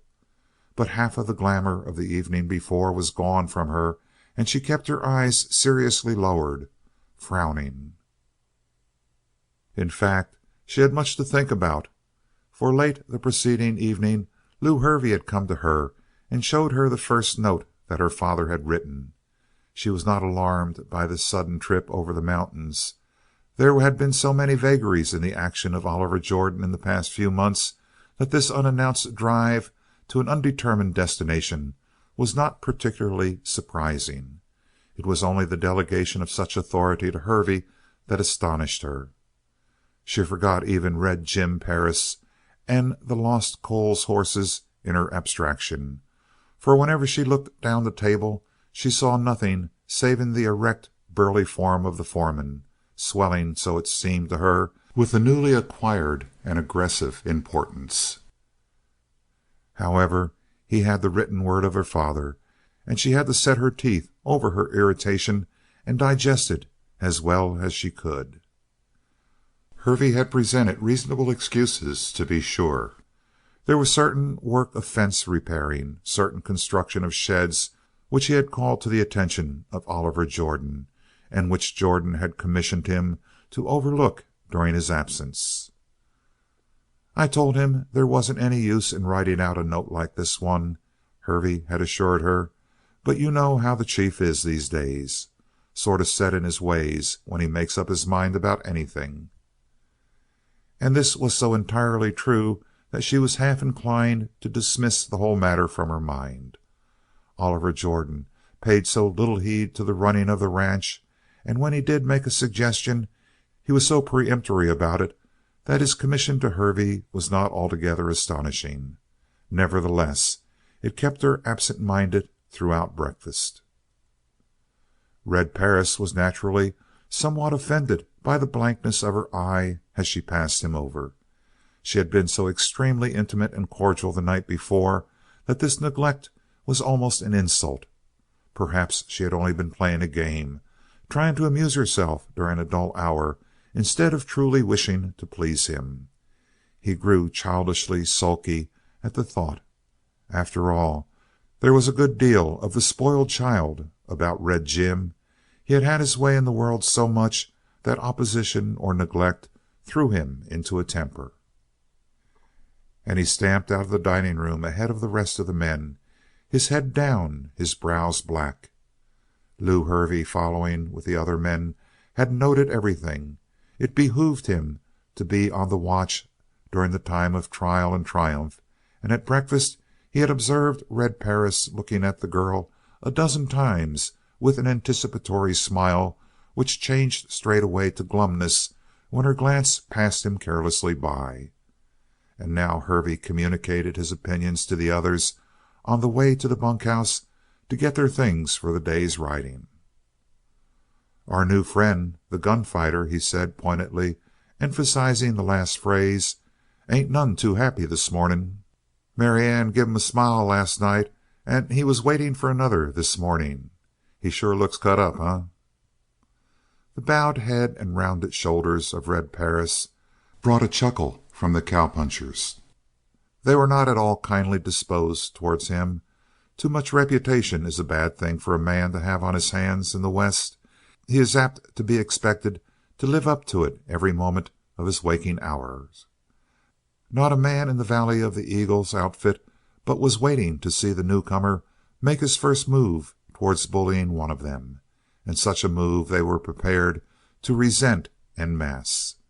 That Marianne might have made a good deal of a fool out of Perris, as Hervey suggested, pleased them immensely. "Maybe the ranch suits him pretty well," suggested Slim ironically. "Maybe he figures it might be worth his while to pick it up by marrying the old man's girl, eh, Lew?"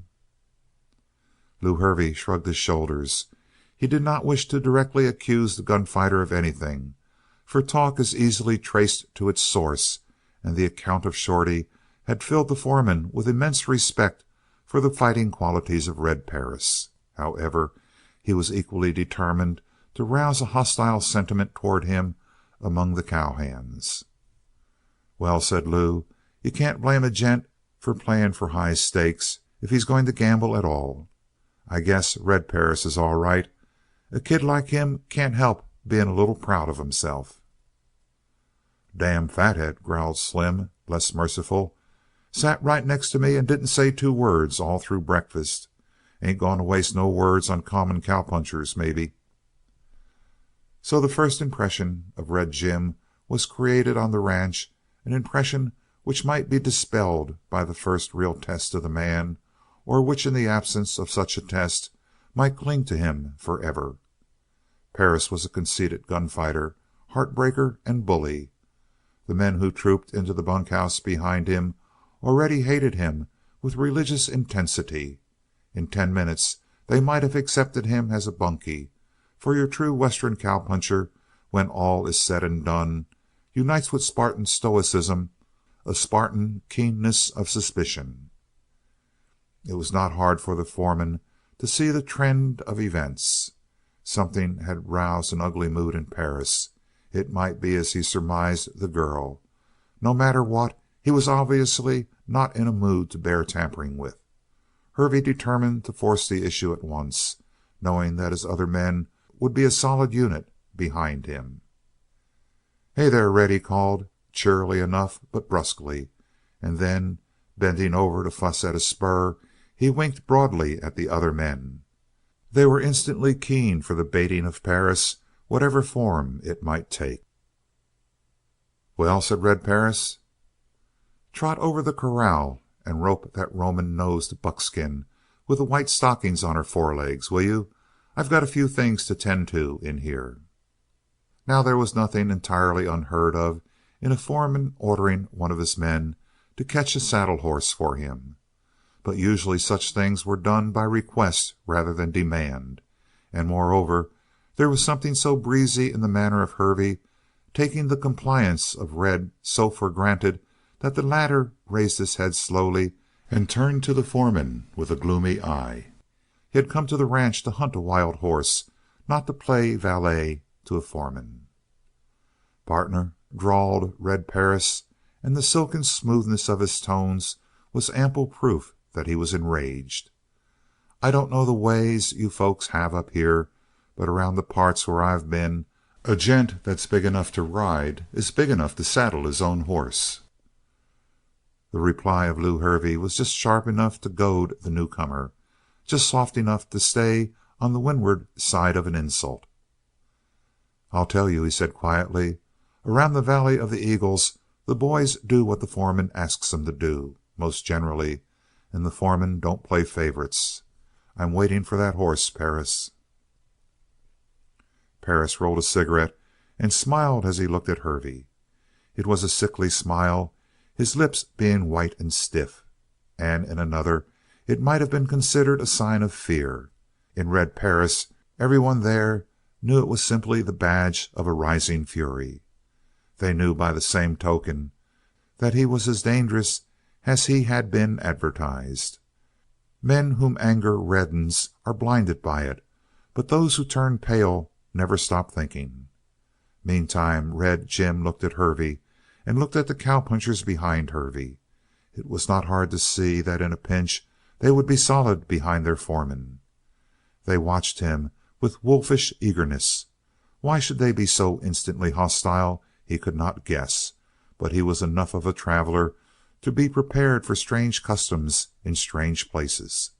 There was only one important point: he would not saddle the buckskin. Moreover, at the sight of this solid front and their aggressive sneers, he grew fighting hot. "How gents come in these parts," he said with deliberate scorn, "I don't know, and I don't care a damn. If they brush their foreman's boots and saddle his horse for him, they can go ahead and do it. But I come up here to catch a wild horse that the gents in the Valley of the Eagles couldn't get. That's my job and nothing else." The growl of his cowpunchers was sweetest music to the ear of Lew Hervey. He glanced at them as much as to say, "You see what I got on my hands?" Then he stepped forward and cleared his throat. "You're young, kid," he declared, "and when you grow up you'll know better than to talk like this. But cowpunchers, we ain't going to make no trouble for you. But I'll tell you short, Perris, you go out and rope that horse, or else roll your blankets and clear out. Understand? I was joking when I asked you to rope the horse first. I wanted to see what sort you were. Well, I see, and I don't like what I see." "Hervey," began Perris, trembling with passion. "Hervey." "Wait a minute," said the foreman. "I know your kind. You sign your name with bullets. You pay your way with lead. You bully a crowd by fingering a gun butt. Well, son, that sort of thing don't go in the Valley of the Eagles. Lay a hand on that gun and I'll have the boys tie you in knots and roll you in a barrel of tar we've got handy. Perris, get that horse for me or get out." Red Perris sat down on the edge of his bunk. He made no move towards his revolver. Indeed, it lay almost arm's length away. Almost everyone noted that. He crossed his legs and his glance wandered slowly up and down the line of grim faces. "Partner," he said softly to Hervey, "I'm not going to get that horse, and I'm not going to get out. The next move is up to you. Is it tar?" For a moment Hervey was dazed. No one could have foreseen such daredeviltry as this. At the same time he was badly cornered. If his men rushed Red Perris would get his gun, and if Red Perris got his gun, the first shot would be for Hervey. "Hold on, boys," he called suddenly, above the angry curses of his men. "I'm not going to risk one of you in getting this fool. Miss Jordan hired him. She can fire him if I can't. Which we'll find out pronto. Slim, go get her, will you?" Slim jumped through the door. They heard his footsteps fade away at a run. And then, after an interval of steady silence, his voice began in the distance, replying to sharp, hurried inquiries of Marianne. In another moment Marianne was in the bunkhouse. Her glance shot from Hervey to Perris and back again. "I knew you'd be up to something like this," she cried. "I knew it, Lew, Hervey." Hervey made a gesture of surrender. "Ask the boys," he pleaded. "Ask them if I didn't try to go easy with him. But he's all teeth. He wants to bite, and we ain't going to put up with that sort of gent here. I guess I've ordered him off the ranch. Does that go with you?" "Oh, Jim Perris," cried the girl, "why have you let this happen?" "I'm sure sorry," said Perris. He disdained further explanation. "But," said Marianne, "I've got to have that terrible stallion killed. And who can do it but Jim Perris, Mr. Hervey?" "Give me time," said Lew, "and I'll do it." She stamped her foot in anger. "How you wielded the authority out of my father I don't know," she said. "But you have it, and you can discharge him if you want. But he'll hear another side of this when he returns, Mr. Hervey. I promise you that." She whirled on Red Jim. "Mr. Perris, if Mr. Hervey allows you to stay, will you remain for a week, say, and try to get rid of Alcatraz for me? Mr. Hervey, will you let me have Mr. Perris for 1 week?" There was more angry demand than appeal in her voice, but Hervey knew he must give way. After all, the way to carry this thing through was to use the high hand as little as possible. Oliver Jordan would certainly wait a week before he returned. "I sure want to be reasonable, Miss Jordan," he said. "I'm only acting in your father's interests. Of course he can stay for a week." She whirled away from him with a glance of angry suspicion which softened instantly as she faced Red Jim. "You will stay?" she pleaded. Sullen pride drew Jim one way. The bright, eager eyes drew him another. "As long as you want," he said gravely. End of chapter 14. Chapter 15 of Alcatraz by Max Brand. The King.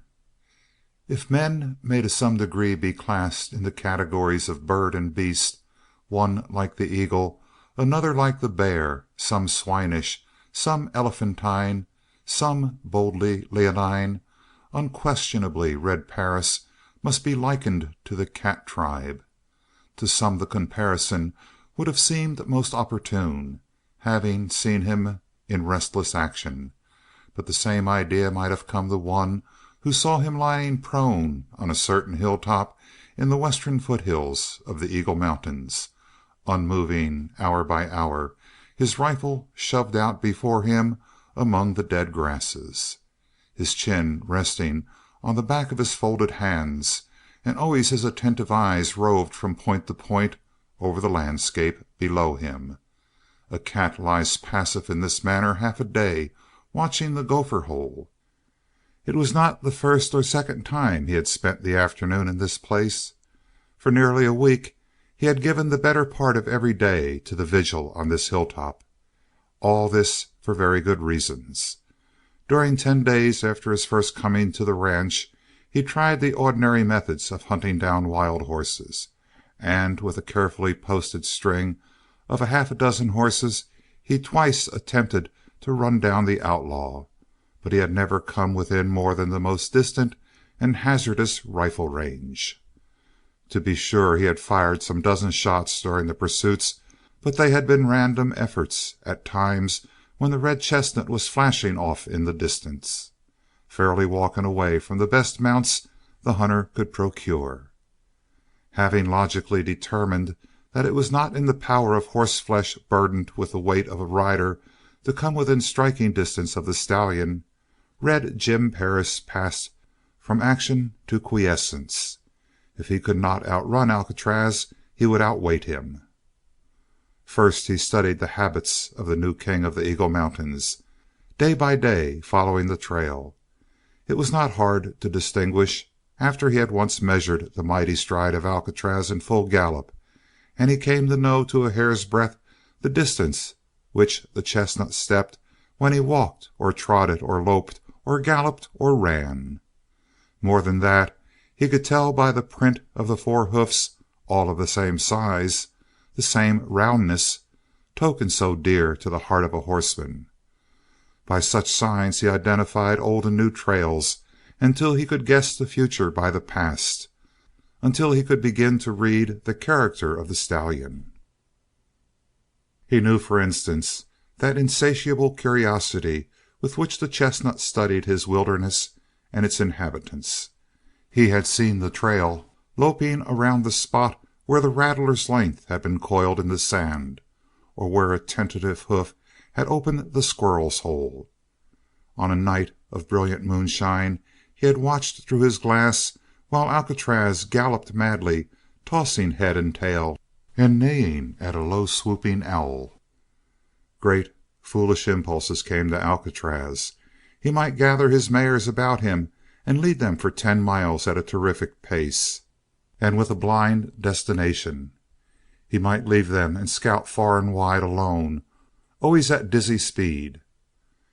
As the hunter stayed longer by his puzzling task, he began to wonder if this sprang from mere running instinct or knowledge that he must keep himself in the pink of condition. Like a man, the preferences of Alcatraz were distinctly formed and well expressed. He disliked the middle day, and during this period sought a combination of wind and shade. Only in the morning and in the evening he ranged for pasture or for pleasure. Impulse still guided him.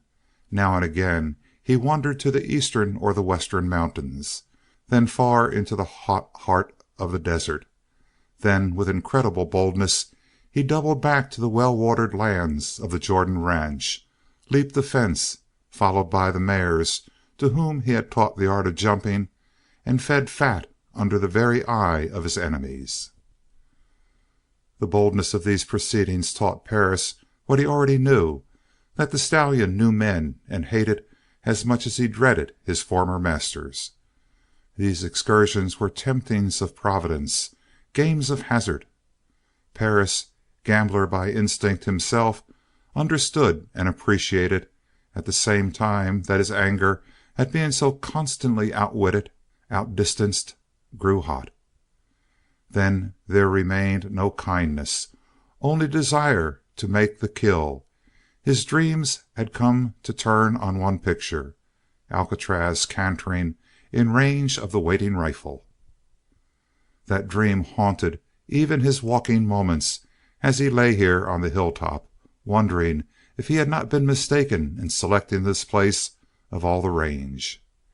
Yet he had chosen it with care as one of the points of passage for Alcatraz during the stallion's wanderings to the four quarters of his domains, and though since he took up his station here an imp of the perverse kept the stallion far away, the watcher remained on guard, baked and scorched by the midday sun, constantly surveying the lower hills nearby or sweeping more distant reaches with his glass. This day he felt the long vigil to be definitely a failure, for the sun was behind the western summits, and the time of deepening shadows most unfavorable to marksmanship had come. He swung the glass for the last time to the south. It caught the glint of some moving creature. He focused his attention, but the object disappeared. A full 5 minutes passed before it came out of the intervening valley, but then, bursting over the hilltop, it swept enormous into the power of the glass, Alcatraz, and at full gallop. There was no shadow of a doubt, for though it was the first time he had been able to watch the stallion at close hand, he recognized the long and effortless swing of that gallop.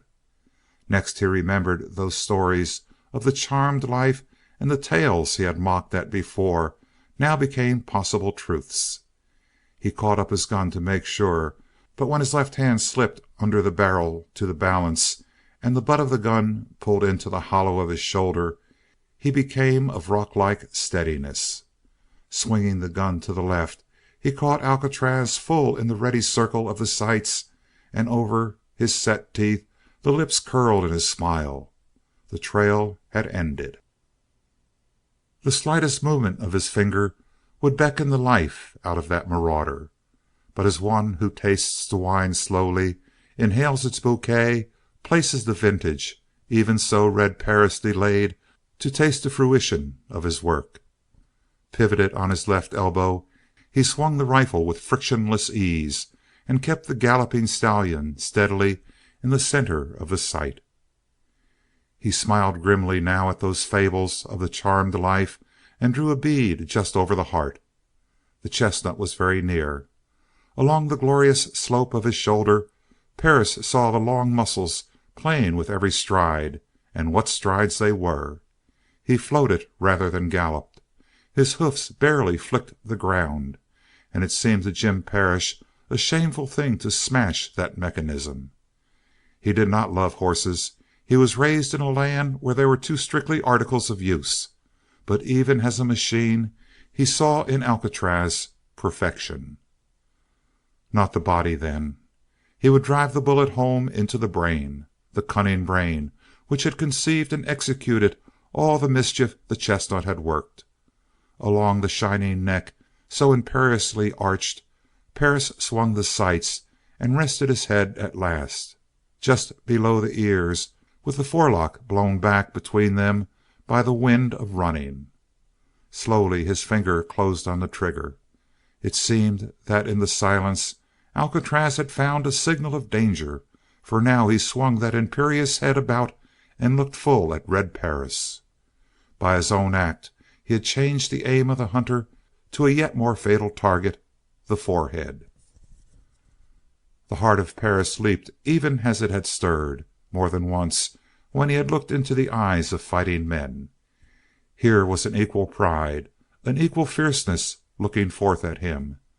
Then he remembered the 6 mares somewhere at the center of the guarding circle which Alcatraz now drew. What dauntless courage was here in the brute mind which, knowing the power of man, dared to rob him, to defy him? Truly this was the king of horses, meant for higher ends than to serve as a target of a Winchester. Aye, he could make his owner a king among men. Mounted on the back of the chestnut, no enemy could overtake him. From that winged speed none could escape. The back of Alcatraz might be a throne. He could end all that boundless strength by one pressure of his finger. But was that indeed a true conquest? It was calling to his aid a trick. It was using an unfair advantage, it seemed to Perris. But suppose that he, the rider, who had never yet failed in the saddle, were to sit on the stallion. There would be a battle for the gods to witness. It was madness, sheer madness. It was throwing away the labor of the patient days of waiting and working. But to Perris it seemed the only thing to do. He leaped to his feet and brandished the gleaming rifle. "Go it, boy!" he shouted. "We'll meet again." One snort from Alcatraz, then he changed to a red streak flashing down the hollow. Before the stallion was out of sight, a cry rang down the wind. It was chopped off by the crack of a rifle, and Lew Hervey spurred from behind a neighboring hill and plunged after Alcatraz, pumping shot on shot at the fugitive. In a frenzy, Perris jerked his own gun to the shoulder and drew down on the pursuer. But the red anger cleared from his mind as he caught the burly shoulders of Hervey in the sights. He lowered the rifle with a grim feeling that he had never before been so close to a murder. A moment later he began to chuckle behind his set teeth. No wonder they credited the chestnut with a charmed life. As he raced away, gaining a yard at every leap, he swerved like a jackrabbit from side to side. Perhaps the deadly hum of bullets on many another chase had taught him this trick of dodging. But beyond all doubt, when Hervey returned to the ranch that night, he would have a tale of mystery. To preserve his self-respect as a good marksman, what else could he do? In the meantime, pursued and pursuer scurried out of sight beyond a hill. The gun barked far away, and the echoes murmured lightly from the hollows. Then Perris turned his back and trudged homewards. End of chapter 15.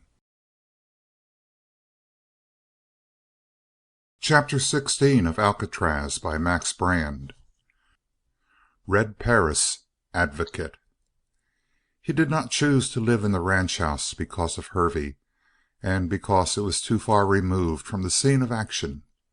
Instead, he selected a shack stumbling with age on the west slope of the Eagle Mountains. From his door many a time with his glass he picked out the shining form of Alcatraz and the mares in the distance. He had even been able to follow the maneuvers of the outlaw on several occasions when Hervey and his men pursued with relays of horses, and on the whole he felt that the sight was such a position as a good general must prefer, being behind the lines, but with a view which enabled him to survey the whole action. His quarters consisted of a single room, while a shed leaned against the back wall with one space for a horse, the other portion of the shed being used as a mow for hay and grain. It was the beginning of the long, still time of the mountain twilight when Red Perris climbed to the clearing in which the cabin stood. Ordinarily, he would have set about preparing supper before the coming of dark, but now he watered and saddled his cow-pony, a durable little buckskin, and with a touch of the spurs sent him at a pitching gallop down the slope. It was not a kindly thing to do, but Red Perris was not a kindly man with horses, and though he knew that it is hard on the shoulders of even a mustang to be ridden downhill rapidly, he kept on with unabated speed until he broke onto the well-established trail which led to the Jordan house. Then a second touch of the spurs brought the pony close to a full gallop. In fact, Perris was riding against time, for he guessed that Lew Hervey, after quitting the trail of Alcatraz, would veer straight towards the home place, and there lay before Marianne an account of how the chosen hunter had allowed the stallion to slip through his hands. This, together with the fact that his week was up, was enough to bring about his discharge, for he had seen sufficient of the girl to guess her fiery temper, and he knew that she must have been harshly tried during the last weeks by his lack of success, and by the continual sneers and mockery which the foreman and his followers had directed at the imported horse-catcher. Before sunset of that day he would have welcomed his discharge, but now it loomed before him as the greatest of all possible catastrophes. Soon he was swinging down an easy road, with the tilled land on one side, the pastures and broad ranges on the other. Even in the dim light he guessed the wealth which the estate was capable of producing. Even the deliberate mismanagement of Hervey was barely able to create a deficit, and Perris grew hot when he thought of the foreman. His own dislikes found swift expression, and were as swiftly forgotten. That a grown ranchman could nourish resentment towards a girl, and that because she was attempting to take charge of her own property, was well beyond his comprehension. For he had that quality which is common to all born leaders. He understood in what good and faithful service should consist, with this addition that he was far more fitted to command than to be commanded. It may be seen that there was a background of gloomy thought in his mind, yet from time to time he startled the mustang to a harder pace by a ringing burst of song. Remembering the wind-like gallop of Alcatraz, it seemed to him that the buckskin was hardly keeping to a lope. As a matter of fact, the cow-pony was being ridden to the verge of exhaustion. So the songs of Perris kept the rhythm of the departed hoofs of wild Alcatraz, and the shining form of the stallion wavered and danced in his mind. The ranch building grew out of the dun evening, and he smiled at the sight. The bankroll of Marianne had not been thick enough to enable her to do the reconstruction she desired, but at least she had been able to hire a corps of painters, so that the drab, weathered frame structures had been lifted into crimson and green roofs, white, yellow, and flaming orange walls. "A little color is a dangerous thing," Marianne had said, somewhat overwisely, "but a great deal of it is pretty certain to be pleasing." So she had let her fancy run amuck, so to speak, and behind the merciful screen of trees there was now what Lee Hervey profanely termed a whole damn rainbow going plumb crazy. Even Marianne at times had her doubts, but from a distance and by dint of squinting she was usually able to reduce the conglomerate to a tolerably harmonious whole. "It's a promise of changes to come," she told herself. "It's a milestone pointing towards new goals." But the milestone set Perris chuckling. Yonder a scarlet roof burned through the shadows above moon-white walls. That was a winter shed for cows. Straight before him were the hot orange sides of the house itself. He dismounted at the arched entrance and walked into the patio. The first thing that Perris heard was the most provocative and sneering tone of the foreman, and cursing the slowness of the buckskin, he realized that he had been beaten to his goal. He paused in the shadow of the arch to take stock of his position. The squat arcade of 'dobe surrounding the patio was lighted vaguely by a single lantern at his left. It barely served to make the shadowy outlines of the house visible, the heavy arches, roughly sketched doorways, and hinted at the forms of the cowpunchers who were ranged under the far arcade for their after-dinner smoke, all eagerly listening to the dialogue between the mistress and the foreman. When a breath of wind made the flame jump in the lantern chimney, a row of grinning faces stood out from the shadow. Marianne sat in a deep chair, which made her appear girlishly slight.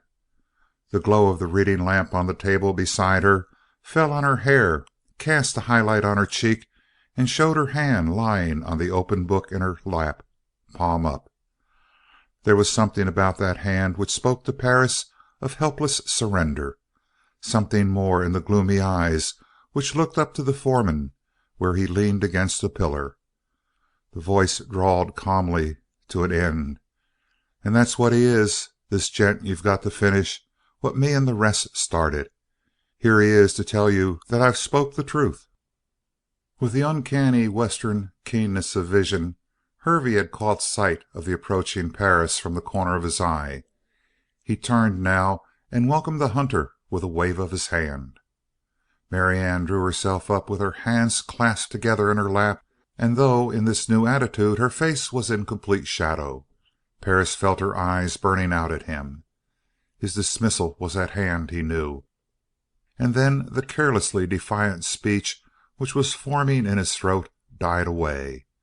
Sick at heart, he realized that he must cringe under the hand which was about to strike, and be humbled under the very eye of Hervey. He was no longer free, and the chain which held him was the conviction that he could never be happy until he had met and conquered wild Alcatraz, that he was as incomplete as a holster without a gun or a saddle without stirrups until the speed and the great heart of the stallion were his to control and command. "I've heard everything from Lew Hervey," said the girl in that low strained voice which a woman uses when her self-control is barely as great as her anger. "And I suppose I don't need to say that after these days of waiting, Mr. Perris, I'm disappointed. I shall need you no longer. You are free to go without giving notice. The experiment has been unfortunate." He felt that she had searched as carefully as her passion permitted to find a word that would sting him. The hot retort leaped to his lips, but he closed his teeth tight over it. A vision of Alcatraz with the wind in his tail and mane galloped back across his memory, and, staring bitterly down at the girl, he reflected that it was she who had brought him face to face with the temptation of the outlaw horse. Then he found that he was saying stupidly, "I'm sure sorry, Miss Jordan, but I guess being sorry don't help much." "None at all. And we won't talk any longer about it, if you please. The thing is done. Another failure. Mr. Hervey will give you your pay. You can do the rest of your talking to him." She lowered her head. She opened the book. She adjusted it carefully to the light streaming over her shoulder. She even summoned a faint smile of interest, as though her thoughts were 1,000 miles from this petty annoyance and back in the theme of the story. Perris, blind with rage, barely saw the details, barely heard the many-throated chuckles from the watchers across the patio. Never in his life had he so hungered to answer scorn with scorn, but his hands were tied. Alcatraz he must have as truly as a starved man must have food, and to win Alcatraz he must live on the Jordan ranch. He could not speak or even think, for that maddening laughter was growing behind him. Then he saw the hand of Marianne, as she turned a page, tremble slightly. At that his voice came to him. "Lady, I can't talk to Hervey." She answered without looking up, and he hated her for it. "Are you ashamed to face him?" "I'm afraid to face him." That, indeed, brought her head up and let him see all of her rage translated into cruel scorn. "Really afraid? I don't suppose I should be surprised." He accepted that badgering as martyrs accept the anguish of fire. "I'm afraid that if I turn around and see him, Miss Jordan, I ain't going to stop at words." The foreman acted before she could speak. The laughter across the patio had stopped at Perris' speech. Plainly Hervey must not remain quiescent. He dropped his big hand on the shoulder of Perris. "Look here, bucko," he growled, "you're tolerable much of a kid to use man-sized talk. Turn around."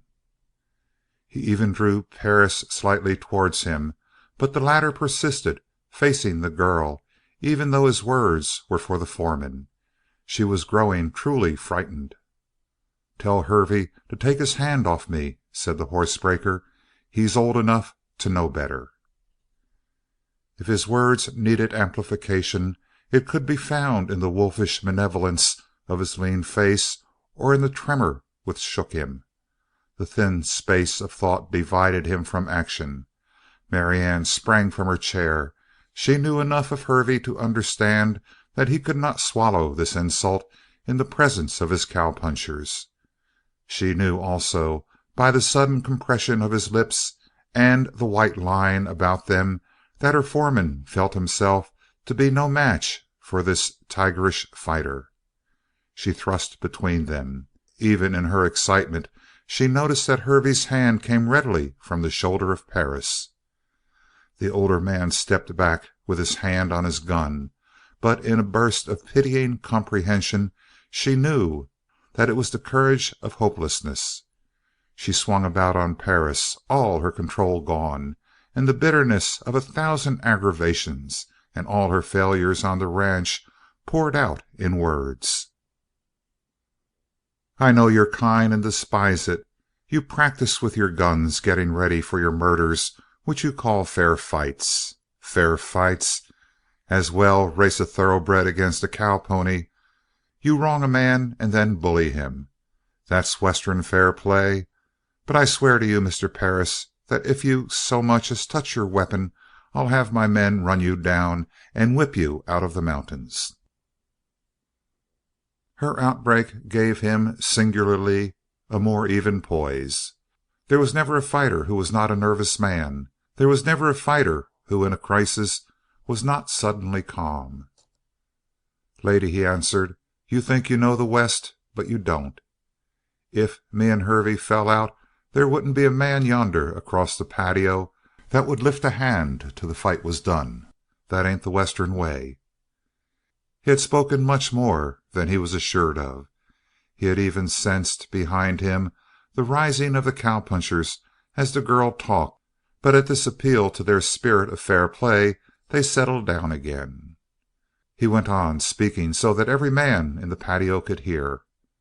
"If I won, They might tackle me one by one, and we'd have it out till a better man beat me fair and square. But mobs don't jump one man, lady, not around these parts, unless he stole a horse." "I don't ask no help," said Lew Hervey, but his voice was husky and uneven. "I'll stand my ground with any man, gunfighter or not." "Please be quiet and let me handle this affair," said the girl. "As a matter of fact, it's ended. If you won't take the money from Mr. Hervey, I'll pay it to you myself. How much?" "Nothing," said Red Perris. "Are you going to give me an example of wounded virtue?" cried Marianne, white with contempt. He was pale as she, and taking off his hat, he began to dent and redent its four sides. The girl, looking at that red shock of hair and the lowered eyes, guessed for the first time that he was suffering an agony of humiliation. Half of her anger instantly vanished, and remembering her passion of the moment before, she began to wonder what she had said. In the meantime, shrugging his shoulders with a forced indifference, Hervey crossed the patio, and she was aware that he was received in silence. No murmurs of congratulation for the manner in which he had borne himself during the interview. "I've got to ask you to give me about 2 minutes of listening, Miss Jordan. Will you do it?" "At least I won't stop you. Say what you please, Mr. Perris." She wished heartily that she could have spoken with a little show of relenting, but she had committed herself to coldness. In her soul of souls she wanted to bid him take a chair and tell her frankly all about it, assure him that after a moment of blind anger she had never doubted his straightforward desire to serve her. He began to speak. "It's this way. I came out here to shoot a horse, and I've worked tolerable hard to get in rifle range. I guess Hervey has been saying that I've got into shooting distance a dozen times, but it ain't true. He happened to be sneaking about today, and he saw Alcatraz come close by me for the first time." He paused. "I give you my word on that." "You don't need to," said the girl impetuously. His eyes flashed up at her at that, and he stood suddenly straight, as though she had given him the right to stop cringing and talk like a man. What on earth, she wondered, could have forced the man to such humility? It made her shrink as one might on seeing an eagle cower before a wren. As for Perris, his resentment was in no wise abated by her friendliness. She had given him some moments of torture, and the memory of that abasement would haunt him many a day. He mutely vowed that she should pay for it, and went on. "I sure wanted to sing when I caught Alcatraz in the sights. I pulled a bead on him just behind the shoulders, but I could see the muscles along his shoulders working, and it was a pretty sight, Miss Jordan." She nodded, frowning in the intentness with which she followed him. She had thought of him as one with the careless, mischievous soul of a child, but now, in quick, deep glances, she reached to profounder things. "I held the bead," he kept repeating, his glance going blankly past her as he struggled to find words for the strange experience. "But then I saw his ribs going in and out. He was big where the cinches would run, you see, and I began to understand where he got that wind of his that never gives out. Besides, I somehow got to thinking about his heart under the ribs, lady, and I figured it kind of low to stop all that life in him with a bullet. So I swung my bead up along his neck. He's got a long neck, and that means a long stride, till I came plumb on his head, and just then he swung his head and gave me a look." He breathed deeply, and then, "It was like jumping into cold water all of a sudden. I felt hollow inside. And then all at once I knew there'd never been a horse like him in the mountains. I knew he was an outlaw. I knew he was plumb bad. But I knew he was a king, lady, and I couldn't no more shoot him than I could lie behind a bush and shoot a man." He was suddenly on fire. Looked to me like he was my horse, like he'd been planned for me. I wanted him terrible bad, the way you want things when you're a kid, the way you want Christmas the day before, when it doesn't seem like you could wait for tomorrow. But he's a man killer, Mr. Perris. I've seen it. His hand went out to her, and she listened in utter amazement while he pleaded with all his heart in his voice. Let me have a chance to make him my horse, murders or not. Let me stay here on the ranch and work, because there's no other good place for hunting him. I know you want them mares back, but some day I'll get my rope on him, and then I swear I'll break him or he'll break me. I'll break him, ride him to death, or he'll pitch me off and finish me like he finished Cordova. But I know I can handle him. I sure feel it inside of me, lady. Pay? I don't want pay. I'll work for nothing. If I had a stake, I'd give it to you for a chance to keep on trying for him. I know I'm asking a pile. You want the mares, and you can get them the minute Alcatraz is dropped with a bullet. But I tell you straight, he's worth all of them, all 6 and more. A light came over his face. Miss Jordan, let me stay on and try my luck, and if I get him and break him, I'll turn him over to you. And I tell you, he's the wind on 4 feet. You'll do all this, and then give him to me when he's gentled and broken, if that can be done? Then why do you want him? I want to show him that he's got a master. He's played with me and plumb fooled me all these weeks. I want to get on him and show him he's beat. His fierce joy in the thought was contagious. I want to make him turn when I pull on the reins. I'll have him start when I want to start and stop when I want to stop. I'll make him glad when I talk soft to him and shake when I talk hard. He's made a fool of me. I'll make a fool and show of him. Lady, will you say yes? He had swept her off her feet, and with a mind full of riot of imaginings, the frantic stallion, the clinging rider, the struggle for superiority, she breathed, yes, yes, 1,000 times yes, and good luck, Mr. Perris. He tossed his arms above his head and cried out joyously, Lady, it's more than 10 years of life to me. But wait, she said, suddenly aware of Hervey lingering in the background. I haven't the power to let you stay. It's Mr. Hervey who has authority while my father is away. The lips of Red Jim twitched to a sneering malevolence mingled with gloom. It's up to him, he echoed. Then I might have spared myself all of this talk. It would all be over in a moment.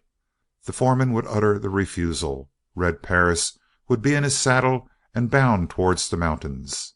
And that thought gave Marianne sudden insight into the fact that the Valley of the Eagles would be a drearer, lonely place without Red Jim. You don't know Mr. Hervey, she broke in before the foreman could speak for himself. He'll bear no malice to you. He's forgotten that squabble over. Sure I have, said Lew Hervey. I've forgotten all about it. But the way I figure, Miss Jordan, is that Perris is like a chunk of dynamite on the ranch. Any day one of the boys may run into him, and there'll be a killing. They're red hot against him. They might start for him in a gang one of these days, for all I know. For his own sake, Perris had better leave the valley. He had advanced his argument cunningly enough, and by the way Marianne's eyes grew large and her color changed, he knew that he had made his point. Would they do that? She gasped. Have we such men? I don't know, said Lew. He sure rode 'em hard that morning. Then go, cried Marianne, turning eagerly to Red Jim. For heaven's sake, go at once. Forget Alcatraz, forget the mares, but start at once, Mr. Perris. Even a blind man might have guessed many things from the tremor of her voice. Lew Hervey saw enough to make his eyes contract to the brightness of a ferret's as he glanced from the girl to handsome Jim Perris. But the red-headed adventurer was quite blind, quite deaf. No matter how the thing had been done, he knew that the girl and the foreman were now both combined to drive him from the ranch, from Alcatraz. For a moment of blind anger he wanted to crush, kill, destroy. Then he turned on his heel and strode towards the arch which led into the patio. "Mind you," called Lew Hervey in warning. "It's on your own head, Perris. If you don't leave, I'll throw you off." Red Jim flashed about under the shade of the arch. "Come and get me and be damned," he said. And then he was gone. The cowpunchers, furious at this open defiance of them all, boiled out into the patio, growling. "You see," said Hervey to the girl, "he won't be satisfied till there's a killing." "Keep them back," she pleaded. "Don't let them go, Mr. Hervey. Don't let them follow him." One sharp, short order from Hervey stopped the foremost as they ran for the entrance. In fact, not one of them was peculiarly keen to follow such a trail as this in the darkness. Breathless silence fell over the patio. Then they heard the departing beat of the hoofs of Red's horse, and the shock of every footfall struck home in the heart of Marianne and filled her with a great loneliness and terror. And then the noise of the gallop died away in the far-off night. End of chapter 16. Chapter 17 of Alcatraz by Max Brand. Invisible danger. Alcatraz, cresting the hill, warned the mares with a snort. One by one the bays brought up their beautiful heads to attention, but the gray, as was her custom in moments of crisis or indecision, trotted forward to the side of the leader and glanced over the rolling lands below. Her decision was instant and decisive. She shook her head, and turning to the side, she started down the left slope at a trot. Alcatraz called her back with another snort. He knew as well as she did the meaning of that faint odor on the east wind. It was man, unmistakably the great enemy. But during 5 days that scent had hung steadily here, and yet, over all the miles which he could survey, there was no sign of a man, nor any places where man could be concealed. There was not a tree, there was not a fallen log, there was not a stump, there was not a rock of such respectable dimensions that even a rabbit would dare to seek shelter behind it. Still, mysteriously, the scent of man was there. Alcatraz stamped with impatience, and when the gray whinnied, he merely shook his head angrily in answer. It irritated him to have her always right, always cautious, and besides he felt somewhat shamed by the necessity of using her as a court of last appeal. To be sure, he was a keener judge of the sights and scents of the mountain desert than any of the half-bred mares, but though he lived to 50 years, he would never approach the stored wisdom, the uncanny acuteness of eye, ear, and nostril of the wild gray. Her viewpoint seemed at times that of the high-sailing buzzards, for she guessed, miles and miles away, what water-holes were dry, and what tanks brimmed with water, what trails were broken by landslides since they had last been traveled, and where new trails might be found or made. When it was wise to seek shelter because a sandstorm was brewing, where the grass grew thickest and most succulent on far-off hillsides, and so on and on. The treasury of her knowledge could be delved in inexhaustibly. On only one point did he feel that his cleverness might rival hers, and that point was the most important of all. Man, the great destroyer. She knew him only from a distance, whereas, had not Alcatraz breathed that dreaded scent close at hand? Had he not, on one unforgettable occasion, felt the soft flesh turn to pulp beneath his stamping feet, and heard the breaking of bones? His nostrils distended at the memory, and again he searched the lowlands. No, there was not a shadow of a place where man might be concealed, and the scent could be nothing but a snare and an illusion. To be sure, There were other ways hardly less convenient to the waterhole. But why should he be turned from the easiest way day after day because of this unbodied warning? He started down the slope. It brought the gray after him, neighing wildly, but though she circled around him at full speed time after time, he would not pause. And when she attempted to block him, he raised his head and pushed her away with the resistless urge of breast and shoulders. At that she attempted no more forceful persuasion, but fell in behind him, still pausing from time to time to send her mournfully persuasive whinny after the obdurate leader, until even the bays, usually so blindly docile, grew alarmed and fell back to a huddled grouping halfway between Alcatraz and the trailing gray. It touched his pride sharply, this division of their trust. Twice he slackened his lope and called to them to hasten, and when they responded with only a faint-hearted trot, he was forced to mask his impatience. Coming to a walk, he cropped imaginary grasses from time to time, and so induced the others to draw nearer. It was slow work going down the hollow in this way, and hot work, too, but though he often glanced up yearningly towards the wooded hills beyond, he kept his pretense of carelessness, and so managed to hold the mares in a close bunched group behind him. In the meantime the scent grew stronger, closer to the ground on that east wind. Time and again he raised his head and stared earnestly, but it was impossible for any living creature to stalk within hundreds of yards of him without being seen, whereas that scent spoke of one almost within leaping distance.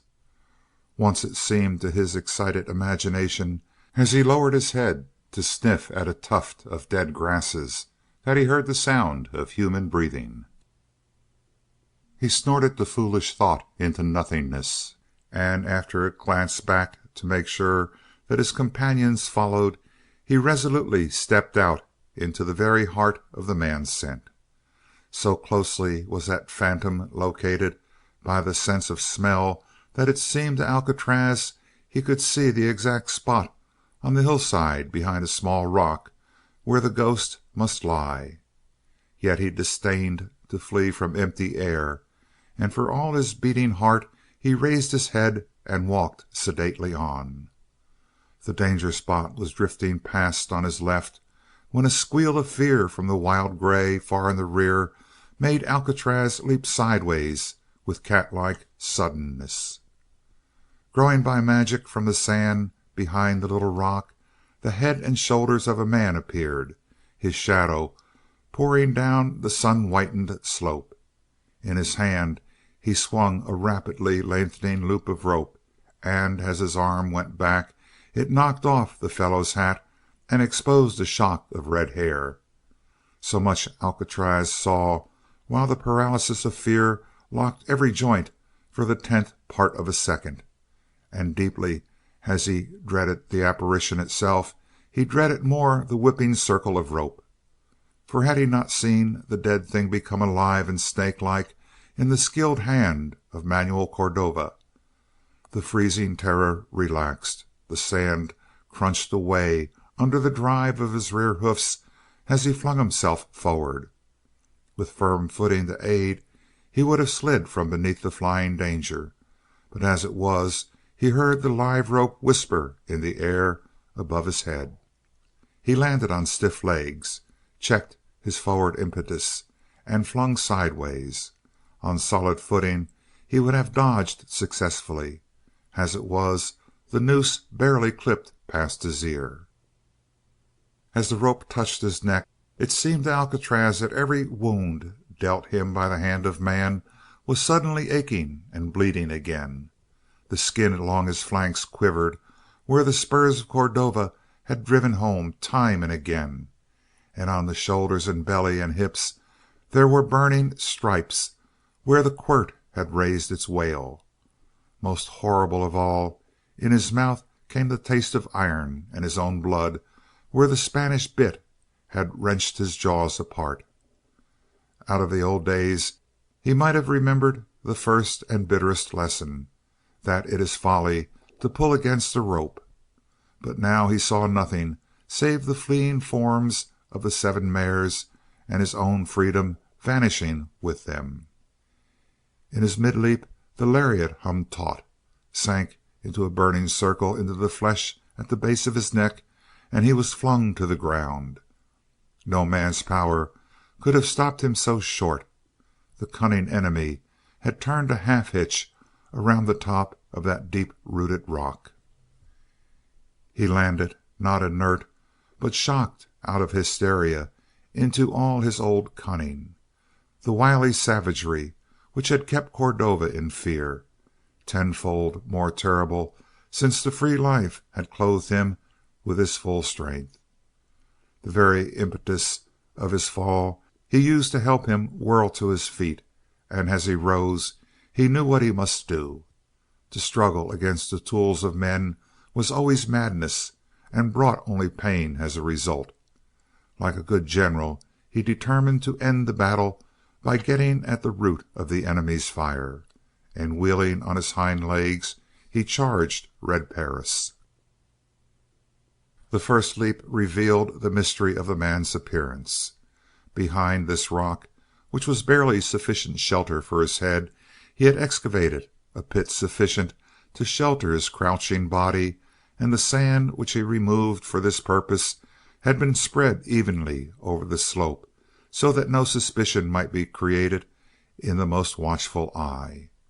He had sprung from his concealment and was now working to loosen the half-hitch from the rock. As the knot came free, Alcatraz was turning, and now Perris faced the charge with the rope caught in his hand. What could he do? There was only one thing, and the stallion saw the heavy revolver bared and leveled at him, a flickering bit of metal. He knew well what it meant, but there was no hope save to rush on. Another stride, and he would be on that frail creature, tearing with his teeth and crushing with his hoofs. And then a miracle happened. The revolver was flung aside, a gleaming arc and a splash of sand where it struck. Red Perris preferred to risk his life rather than end the battle before it was well begun with a bullet. He crouched over the rope as though he had braced himself to meet the shock of the charging stallion. But that was not his purpose. As the stallion rushed on him, he darted to one side, and the forehoof with which Alcatraz struck merely slashed his shirt down the back. A feint had saved him, but Alcatraz was no bull to charge blindly twice. He checked himself so abruptly that he knocked up a shower of sand, and he turned savagely out of that dust cloud to end the struggle. Yet this small, mad creature stood his ground, showed no inclination to flee. With the rope he was doing strange things, making it spin in swift spirals close to the ground. Let him do what he would, his days were ended. Alcatraz bared his teeth, laid back his ears, and lunged again. Another miracle. As his forefeet struck the ground in the midst of one of those wide circles of rope, the red-headed man lunged back. The circle jumped like a living thing and coiled itself around both forefeet, between fetlock and hoof. When he attempted the next leap, his front legs crumbled beneath him. At the very feet of Red Perris he plunged into the sand. Once more he whirled to regain his lost footing, but as he turned on his back the rope twisted and whispered above him. The off hind leg was noosed, and then the near one. Alcatraz lay on his side, straining and snorting, but utterly helpless. Of a sudden he ceased all struggle. About neck and all 4 hoofs was the burning grip of the rope, so bitterly familiar, and man had once again enslaved him. Alcatraz relaxed. Presently there would come a swift volley of curses, then the whirl and cut of the whip.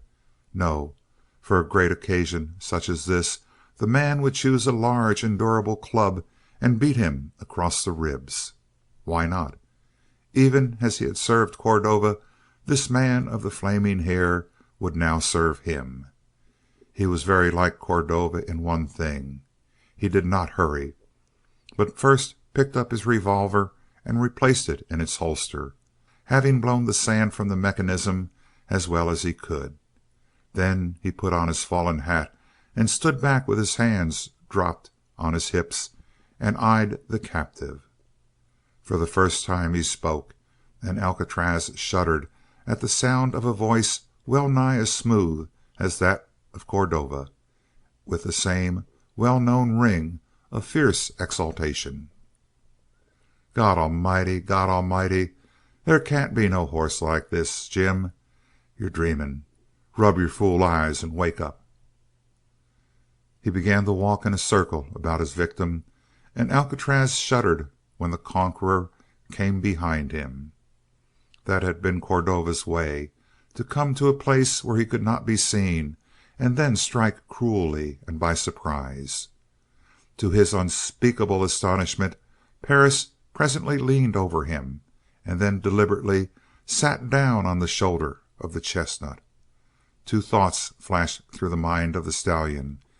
He might heave himself over by a convulsive effort and attempt to crush this insolent devil, or he might jerk his head around and catch Perris with his teeth.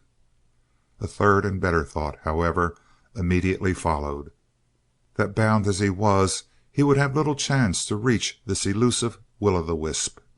He could not repress a quiver of horror and anger, but beyond that he did not stir. Other liberties were being taken. Cordova, in his maddest moments, would not have dared so much. Down the long muscles of his shoulder and upper foreleg went curious and gently prying fingertips, and where they passed a tingling sensation followed, not altogether unpleasant. Again, beginning on his neck, the hand trailed down beneath his mane, and at the same time the voice was murmuring, "Oh, beauty! Oh, beauty!" The heart of Alcatraz swelled. He had felt his first caress. End of chapter 17. Chapter 18 of Alcatraz by Max Brand. Victory. Not that he recognized it as such, but the touch was a pleasure, and the quiet voice passed into his mind with a mild and soothing influence that made the wide freedom of the mountain desert seem a worthless thing. The companionship of the mares was a bodiless nothing compared with the hope of feeling that hand again, hearing that voice, and knowing that all troubles, all worries were ended forever. Like the stout Odysseus of many devices, Alcatraz scorned the ways of the Lotus Eaters, for well he knew how Cordova had often lured him to perfect trust with the magic of man's voice, only to waken him from the dream of peace with the sting of a black snake. The red-headed man, so soft of hand, so pleasant of voice, was for those very reasons the more to be suspected. The chestnut bided his time. Presently the torment would begin. The calm voice was proceeding. "Old sport, you and me are going to stage a sure enough scrap, right here and now. Speaking personal, I'd like to take off that rope and go at you man to man with no saddle to help me out. But if I did that, I wouldn't have a ghost of a show. I'll saddle you, right enough, but I'll ride you without spurs, and I'll put a straight bit in your mouth. Damn the Mexican soul of Cordova. I see where he sawed your mouth pretty much in two with his Spanish contraptions. Without a quirt or spurs or a curb to choke you down, you and me'll put on a square fight, so help me God, because I think I can beat you, old horse. Here goes." The stallion listened to the soothing murmur, listened and waited, and sure enough he had not long to stay in expectation, for Perris went to the hole behind the rock and presently returned carrying that flapping, creaking instrument of torture, a saddle.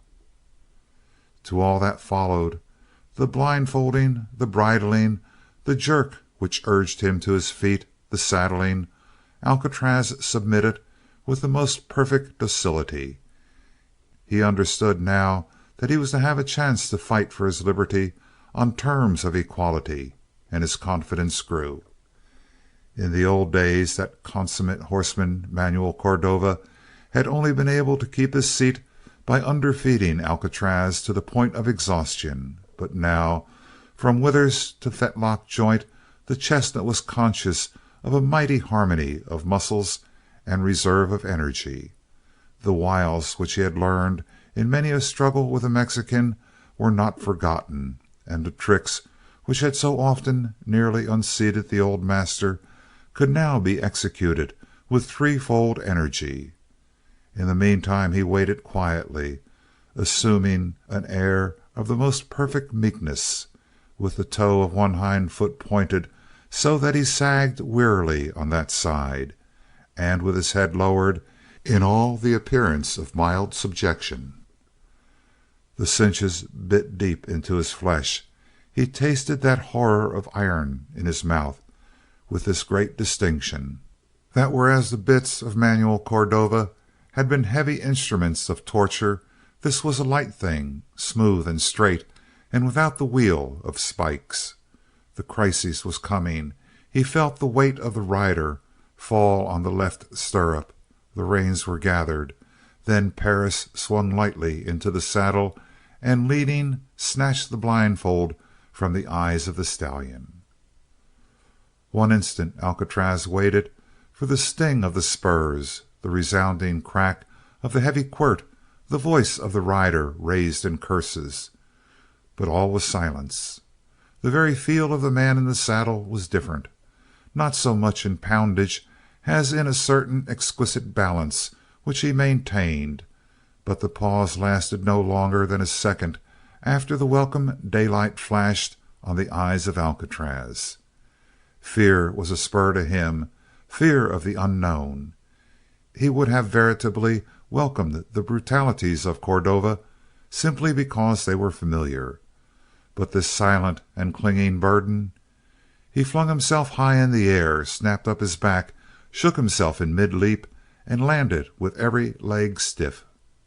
But a violence which would have hurled another man to the ground left Perris laughing. And where beasts understood, that laughter was a shameful mockery. Alcatraz thrust out his head. In vain Perris tugged at the reins. The lack of curb gave him no pry on the jaw of the chestnut, and sheer strength against strength, he was a child on a giant. The strips of leather burned through his fingers, and the first great point of the battle was decided in favor of the horse. He had the bit in his teeth. It was a vital advantage, for, as everyone knows who has struggled with a pitching horse, it cannot buck with abandon while its chin is tucked back against its breast. Only when the head is stretched out and the nose close to the ground can a bucking horse double back and forth to the full of his agility, twisting and turning and snapping as an educated bucker knows how. And Alcatraz knew, none so well. The deep exclamation of dismay from the rider was sweetest music to his malicious ears, and in sheer joy of action he rushed down the hollow at full speed, bucking straight and with never a trick attempted. But when the first ecstasy cleared from his brain, he found that Perris was still with him, riding light as a creature of mist rather than a solid mass of bone and muscle.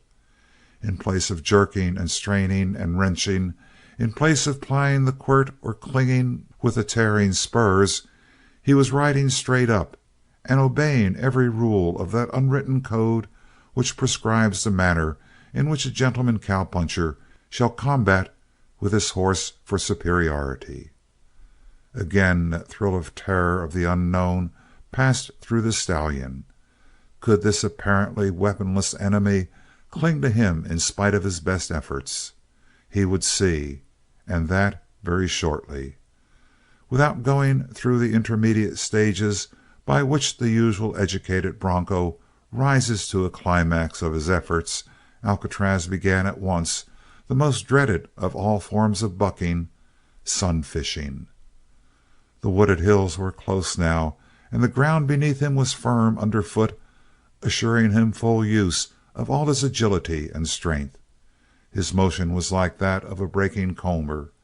First he hurled himself into the air, and then pitched sharply down and landed on one stiffened foreleg, the jar being followed by the deadly whiplash snap to the side as he slumped over.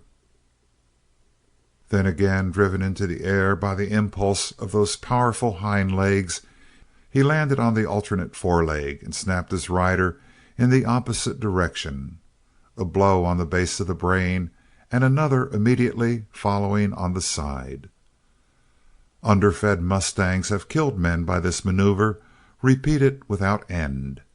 Alcatraz was no starveling mongrel, but the fierceness of a wild horse and the tireless durability of a mustang, he united the subtlety which he had gained in his long battle with the Mexican, and above all this, his was the pride of one who had already conquered man. His fierce assault began to produce results. He saw red Perris sway drunkenly at every shock. His head seemed to swing on a pivot from side to side under that fearful jolting. His mouth was ajar, his eyes staring, a fearful mask of a face, yet he clung in place. When he was stunned, instinct still kept his feet in the stirrups and taught him to give lightly to every jar. He fought hard, but in time even red Perris must collapse. But could the attack be sustained indefinitely? Grim as were results of sun fishing on the rider, they were hardly less vitiating for the horse.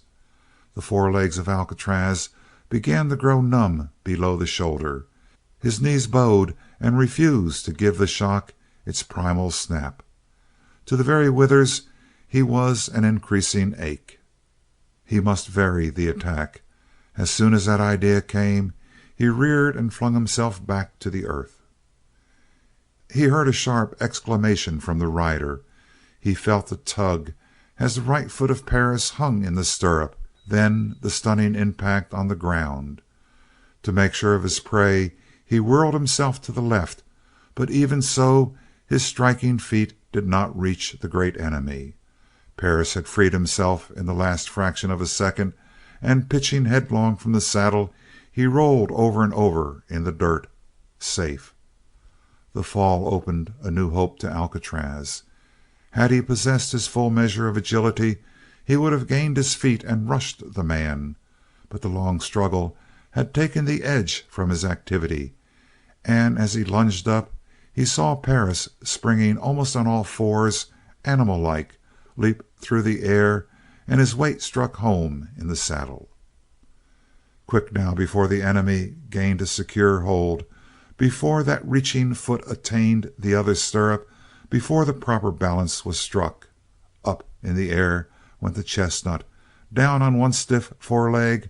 With a great swelling of the heart, he felt the rider slump far to one side, clinging with one leg from the saddle, one hand wrapped in the flying mane. Now victory with a last effort. Again he leaped high and struck stiffly on the opposite foreleg. But, alas, that very upward bound swung Perris to the erect, and with incredible and cat-like speed he slipped into the saddle. He received the shock with both feet lodged again in the supporting stirrups. The frenzy of disappointment gave Alcatraz renewed energy. It was not sun fishing now, but fence rowing, cross-bucking, flinging himself to the earth again and again, racing a little distance and stopping on braced legs. Sun fishing to end the program. As he fought, he watched results. It was as though invisible fists were crashing against the head and body of the unfortunate rider. From nose and ears and gaping mouth the blood trickled. His eyes were blurs of red. His head rolled hideously on his shoulders. 10 times he was saved by a hair's breadth from a fall. 10 times he righted himself again, and a strange and bubbling voice jerked out defiance to the horse. "Buck, damn you! Go it, you devil! I'll beat you still. I'll break you. I'll make you come when I whistle. I'll make you a lady's horse." Consuming terror was in the stallion, and the fear that, incredible as it seemed, he was being beaten by a man who did not use man's favorite weapon, pain. No, not once had the cruel spurs clung in his flanks, or the quirt whirled and fallen. Not once, above all, had his mouth been torn and his jaw nearly broken by the wrenching of a curb. It came vaguely into the brute's mind that there was something to be more dreaded than either bit, spur, or whip, and that was the controlling mind which spoke behind the voice of Perris, which was telegraphed again and again down the taut reins. That fear, as much as the labor, drained his vigor. His knees buckled now. He could no longer sunfish. He could not even buck straight with the bone-breaking energy. He was nearly done, with a telltale wheeze in his lungs, with blood pressure making his eyes start well nigh from his head, and a bloody froth choking him. Red Perris also was in the last stage of exhaustion. One true pitch would have hurled him limp from his seat. Yet, with his body numb from head to toe, he managed to keep his place by using that last and greatest strength of a feeble man, power of will. Alcatraz, coming at last to a beaten stop, looked about him for help. There was nothing to aid, nothing save the murmur of the wind in the trees just before him. Suddenly his ears pricked with new hope, and he shut out the weak voice which murmured huskily, "I've got you now. I've got you, Alcatraz. I've all by myself, no whip, no spur, no leather pulling. I've rode you straight up and—" Alcatraz lunged out into a rickety gallop. Only new hope sustained him as he headed straight for the trees. Even the dazed brain of Perris understood. With all his force he wrenched at the bit. It was hopelessly lodged in the teeth of the stallion. And then he groaned in despair, and a moment later swayed forward to avoid a bough brushing close overhead. There were other branches ahead. On galloped Alcatraz, heading cunningly beneath the boughs until he was stopped by a shock that dropped him staggering to his knees.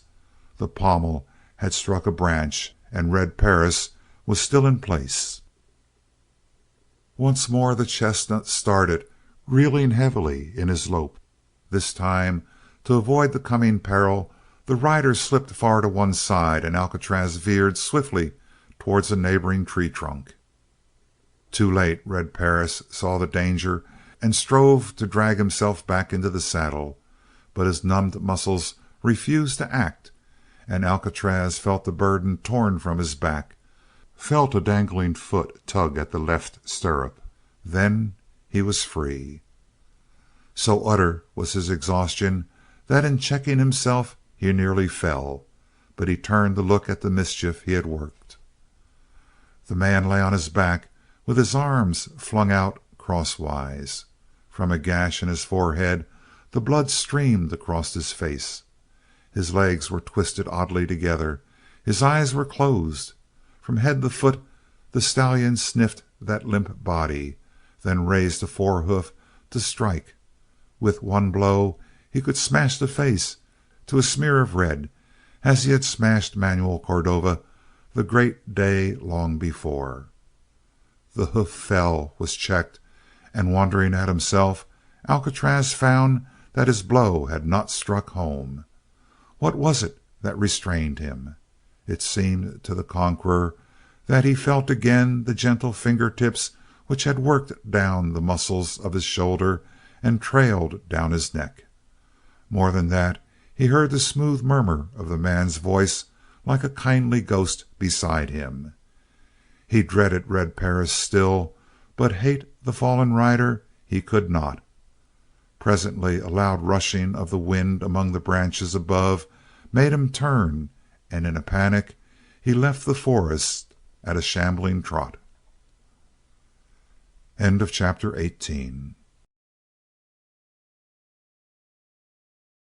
Chapter 19 of Alcatraz by Max Brand.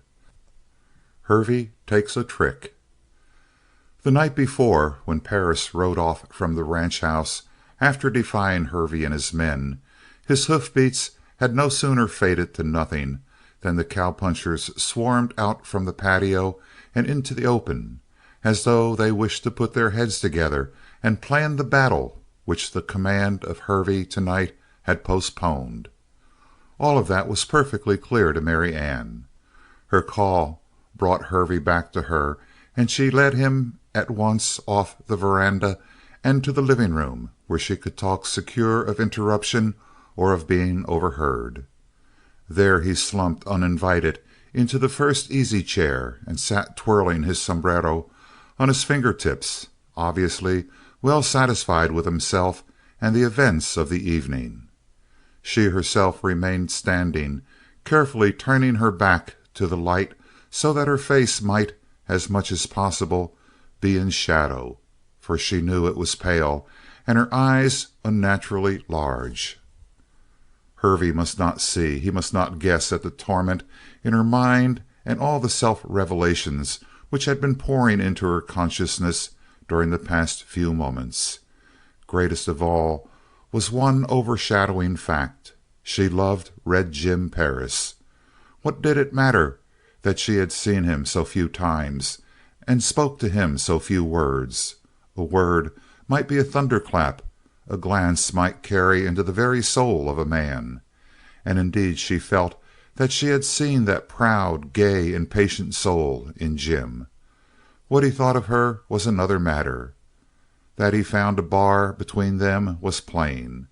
But on the night of his first arrival at the ranch, when she sang to him, had she not felt him once, twice, and again leaning towards her, into her life? And if they met once more, might he not come all the way? But no matter. The thing now was to use all her cunning of mind, all her strength of body, to save him from imminent danger.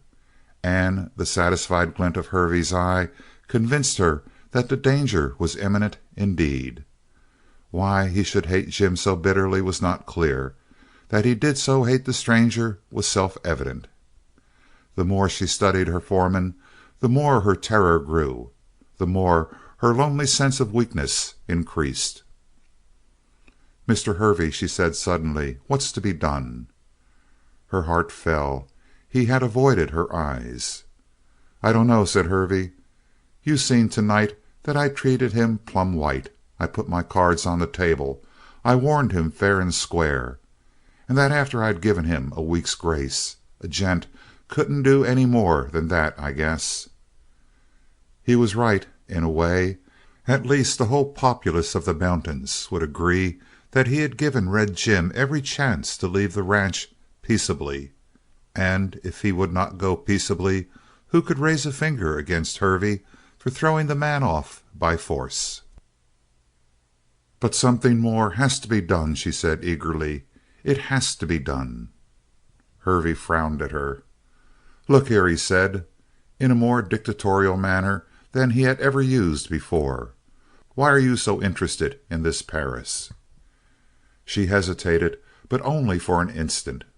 Why did such a thing as shame matter when the life of Perris might be saved by a confession? And certainly Hervey would not dare to proceed against Perris if she made such a confession. "I'm interested," she said steadily, "because he means more to me than any other man in the world." She saw the head of the foreman jerk back as though he had received a blow in the face. "More'n your father?" "In a different way, yes. More than Dad." Hervey rose and stretched an accusing arm towards her. "You're in love with Red Perris." And she answered him fiercely. "Yes, yes, yes. In love with Red Perris. Go tell every one of your men. Shame me as far as you wish. But Mr. Hervey, you won't dare lead a gang against him now."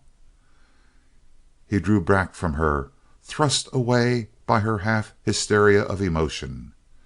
"Won't I?" growled Hervey, regarding her from beneath sternly gathered brows.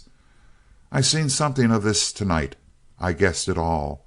Won't I lay a hand on a sneaking hound that comes grinning and talking soft and saying things he don't half mean? Why, it's a better reason for throwing him off the ranch than I ever had before, seems to me." "You don't mean that," she breathed. "Say you don't mean that." "Your dad ain't here. If he was, he'd say the same as me. I got to act in his place. You think you like Perris? Why, you'd be throwing yourself away. You'd break Oliver Jordan's heart. That's what you'd do." Her brain was whirling. She grasped at the first thought that came to her. "Then wait till he comes back before you touch Jim Perris." "And let Perris raise the devil in the meantime?" He laughed in her face. "At least," she cried, her voice shrill with anger and fear, "let me know where he is. Let me send for him myself." "Don't know that I'm exactly sure where he is myself," fenced Lew Hervey. "Ah," moaned the girl, half breaking down under the strain. "Why do you hate me so? What have I done to you?" "Nothing," said Hervey grimly. "Made me the laughing stock of the mountains, that's all. Made me a joke. That's all you've done to me. Lew Hervey and his boss, the girl. That's what they've been saying about me. But I ain't been taking that to heart. What I'm doing now is for your own good. Only you don't know it. You'll see it later on." "Mr. Hervey," she pleaded, "if it will change you, I'll give you my oath to stop bothering with the management of the ranch. You can run it your own way. I'll leave if you say the word, but—" "I know," said Hervey. "I know what you'd say. But Lord above, Miss Jordan, I ain't doing this for my own sake. I'm doing it for yours and your father's. He'll thank me if you don't. Far as Perris goes, I'd—" He halted. She sunk into a chair, collapsed into it, rather, and lay there half fainting with one arm thrown across her face. Hervey glowered down on her a moment and then turned on his heel and left the house. He went straight to the bunkhouse, gathered the men about him, and told them the news. "Boys," he said, "the cat's out of the bag. I've found out everything, and it's what I've been fearing. She started begging me to keep off Red Jim's trail. Wouldn't hear no reason. I told her there wasn't nothing for me to gain by throwing him off the ranch, except that he'd been ordered off and he had to go.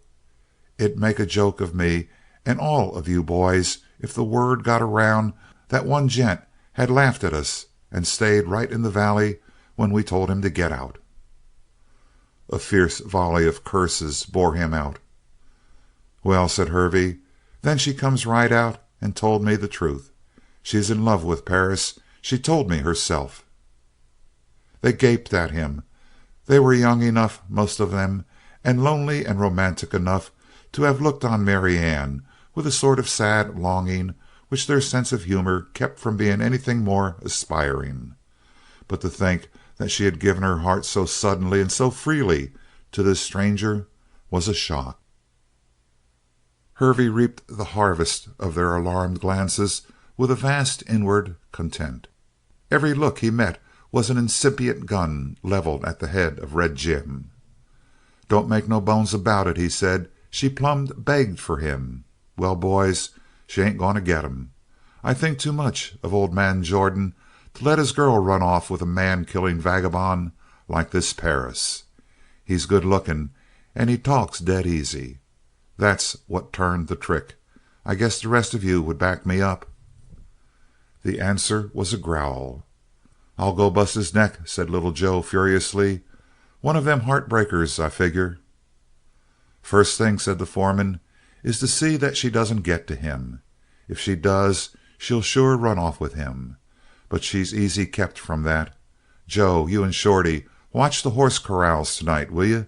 And don't let her get through to a horse by talking soft to you." They vowed that they would be adamant. They vowed it with many oaths. In fact, the rage of the cowpunchers was steadily growing. Red Perris was more than a mere insolent interloper who had dared to scoff at the banded powers of the Valley of the Eagles. He was far worse. He was the most despicable sort of sneak and thief, for he was trying to steal the heart and ruin the life of a girl. They had looked upon the approaching conflict with Perris as a bitter pill that must be swallowed for the sake of the Valley of the Eagles outfit. They looked upon it from this moment as a religious duty from which no one with the name of a man dared to shrink. Little Joe and Shorty at once started for the corral. The others gathered around the foreman for further details. But he waved them away and retired to his own bunk, for he never used the little room at the end of the building which was set aside for the foreman. He lived and slept and ate among his cowpunchers, and that was one reason for his hold over them. At his bunk he produced writing materials, scribbled hastily. Dear Jordan, hell has busted loose. I played Perris with a long rope. I gave him a week because Miss Jordan asked me to. But at the end of the week he still wasn't ready to go. Seems that he's crazy to get Alcatraz. Talks about the horse like a drunk talking about booze. Plumb disgusting. But when I told him to go tonight, he up and said that there wasn't enough men in the valley to throw him off the ranch. I would have taken a fall out of him for that, but Miss Jordan stepped in and kept me away from him. Afterwards I had a talk with her. She begged me not to go after Perris because he would fight, and that meant a killing. I told her I had to do what I said I'd do. Then she busted out and told me that she loved Perris. Seemed to think that would keep me from going after Perris. She might have known that it was the very thing that would make me hit the trail. I'm not going to stand by and see a skunk like Perris run away with your girl while you ain't on the ranch. I've just given orders to a couple of the boys to see that she doesn't get a horse to go out to Perris. Tomorrow or the next day I'll settle his hash. This letter may make you think you'd better come back to the ranch, but take my advice and stay off. I can handle this thing better while you're away. If you're here, you'll have to listen to a lot of begging and crying. Come back in a week and everything will be cleared up. Take it easy and don't worry none. I'm doing my best for you and your daughter, even if she don't know it. Sincerely, Lew Hervey. The letter, when completed, he surveyed with considerable complacence. If ever a man were being bound to another by chains of inseparable gratitude, Oliver Jordan was he. Indeed, the whole affair was working out so smoothly, so perfectly, that Hervey felt the thrill of an artist sketching a large and harmonious composition.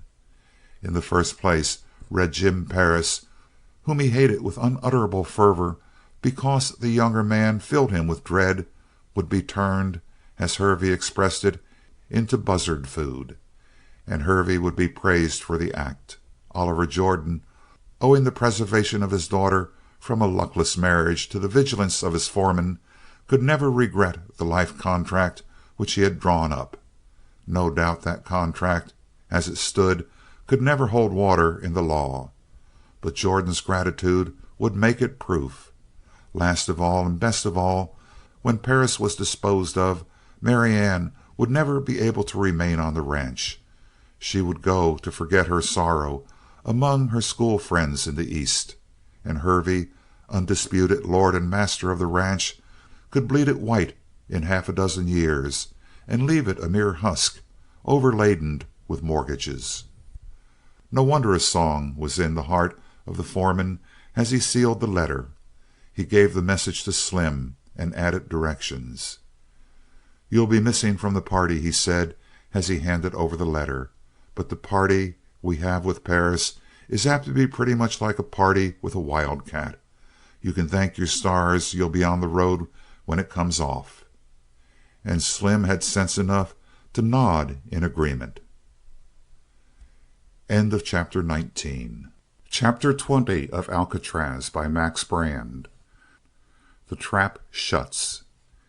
In one matter Lew Hervey had acted none too quickly. Shorty and Little Joe arrived at the corral in time to find Marianne in the very act of leading out her pony.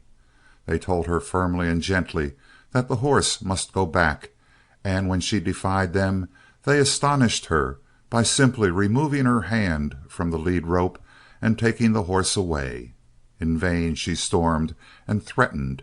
In vain, at length, she broke into tears. Either of them would have given an arm to serve her. But in fact they considered they were at that moment rendering the greatest service possible. They were saving her from herself. She fled back to the house again, finally, and threw herself face down on her bed in an agony of dread and helplessness and shame. Shame because from Little Joe's brief remarks she gathered that Hervey had already spread the news of her confession. But shame and fear were suddenly forgotten. She found herself sitting wide-eyed on the edge of the bed, repeating over and over in a shaking voice, "I have to get there. I have to get there." But how utterly Hervey had tied her hands! She could not budge to warn Perris or to join him. The long night wore away with Marianne crouched at the window, straining her eyes towards the corrals. Night was the proper time for such a thing as the murder of Red Perris. They would not dare, she felt, for all their numbers, to face him in the honest sunshine. So she peered eagerly towards the shadowy outlines of the barns and sheds until at length a wan moon rose and gave her blessed light. But no one approached the corrals from the bunkhouse, and at length, when the dawn began to grow, she fell asleep. It was a sleep filled with nightmares, and before the sun was well up she was awake again and at watch. Mid-morning came, yet still none of the men rode out to their ordinary work. There could be only one meaning. They were held back to join the expedition. They were at this very moment, perhaps, cleaning their guns in the bunkhouse. Noon brought no action. They trooped cheerfully towards the house in answer to the noon gong. She heard them laughing and jesting. What cold-blooded fiends they were to be able to conduct themselves in this manner when they intended to do a murder before the day had ended. And indeed, it was only for this meal they seemed to have planned to wait.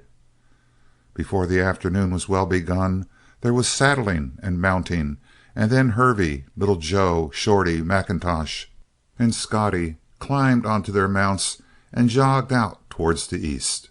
Her heart leaped with only a momentary hope when she saw the direction, but instantly she undeceived herself. They would, of course, swing north as soon as they were well out of sight from the house, and then they would head for the shack on the mountainside, aiming to reach it at about the fall of twilight. And what could she do to stop them?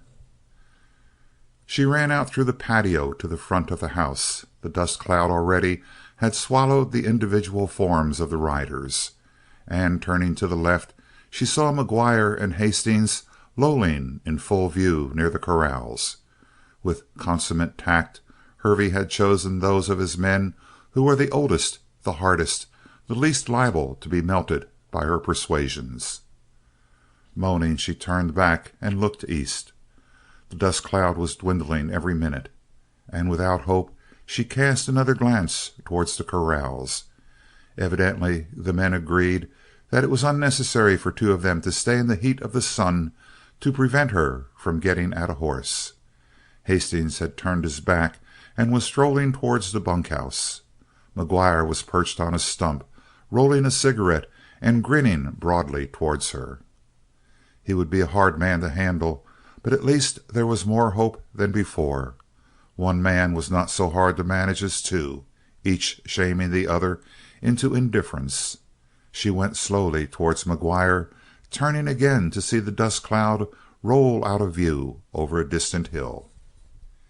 In that cloud of dust Hervey kept the pace down to an easy dog trot. From mid-afternoon until evening, for he did not intend to expose himself primarily, and his men in the second place, to the accurate gun of Red Jim in broad daylight, was a comfortable stretch in which to make the journey to the shack on the mountainside. Like a good general, he kept the minds of his followers from growing tense by deftly turning the talk on the way to other topics as they swung off the east trail towards Glosterville and journeyed due north over the rolling foothills. There was only one chance in three that he could have deceived the girl by his first direction, but that chance was worth taking. He had a wholesome respect for the mental powers of Oliver Jordan's daughter, and he by no means wished to drive her frantic in the effort to get to Perris with her warning. Of course, it would be impossible for her to wheedle McGuire and Hastings into letting her have a horse, but if she should— Here Hervey abruptly turned his thoughts in a new direction. The old one led to results too unpleasant. In the meantime, as they wore out the miles and the day turned towards sunset time, the cheery conversation which Little Joe had led among the riders fell away. They were coming too close to the time and place of action. What the action must be was only too easy to guess. It was simply impossible to imagine Red Perris submitting to an order to leave. He had already defied their assembled forces once. He would certainly make the attempt again. Of course, odds of 5-1 were too great for even the most courageous and skillful fighter to face, but he might do terrible damage before the end. And it was a solemn procession which wound up the hillside through the darkening trees, until at length, at a word from Hervey, they dismounted, tethered their horses here and there where there was sufficient grass to occupy them and keep them from growing nervous and neighing, and then started out again on foot. At this point Hervey took the lead. For that matter, he had never been lacking in sheer animal courage, and now he wound up the path with his long Colt in his hand, ready to shoot, and shoot to kill. Once or twice small sounds made him pause uneasy, but his progress was fairly steady until he came to the edge of the little clearing where the shack stood. There was no sign of life about it. The shack seemed deserted.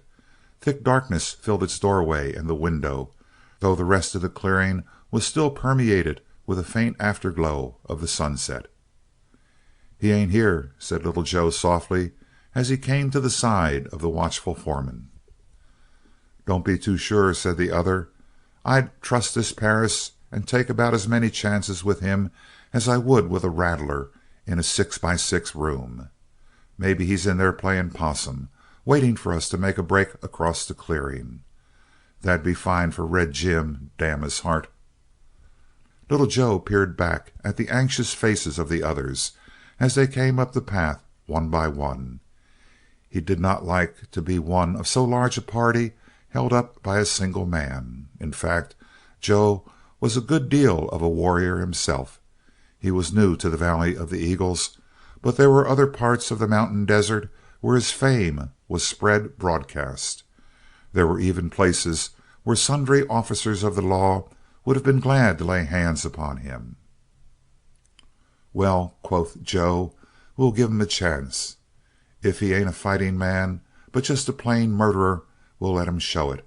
And so saying, he stepped boldly out from the sheltering darkness of the trees and strolled towards the hut, an immense and awesome figure in the twilight. Lew Hervey followed at once. It would not do to be outdared by one of his crew in a crisis as important as this. But for all his haste, the long strides of Joe had brought him to the door of the hut many yards in the lead, and he disappeared inside. Presently his big voice boomed. "He ain't here." Plumb vanished. They gathered in the hut at once. "Where's he gone?" asked the foreman, scratching his head. "Maybe he ain't acting as big as he talked," said Shorty. "Maybe he slid over the mountains." "Strike a light, somebody," commanded the foreman. 3 or 4 sulphur matches were scratched at the same moment on trousers made tight by cocking the knee up. Each match glimmered through sheltering fingers with a dull blue light for a moment, and then as the sulphur was exhausted and the flame caught the wood, the hands opened and directed shafts of light here and there. The whole cabin was dimly illumined for a moment, while man after man thrust his burning match towards something he had discovered. "Here's his blankets all mussed up." "Here's a pair of boots." "Here's the frying pan right on the stove." They wandered here and there, lighting new matches, until Little Joe spoke. "No use, boys," he declared. "Perris has hopped out. Wise gent, at that. He seen the game was too big for him, and I don't blame him for quitting. Ain't nothing here that he'd come after. Them boots are wore out. The blankets and the cooking things he got from the ranch. Look at the way the blankets are piled up. Shows he quit in a rush and started away. When a gent figures on coming back, he tidies things up a little when he leaves in the morning. No, boys, he's gone. Main thing to answer is, if he ain't left the valley, why ain't he here in his shack now?" "Maybe he's hunting that damn hoss," suggested the foreman, but his voice was weak with uncertainty. "Hunting Alcatraz after dark?" queried Little Joe. There was no answer possible. The last glow of twilight was fading to deep night. The trees on the edge of the clearing seemed to grow taller and blacker each moment. Certainly, if it were well nigh impossible to hunt the stallion effectively in daylight, it was sheer madness to hunt him at night. Every moment they waited in the cabin, the certainty that Perris had left the valley grew greater. It showed in their voices, for every man had spoken softly at first, as though for fear the spirit of the inhabitant of the shack might drift near unseen and overhear. Now their words came loud, disturbing, and startling Hervey in the midst of his thought, as he continued wandering about the cabin, lighting match after match, striving in vain to find something which would reawaken his hopes. But there was nothing of enough worth to induce Perris to return, and finally Hervey gave up. "We'll start on," he said at length. "You boys ride along. I'll give the place another look." As a matter of fact, he merely wished to be alone, and he was dimly pleased as they sauntered off through the trees, their voices coming more and more vaguely back to him, until the far-off rattle of hoofs began. The last he heard of them was a high-pitched laugh. It irritated Hervey. It floated back to him thin and small, like mockery. And indeed, he had failed miserably. How great was his failure he could hardly estimate in a moment, and he needed quiet to sum up his losses. First of all, he had hopelessly alienated the girl, and while offending her, he had failed to serve the rancher. For Red Jim Perris, driven by force from the ranch, would surely return again to exact payment in full for the treatment he had received. The whole affair was a hopeless muddle. He had staked everything on his ability to trap Perris and destroy him, thereby piling upon the shoulders of Oliver Jordan a burden of gratitude which the rancher could never repay. But now that Perris was footloose, he became a danger, imperiling not only Jordan but Hervey himself. The trap had closed, and closed on nothing. The future presented to Hervey stark ruin. So enthralling was the gloom of these thoughts that the foreman did not hear the thudding hoofs of a horse which trotted up through the trees. Not until the horse and rider appeared in the clearing was Hervey roused, and then, in the first glance, by the size and the tossing head of the approaching pony, he recognized the horse of Red Perris. End of chapter 20. Chapter 21 of Alcatraz by Max Brand. The Battle. He had time to burst from the hut and race across the clearing through the darkness which would surely shelter him from the snapshot of even such an expert as Red Jim. But in mind and body, Hervey was too paralyzed by the appearance of his enemy to stir until he saw Perris slip from his horse, slumping to the earth after the fashion of a weary man, and drag off the saddle. He paid no attention to tethering his pony, but started towards the shack, down-headed, heavy of foot. Hervey had gained the door of the shack in the interim, and there he crouched at watch, terrified at the thought of staying till the other entered, still more terrified at the idea of bolting across the open clearing. He could see Perris clearly in outline, for just behind him there was a rift in the circle of trees which fenced the clearing, and Red Jim was thrown into somewhat bold relief against the blue-black of the night sky far beyond. He could even make out that a bandage circled the head of Perris, and with that sight a new thought leaped into the brain of the foreman. The bandage, the stumbling walk, the downward head, were all signs of a badly injured and exhausted man. Suppose he were to attack Perris single-handed and destroy him. The entire problem would be solved. The respect of his men, the deathless gratitude of Jordan were in the grip of his hand. His fingers locked around the butt of his gun, and yet he hesitated to draw. One could never be sure. How fast, how lightning fast his mind plunged through thought after thought, image after flocking image, while Red Jim made the last dragging steps towards the door of the shack. If he drew, Perris, despite his bent head, might catch the glimmer of steel and draw and fire at the glance of the gun. There were tales of gun experts doing more remarkable feats. Wild Bill in his prime, from the corner of his eye, saw a man draw a white handkerchief, thought it a gun, whirled on his heel, and killed a harmless stranger. He who stops to think can rarely act. It was true of Hervey. Then Perris, at the very door of the hut, dropped the flopping saddle to the ground, and the foreman saw that no holster swung at the hip of his man. Joy leaped in him. There was no thought for the cruel cowardice of his act, but only overmastering gratitude that the enemy should be thus delivered helpless into his hand. Through the split part of a second that thrill passed tingling through and through him.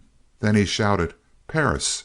and at the same instant whipped out a gun and fired point blank. A snake will rattle before it strikes, and a dog will snarl before it bares its teeth. Instinct forced Hervey to that exulting cry, and even as the gun came into his hand, he saw Perris spin sideways. He fired, and the figure at the door lunged down at him. The shoulder struck Hervey in the upturned face and smashed him backwards, so that his hand flew out to break the force of the fall, knocked on the floor, and the revolver shot from the unnerved fingers. If he had any hope that his bullet had gone home, and that this was the fall of a dying man, it was instantly removed. Lean arms, amazingly swift, amazingly strong, coiled round him. Hands gripped at him with a clutch so powerful that the fingers burned into his flesh. And most horrible of all, Red Jim fought in utter silence, as a bull terrier fights when it goes for the throat. The impetus of that unexpected attack half stunned Lew Hervey. Then the spur of terror gave him hysterical strength. A hand caught at his throat and got a choking hold. He whirled his heavy body with all his might, tore loose, and broke to his feet. Staggering back to the wall, he saw Red Perris crouch in the door and then spring in again. Hervey struck out with all his might, but he felt the blow glance, and then the coiling arms were around him again.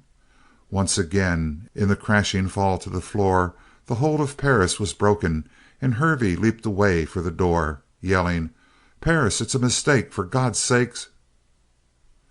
The cat-like body sprang out of the corner into which it had been flung by Hervey as the foreman rose from the floor. As well attempt to elude a panther by flight. Lew whirled with a sobbing breath of despair and smashed out again with clubbed fist. But the lithe shadow swerved as a leaf whirls from a beating hand, and again their bodies crashed together. But was it a dream that there was less power in the arms of Perris now? Had the foreman seen Red Jim lying prostrate and senseless after his battle with Alcatraz on that day, he would have understood this sudden failing of energy. But as it was, he dared not trust his senses. He only knew that it was possible to tear the twining grip away, to spring back till he crashed against the side of the shanty, still pleading in a fear-maddened voice, "Perris, do you hear? I didn't mean—" As well appeal to a thunderbolt. The shadowy form came again, but now surely it was less swift and resistless. He was able to leap from the path, but in dodging his legs entangled in a chair, and he tumbled headlong. It was well for Hervey then that his panic was not blind, but with the surety that the end was come he whirled to his knees with the chair which had felled him gripped in both hands, and straight at the lunging Perris he hurled it with all his strength. The missile went home with a crash, and Red Jim slumped into a formless shadow on the floor. Only now that a chance for flight was open to him did the strength of Hervey desert him. A nightmare weakness was in his knees, so that he could hardly reel to his feet, and he moved with outstretched hands toward the door until his toe clicked against his fallen revolver. He paused to scoop it up, and turning back through the door, he realized suddenly that Red Jim had not moved. The body lay spilled out where it had fallen, strangely flat, strangely still. With stumbling fingers the foreman lighted a match, and by that wobbling light he saw Perris lying on his face with his arms thrown out, as a man lies when he is knocked senseless, as a man lies when he is struck dead. Yet Hervey stood drinking in the sight until his match burned his fingers. The old nightmare fear descended upon him the moment the darkness closed about him again. He seemed to see the limp form collect itself and prepare to rise. But he fought this fancy away. He would stay and make light enough to examine the extent of his victory. He remembered having seen paper and wood lying beside the stove. Now he scooped it up, threw off the covers of the stove, and in a moment white smoke was pouring up from the paper, then flickering bursts of flame, every one of which made the body of Perris seem shuddering back to life. But presently the fire rose, and Hervey could clearly see the cabin, sadly wrecked by the struggle, and the figure of Perris still moveless. Even now he went with gingerly steps, the gun thrust out before him. It seemed a miracle that this tigerish fighter should have been suddenly reduced to the helplessness of a child. Holding the gun ready, he slipped his left hand under the fallen man, and after a moment, faintly but unmistakably, he felt the beating of the heart. Let it be ended then. He pressed the muzzle of the revolver into the back of Perris, but his finger refused to tighten around the trigger. No, the powder burn would prove he had shot his man from behind, and that meant hanging. A tug of his left hand flopped the limp body over, but then his hands were more effectually tied than ever, for the face of the unconscious man worked strangely on him. It's him now, thought Hervey, or me later on. But still he could not shoot. Helpless as a child, why had that comparison entered his mind? He studied the features, very pale beneath the bloody bandage which Perris had improvised when he recovered from his battle with the stallion. He was very young, terribly young. Hervey was unnerved. But suppose he let Perris come back to his senses, wakened those insolent blue eyes, started that sharp tongue to life, then it would be a very much easier matter to shoot. So Lew went to the door, took the rope from Red Jim's saddle, and with it bound the arms of Perris to his side. Then he lifted the hanging body, how light a weight it was, and placed it in a chair, where it doubled over, limp as a loosely stuffed scarecrow. Hervey tossed more wood on the fire, and when he turned again, Perris was showing the first signs of returning consciousness, a twitching of his fingers. After that, his senses returned with astonishing speed. In the space of a moment or two he had straightened in the chair, opened dead eyes, groaned faintly, and then tugged against his bonds. It seemed that the biting of the rope into his arm muscles cleared his mind. All in an instant He was staring straight into the eyes and into the thoughts of Hervey with full understanding. "I see," said Perris. "It was the chair that turned the trick. You're lucky, Hervey." It seemed to Hervey a wonderful thing that the red-headed man could be so quiet about it, and the most wonderful of all, that Perris could look at anything in the world rather than the big Colt which hung in the hand of the victor. And then, realizing that it was his own comparative cowardice that made this seem strange, the foreman gritted his teeth. Shame softens the heart sometimes, but more often it hardens the spirit. It hardened the conqueror against his victim now, and made it possible for him to look down on Red Jim with a cruel satisfaction. "Well," he said, and the volume of his voice added to his determination. "Well," said Perris, as calm as ever, "waiting for me to whine?" Hervey blinked. "Who licked you?" he asked, forced to change his thoughts. "Who licked you before I got at you?" Perris smiled, and there was something about the smile that made Hervey flush to the roots of his gray hair. "Alcatraz had the first inning," said Perris.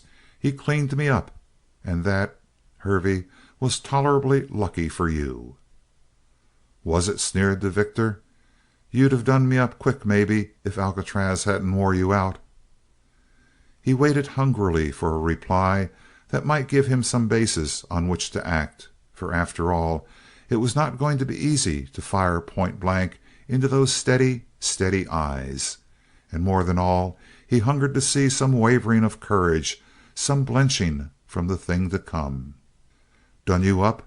echoed Red Jim, and he ran his glance slowly, thoughtfully over the body of the foreman. "I'd have busted you in two, Hervey." A little chilly shiver ran through Hervey, but he managed to shrug the feeling away, the feeling that someone was standing behind him, listening and looking into his shameful soul. But no one could be near. It would be simple, perfectly simple. What person in the world could doubt his story of how he met Perris at the shack and warned him again to leave the Valley of the Eagles, and of how Perris went for the gun but was beaten in fair fight? Who could doubt it? An immense sense of security settled around him. "Well," he said, "second guessing is easy even for a fool." "Right," nodded Red Jim. "I should have knifed you when I had you down." "If you'd had a knife," said Hervey. "Look at my belt, Lou." There it was, the stout handle of a hunting knife. The same chill swept through Hervey a second time, and for a moment he wavered in his determination. Then, with all his heart, he envied that indefinable thing in the eyes of Perris, the thing which he hated all his life. Some horses had it, creatures with high heads, and always he had made it a point to take the proud gleam out. "A horse is made for work, not foolishness," he used to say. Here it was, looking out at him from the eyes of his victim. He hated it, he feared and envied it, and from the very bottom of his heart he yearned to destroy it before he destroyed Perris. "You know," he said with sudden savagery, "what's coming?" "I'm a pretty good guesser," nodded Red Jim. "When a fellow tries to shoot me in the dark, then slugs me with a chair and ties me up, I generally make it out that he figures on murder, Hervey." He gave just the slightest emphasis to the important word, and yet something in Hervey grew tense. Murder it was, and of the most dastardly order, no matter how he tried to excuse it by protesting to himself his devotion to Oliver Jordan. The lies we tell to our own souls about ourselves are the most damning ones, and they are also the easiest. But Hervey found himself so cornered that he dare not think about his act. He stopped thinking, therefore, and began to shout. This is logical and human, as every woman knows who has found an irate husband in the wrong. Hervey began to hate with redoubled intensity the man he was about to destroy. "You come here and try to play the cock of the walk," cried the foreman. "It don't work. You try to face me out before all my men. You threaten me. You show off your gun fighting, damn you, And then you call it murder when I beat you fair and square, and—" He found it impossible to continue. The prisoner was actually smiling. "Hound dogs always hunt in the dark," said Red Jim. A quiver of fear ran through Hervey. Indeed, he was haunted by chilly uneasiness all the time. In vain he assured himself with reason that his victim was utterly helpless. A ghostly dread remained in the back of his mind that through some mysterious agency the red-headed man would be liberated, and then— Hervey shuddered in vital earnest. What would happen to a crow that dared trap an eagle? "I'm due back at the ranch," said Hervey, "to tell 'em how you jumped me here while I was waiting here, quiet, to warn you again to get out of the Valley of the Eagles peaceable. Before I go, Perris, is there anything you want done, any message you want to leave behind you?" And he set his teeth when he saw that Perris did not blench. He was perfectly quiet. Nearness to death sometimes acts in this manner. It reduces men to the unaffected simplicity of children. "No message, thanks," said Red Jim. "Nobody to leave them to, and nothing to leave but a horse that somebody else will ride and a gun that somebody else will shoot." "And the girl," said Lew Hervey. And a thrill of consummate satisfaction passed through him, for Red Perris had plainly been startled out of his calm. "A girl?" "You know what I mean. Marianne Jordan." He smiled knowingly. "Well?" said Perris, breathing hard.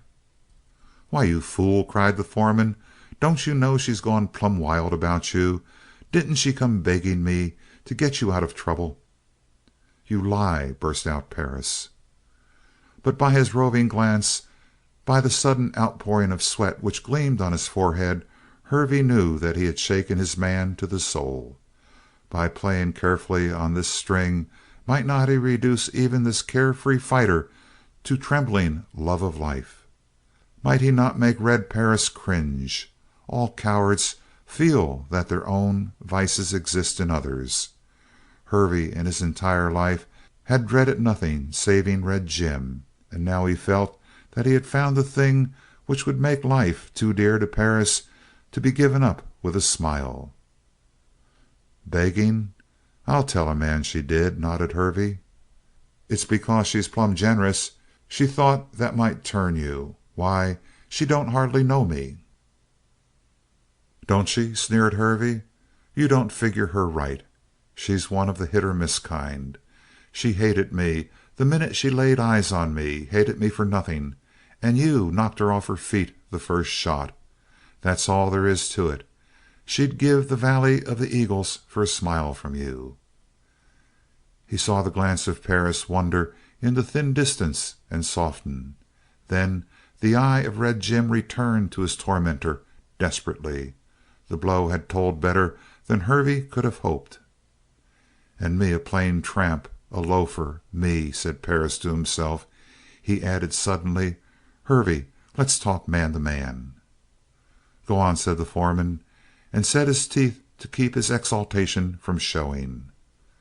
5 minutes more, he felt, and Perris would be begging like a coward for his life.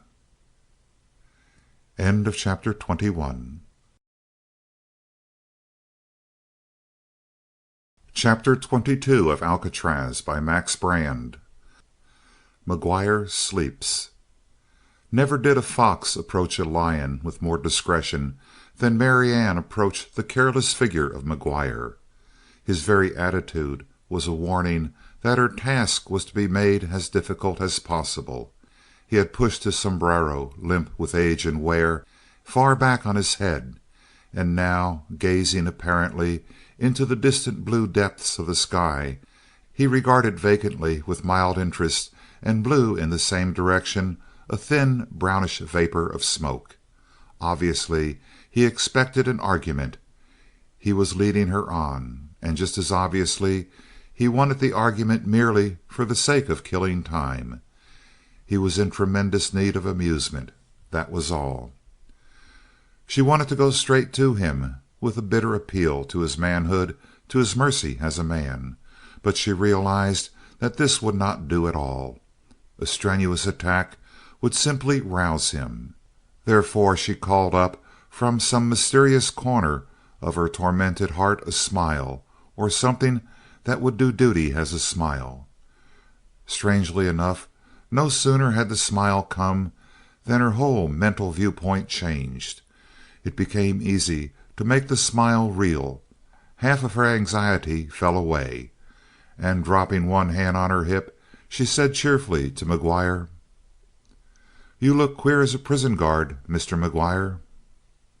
She made a great resolve that moment that if she were ever safely through the catastrophe which now loomed ahead, she would diminish the distance between her and her men and form the habit of calling them by their first names.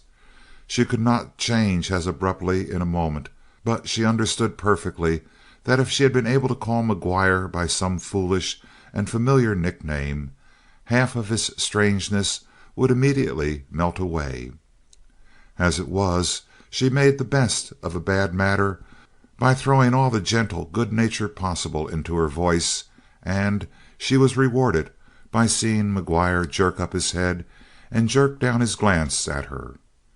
At the same time he crimsoned to the eyes, changing his weathered complexion to a flaring reddish brown. "Prison guard?" said McGuire. "Me?" "Well," answered Marianne, "that's the truth, isn't it? You're the guard and I'm the prisoner." "I'm watching these horses," said McGuire. "That's all. There ain't no money could hire me to guard a woman." "Really?" said Marianne. "Sure. I used to have a wife. I know." She laughed a little hysterically, but McGuire treated the mirth as a compliment to his jest and joined in with a tremendous guffaw. His eyes were still wet with mirth as she said, "Too bad you have to waste time like this with such a fine warm day for sleeping. Couldn't you trust the corral bars to take care of the horses?" His glance twinkled with understanding. It was plain that he appreciated her point and the way she made it. "Them horses are feeling their oats," said McGuire. "Can't tell what they'd be up to the minute I turned my back on 'em. Might jump that old fence and be off for all I know."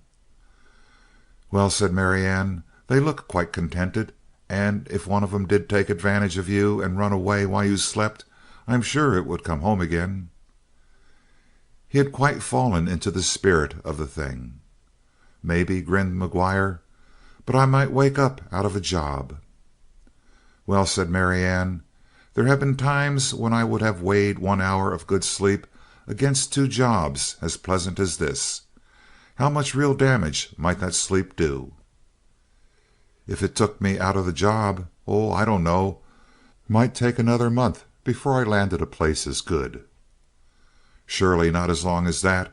But isn't it possible that your sleep might be worth 2 months' wages to you, Mr. McGuire?" Growled McGuire, and his little shifty eyes fastened keenly on her. "You sure mean business." "As much as anyone in the world could," cried the girl, suddenly serious. And for a moment they stared at each other. "Lady," said McGuire at length, "I begin to feel sort of yawny and sleepy like." "Then sleep," said Marianne, her voice trembling in spite of herself. "You might have pleasant dreams, you know, of a murder prevented, of a man's life saved." McGuire jerked his sombrero low over his eyes. "You think it's as bad as that?" he growled, glaring at her. "I swear it is." He considered another moment. Then, "You'll have to excuse me, Miss Jordan, but I'm so plumb tired out I can't hold up my end of this talk no longer." So saying, he dropped his head on both his doubled fists, and she lost sight of his face. It had come so inconceivably easily, this triumph, that she was too dazed to move for a moment. Then she turned and fairly raced for the corral. It had all been the result of the first smile with which she went to McGuire, she felt. As she saddled her bay in his shed a moment later, she was blessing the power of laughter. It had given her the horse. It had let her pass through the bars.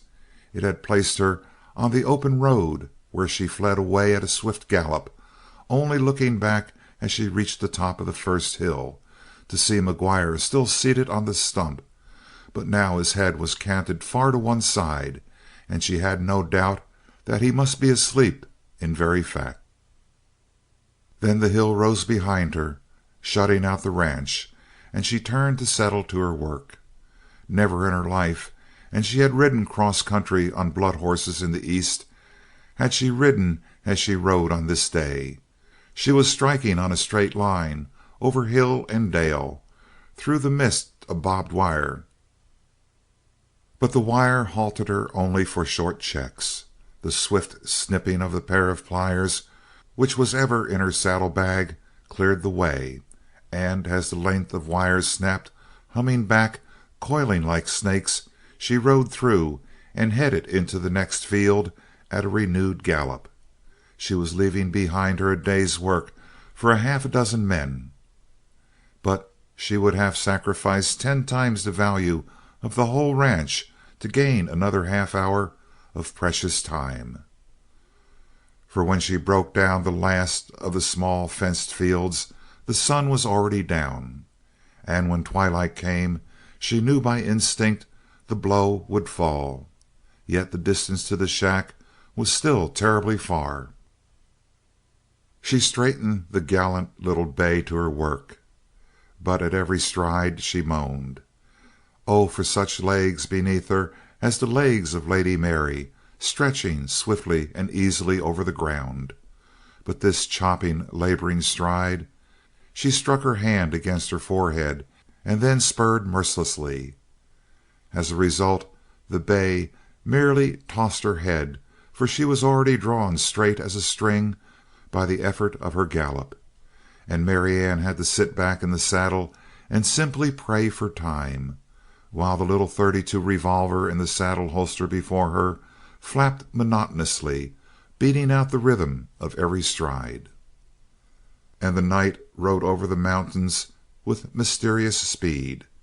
It seemed to her frantic brain that the gap between crimson sunset and pallid twilight could have been spanned by a scant 5 minutes. And now, when she found herself at the foot of the last slope, it was the utter dark, and above her head the white stars were rushing past the treetops. The slope was killing the mare. She fell from her labored gallop to a trot, from the trot to a shambling jog, and then to a walk. And all the time Marianne found herself listening with desperate intensity for the report of a gun out of the woods ahead. She threw herself out of the saddle, cast hardly a glance at the drooping figure of the bay, and ran forward on foot, stumbling in the dark over fallen branches, slipping more than once and dropping flat on her face as her feet shot back without foothold from the pine needles. But she picked herself up again and flung herself at her work with a frantic determination. Through the trees, filtered by the branches, she saw a light, but when she came to the edge of the clearing, she made out that the illumination came from a fire, not a lantern. The interior of the cabin was awash with shadows, and across the open doorway of the hut the monstrous and obscure outline of a standing man wavered to and fro. There was no clamor of many voices, and her heart leaped with relief. Hervey and his men, then, had lost heart at the last moment. They had not dared to attack Red Jim Perris in spite of their numbers. But her joy died literally mid-leap. "Hervey!" cried the voice of Perris, a trembling and fear-sharpened voice. "For God's sake, wait!" Red Perris begging, cringing to any man, to Lew Hervey. All at once she went weak and sick. But she hurried straight towards the cabin, trying to cry out. Her throat was closed. She could not utter so much as a whisper. "Listen to me," went on Perris. "I've been a fool all my life. I know it now. I've wandered around fighting and playing like a blockhead. I've wanted nothing but action, and I've got it. But now you tell me that I've had something else right in the hollow of my hand and I didn't know it. Maybe you've lied about her. I don't know. But just the thought that she might care a little about me has—" Marianne stopped short in the darkness, and a hot wave of shame blotted out the rest of the words, until the heavier voice of the foreman began again. "Maybe you'd have me think you're kind of fond of the girl, that you love her all at once, just because I told you she's in love with you." "I'd have you think it, and I'd have you believe it. When a gent sits looking into the face of a gun, he does his thinking and his living mighty fast and condensed. And I know this, that if you turn me loose alive, Hervey, I'll give you my word that I'll forget what's happened. You think I'll hit your trail with a gat, but you're wrong. Make your own bargain, partner. But when I think of what life might be now, Hervey, I can't die now. I'm not ready to die." She had been stumbling in a daze towards a door. Now she came suddenly in view of them, the broad back of Hervey turned towards her, and Perris facing her, his face white, drawn, and changed, and the blood-stained bandage about his forehead. He leaned forward in his chair in the fervor of his appeal, his arms lashed against his sides with the loose of a lariat. "Are you through begging?" sneered Hervey. It threw Perris back in the chair like a blow in the face. Then he straightened. "You've told me all this just to see me weaken, eh, Hervey?" "And I've seen it," said Hervey. "I've seen you ready to take water. That's all I wanted. You've lost your grip, and you'll never get it back. Right now you're all hollow inside, Perris. You can't look me in the eye." "You lie," said Red Jim quietly, and lifting his head, he stared full into the face of his tormentor. "You made a hound out of me, but only for a minute, Hervey." And then she saw him stiffen in the chair and his eyes narrow.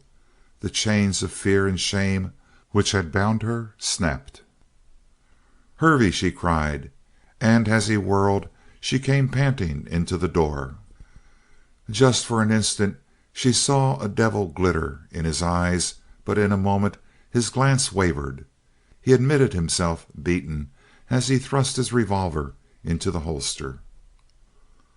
"Talk won't make Perris leave," he mumbled. "I've been trying to throw a little scare into him, and the bluff would have worked if—" She cut in on him. "I heard enough to understand. I know what you tried to do. Oh, Lew Hervey, if this could be told, your own men would run you down like a mad dog." He had grown livid with a mixture of emotions. "If it could be told, maybe. But it can't be told. Keep clear of him or I'll drill him, by God!" She obeyed, stepping back from Jim. He backed towards the door where the saddle of Perris lay, and stooping, he snatched the revolver of Red Jim from the saddle holster. For the moment at least his enemy was disarmed, and there was no fear of immediate pursuit. "I still have a day or two," he said, "and the game ain't ended. Remember that, Perris. It ain't ended till Jordan comes back."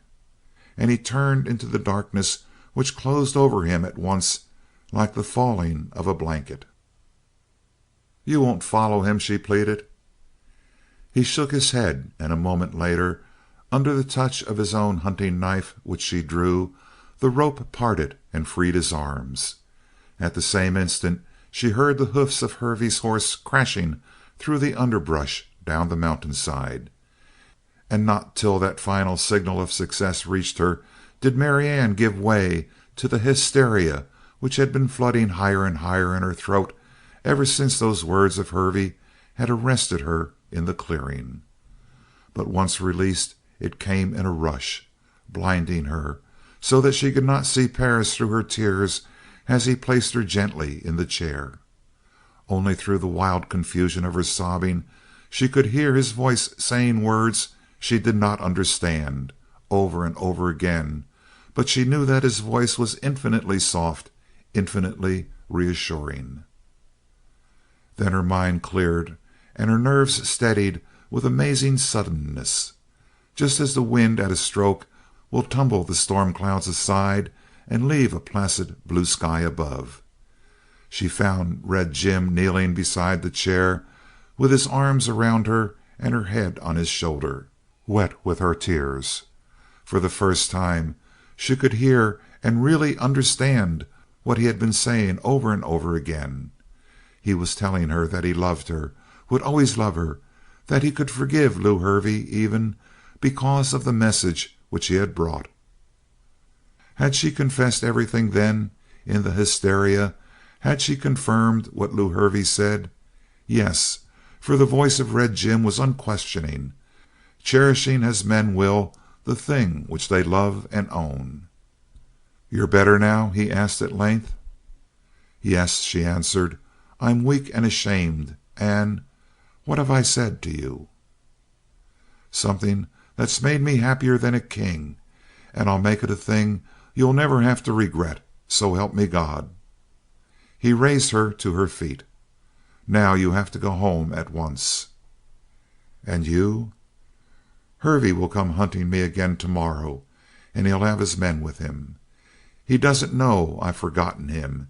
He thinks it's his life or mine, and he'll try to run me down." "The sheriff?" she cried fiercely. "That's where I'm going.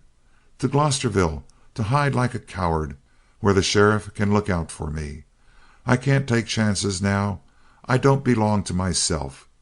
When your father comes back and takes charge of the ranch, and Hervey, I'll come when you send for me. I'll get my things together tonight, ride down the valley so they can't trap me again here, camp out for an hour or so in the morning, and then cut out across the Eagles. But you're strong enough to ride home?" She nodded, and they walked side by side out across the clearing and down towards the place where she had left the bay. And it seemed to Marianne, leaning a little on the arm of Red Jim, that she had shifted the whole burden of her worries onto the shoulders of her lover. Her troubles disappeared. The very sound of his voice assured her of happiness forever. They found the bay. The tough little mustang was already much recuperated, and Perris swept Marianne into the saddle. She leaned to kiss him. In the dark her lips touched the bandage around his head. "It's where Hervey struck you down?" she exclaimed. "Jim, you can't ride across the mountains so terribly hurt." "It's only a scratch," he assured her. "I met Alcatraz today, and he won again. But the third time—" Marianne shivered. "Don't speak of him. He haunts me, Jim. The very mention of him takes all the happiness out of me. I feel almost as if there were a bad fate in him. But you promise that you won't stay to take one final chance? You won't linger in the valley to hunt Alcatraz again? You'll ride straight across the mountains when the morning comes?" "I promise," answered Perris. But afterwards, as he watched her drift away through the darkness, calling back to him from time to time, until her voice dwindled to a bird note and then faded away, Red Jim prayed in his heart of hearts that he would not chance upon the sight of the stallion in the morning, for if he did, he knew that the first solemn promise of his life would be broken. End of chapter 22. Chapter 23 of Alcatraz by Max Brand. Lobo. The dawn of the next day came cold and gray about Alcatraz. Gray because the sheeted clouds that promised a storm were covering the sky, and cold with a wind out of the north. When he lifted his head, he saw where the first rains had covered the slopes of the Eagle Mountains with tenderest green, and looking higher, the snows were gathering on the summits. The prophetic thickening of his coat foretold a hard winter. Now he was on watch with the mares in the hollow behind and himself on the crest, rarely turning his head from a wisp of smoke which rose far south. He knew what that meant.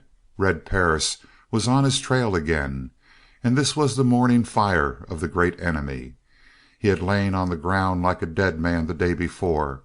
Now he was risen to battle again. Instinctively he swung his head and looked at the place where the saddle had rested the day before, the saddle which he had worked off with so much wild rolling and scraping against rocks. He nibbled the grass as he watched, or now and again jerked up his head to catch the scents which blow truer in the upper air currents. It was on one of these occasions that he caught an odor only vaguely known to him, and known as a danger.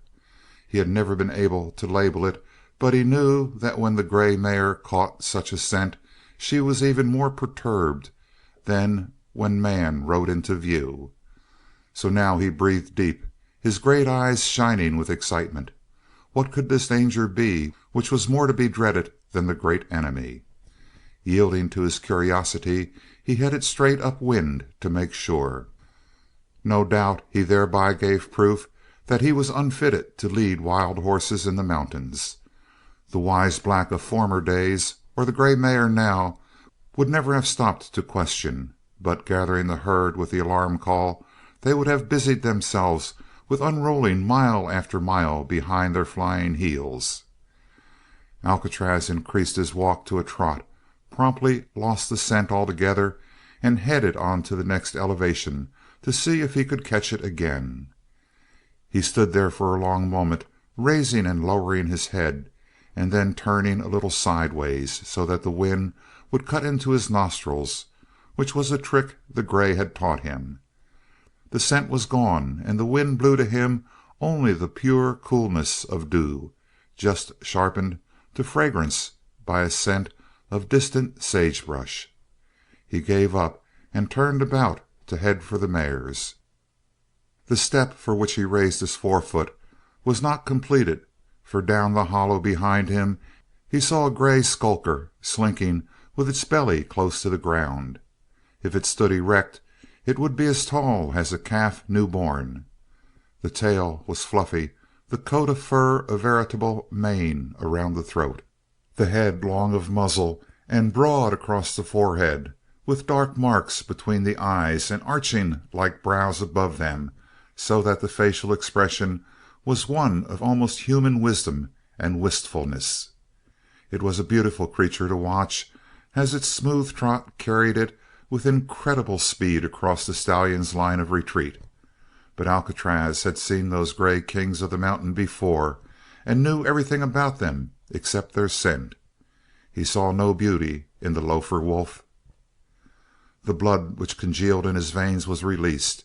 He reared and wheeled and burst away at full gallop. There was a sobbing whine of eagerness behind him. The Lobo was stretched in pursuit. Never in his life had the chestnut run as he ran now. Never had he fled so hopelessly. He knew that one slash of those great white teeth would cut his throat to the vital arteries.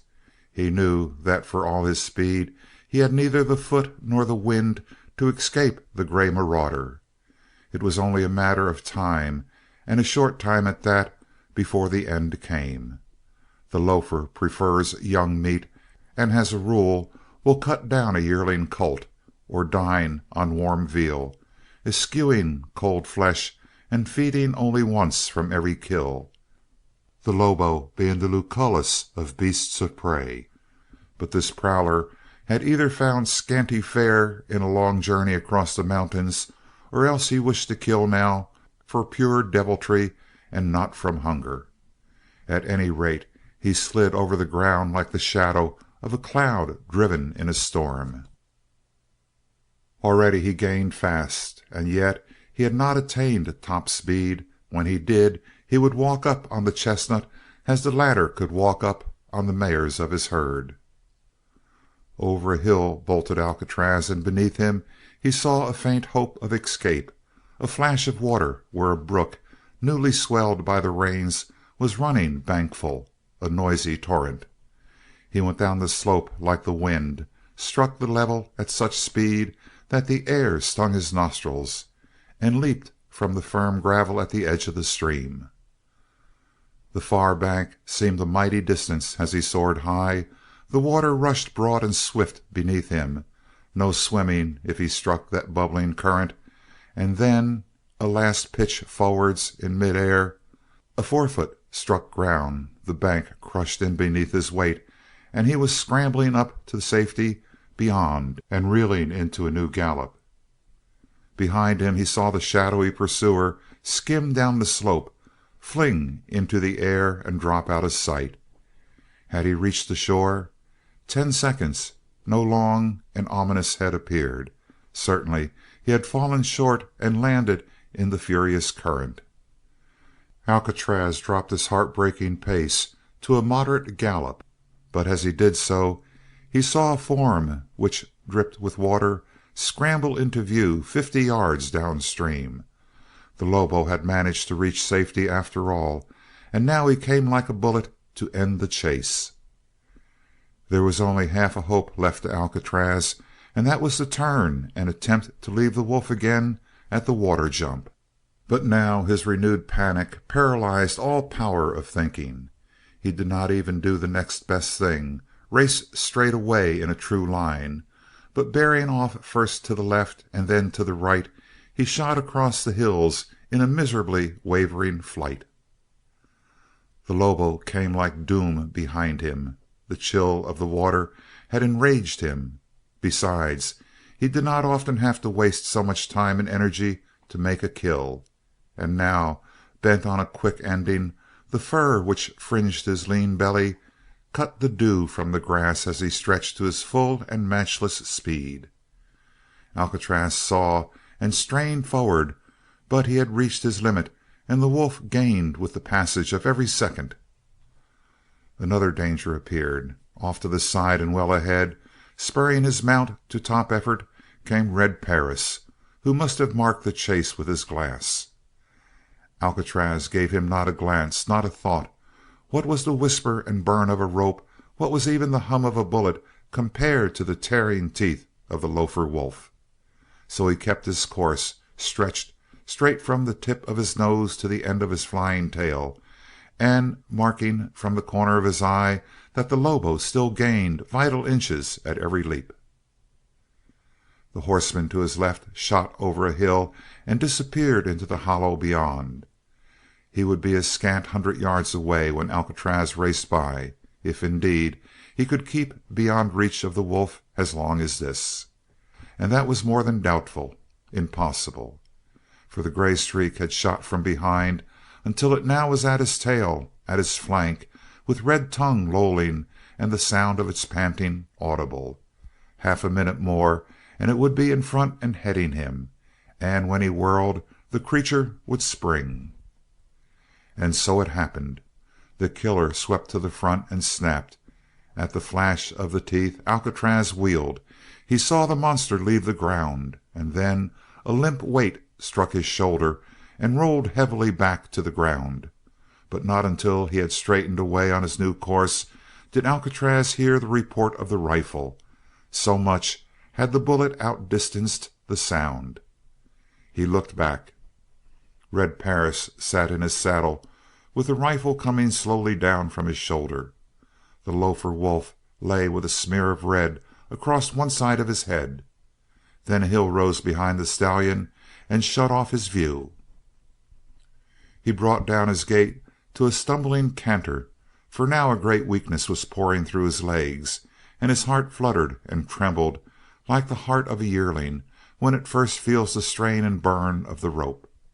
He was saved, but by how small a margin! He was saved, but in his mind grew another problem. Why had the great enemy chosen to kill the wolf and spare the horse? And how great was his greatness who could strike down from afar that king of flesh-eaters in the very moment of a kill? But he knew very clearly that he had been in the hollow of the man's hand and had been spared, and that he had been rescued from certain death. Was not the scent of the wolf's pelt still in his nostrils as the creature had leaped? He came to the brook and snorted in wonder. In a sane moment he would never have attempted that leap. For that matter, perhaps, no other horse between the seas would have ever dreamed of the effort. Alcatraz headed up the stream for a narrow place, shaking his head at the roar of the current. End of chapter 23. Chapter 24 of Alcatraz by Max Brand. The Crises. When he found a place where he could jump the little Smoky, he picked up his mares again and led them straight north, accepting their whinnies of congratulation with a careless toss of his head, as though only women folk would bother to think of such small matters. He had a definite purpose now. He had had enough of the Valley of the Eagles, with its haunting lobos and its cunning human hunters, and he chose for exit the canyon of the Little Smoky itself, for there were many blind ravines pocketing the sides of the Valley of the Eagles, but the Little Smoky would lead him straight to the summits. He looked back as he reached the mouth of the gorge, filled with the murmur of the rain-swollen waters.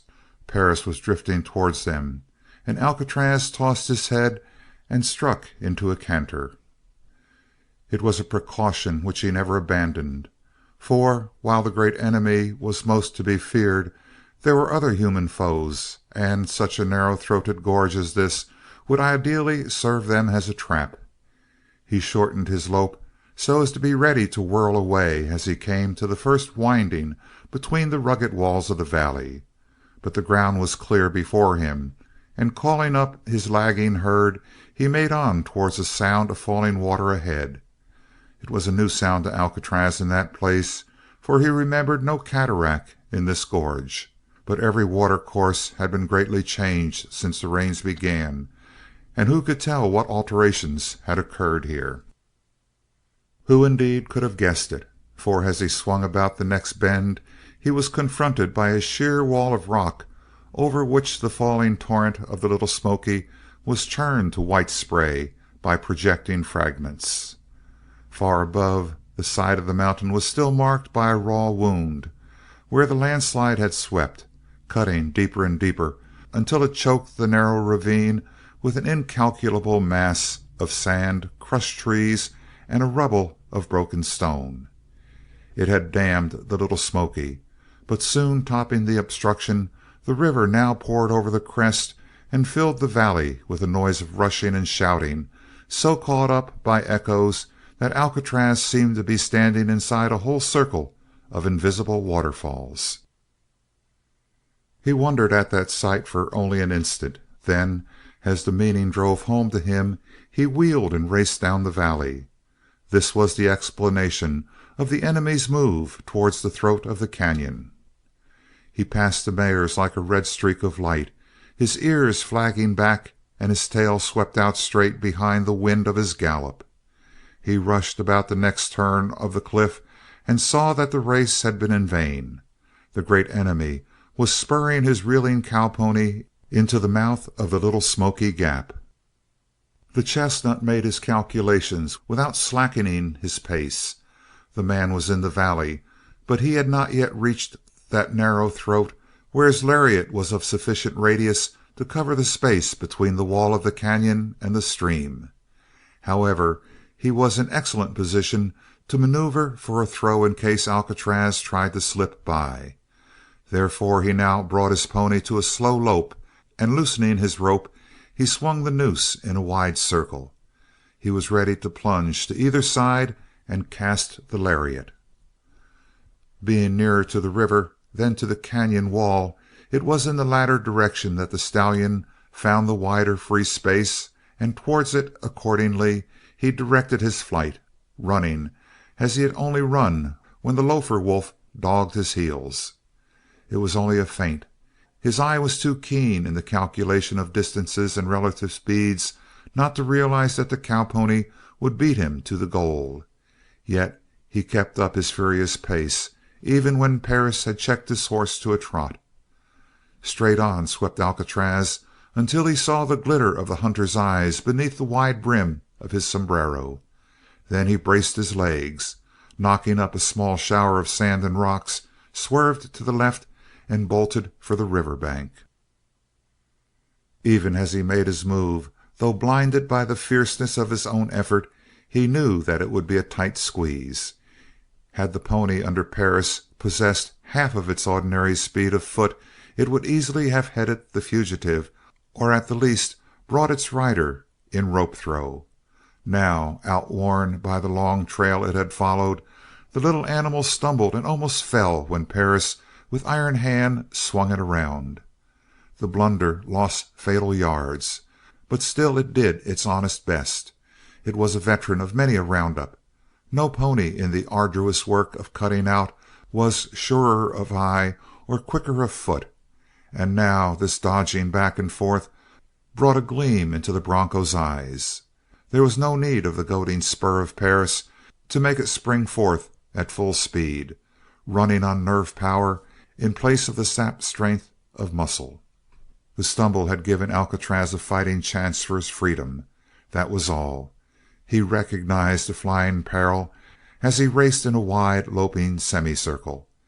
If the river was 20 yards further off, he, running 2 feet to the cowpony's 1, would brush through safely, but as it was, no one could tell.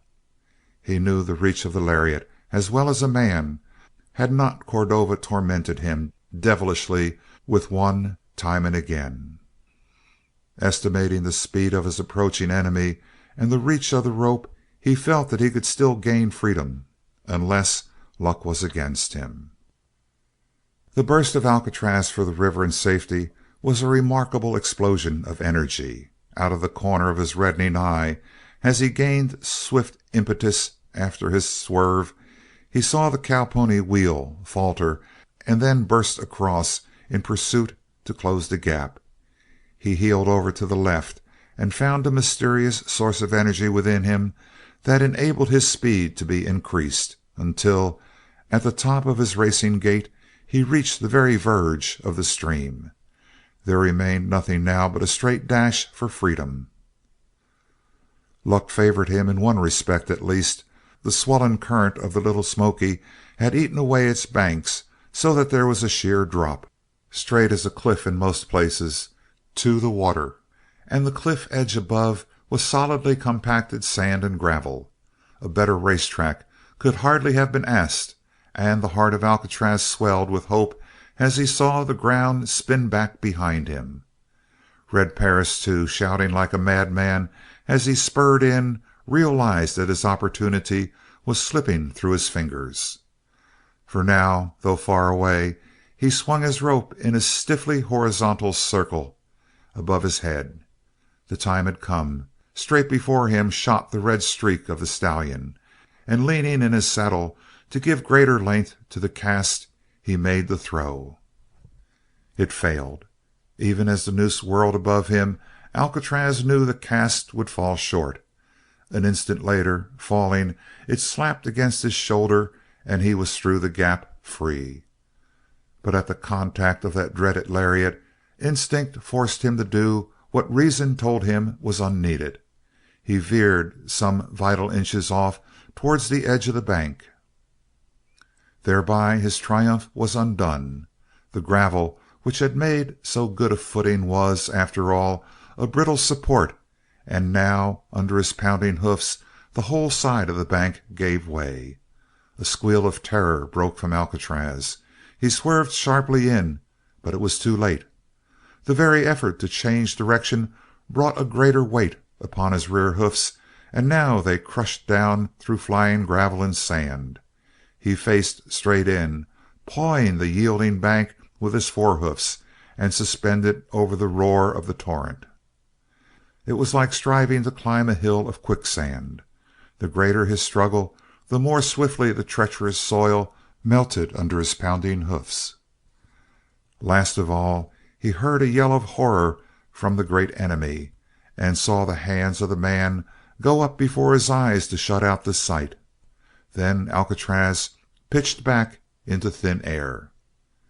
He caught one glimpse of the wildly blowing storm clouds above him. Then he crashed with stinging force into the water below. End of chapter 24. Chapter 25 of Alcatraz by Max Brand. The Little Smoky. Pure madness poured into the brain of Red Perris as he saw the fall. Here then was the end of the trail, and that great battle would never be fought. Groaning, he rode to the bank of the stream, mechanically gathering up the rope as he went. He saw below him nothing but the rush of water, white riffles showing its speed.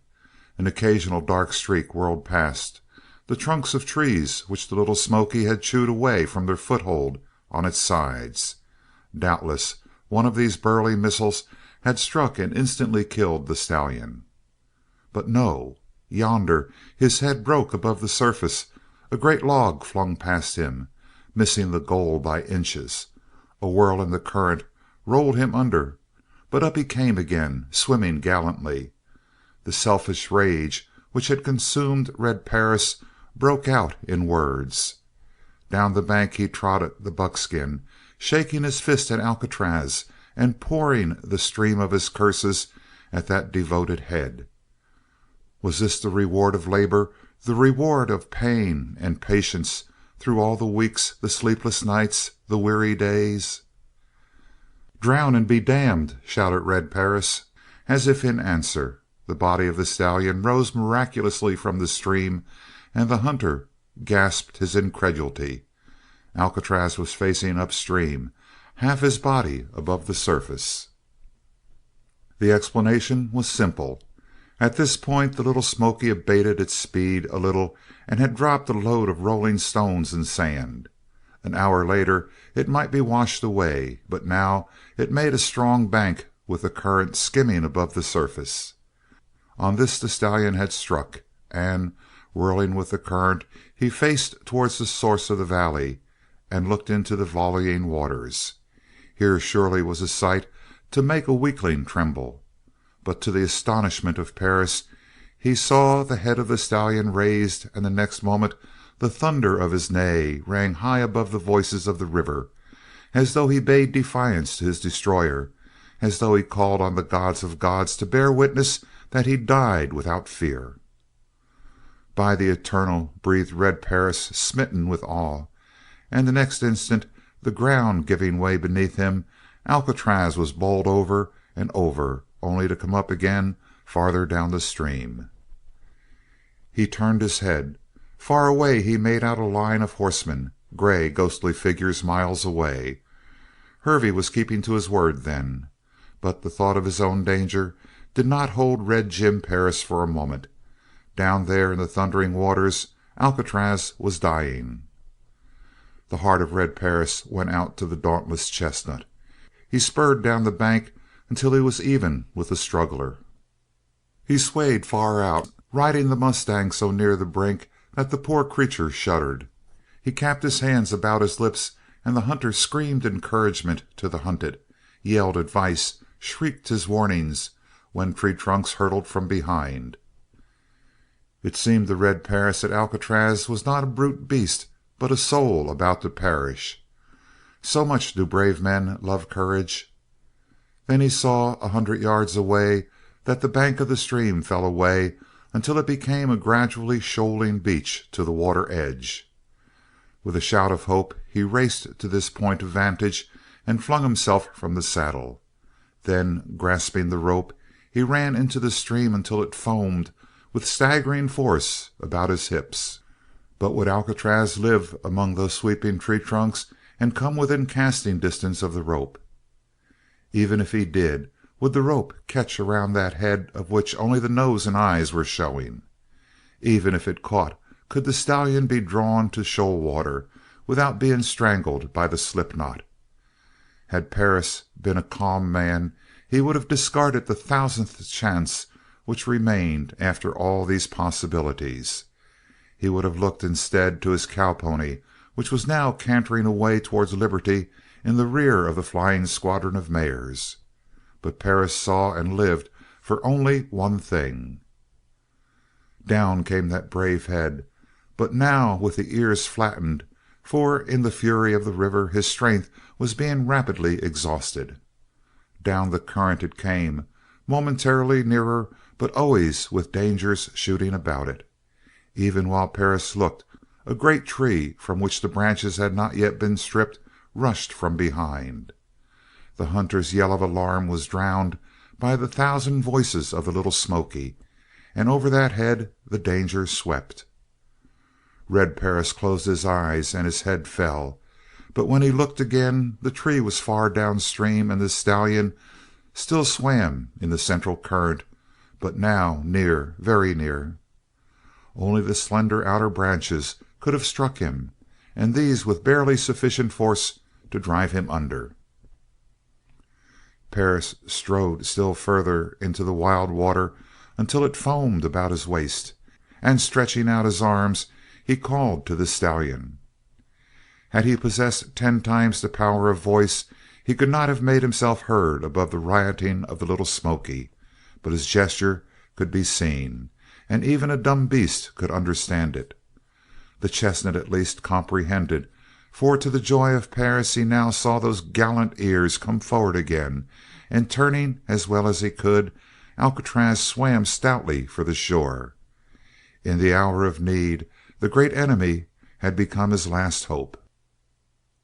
But his progress toward the sloping bank was small. For every inch he fought to the bank the current carried him a foot downstream. Yet those inches gained in the lateral direction were every one priceless. Finally Perris swung the lariat and shot it through the air. Fair and true the circle struck above the head of the stallion, and the hunter shouted with hysterical triumph.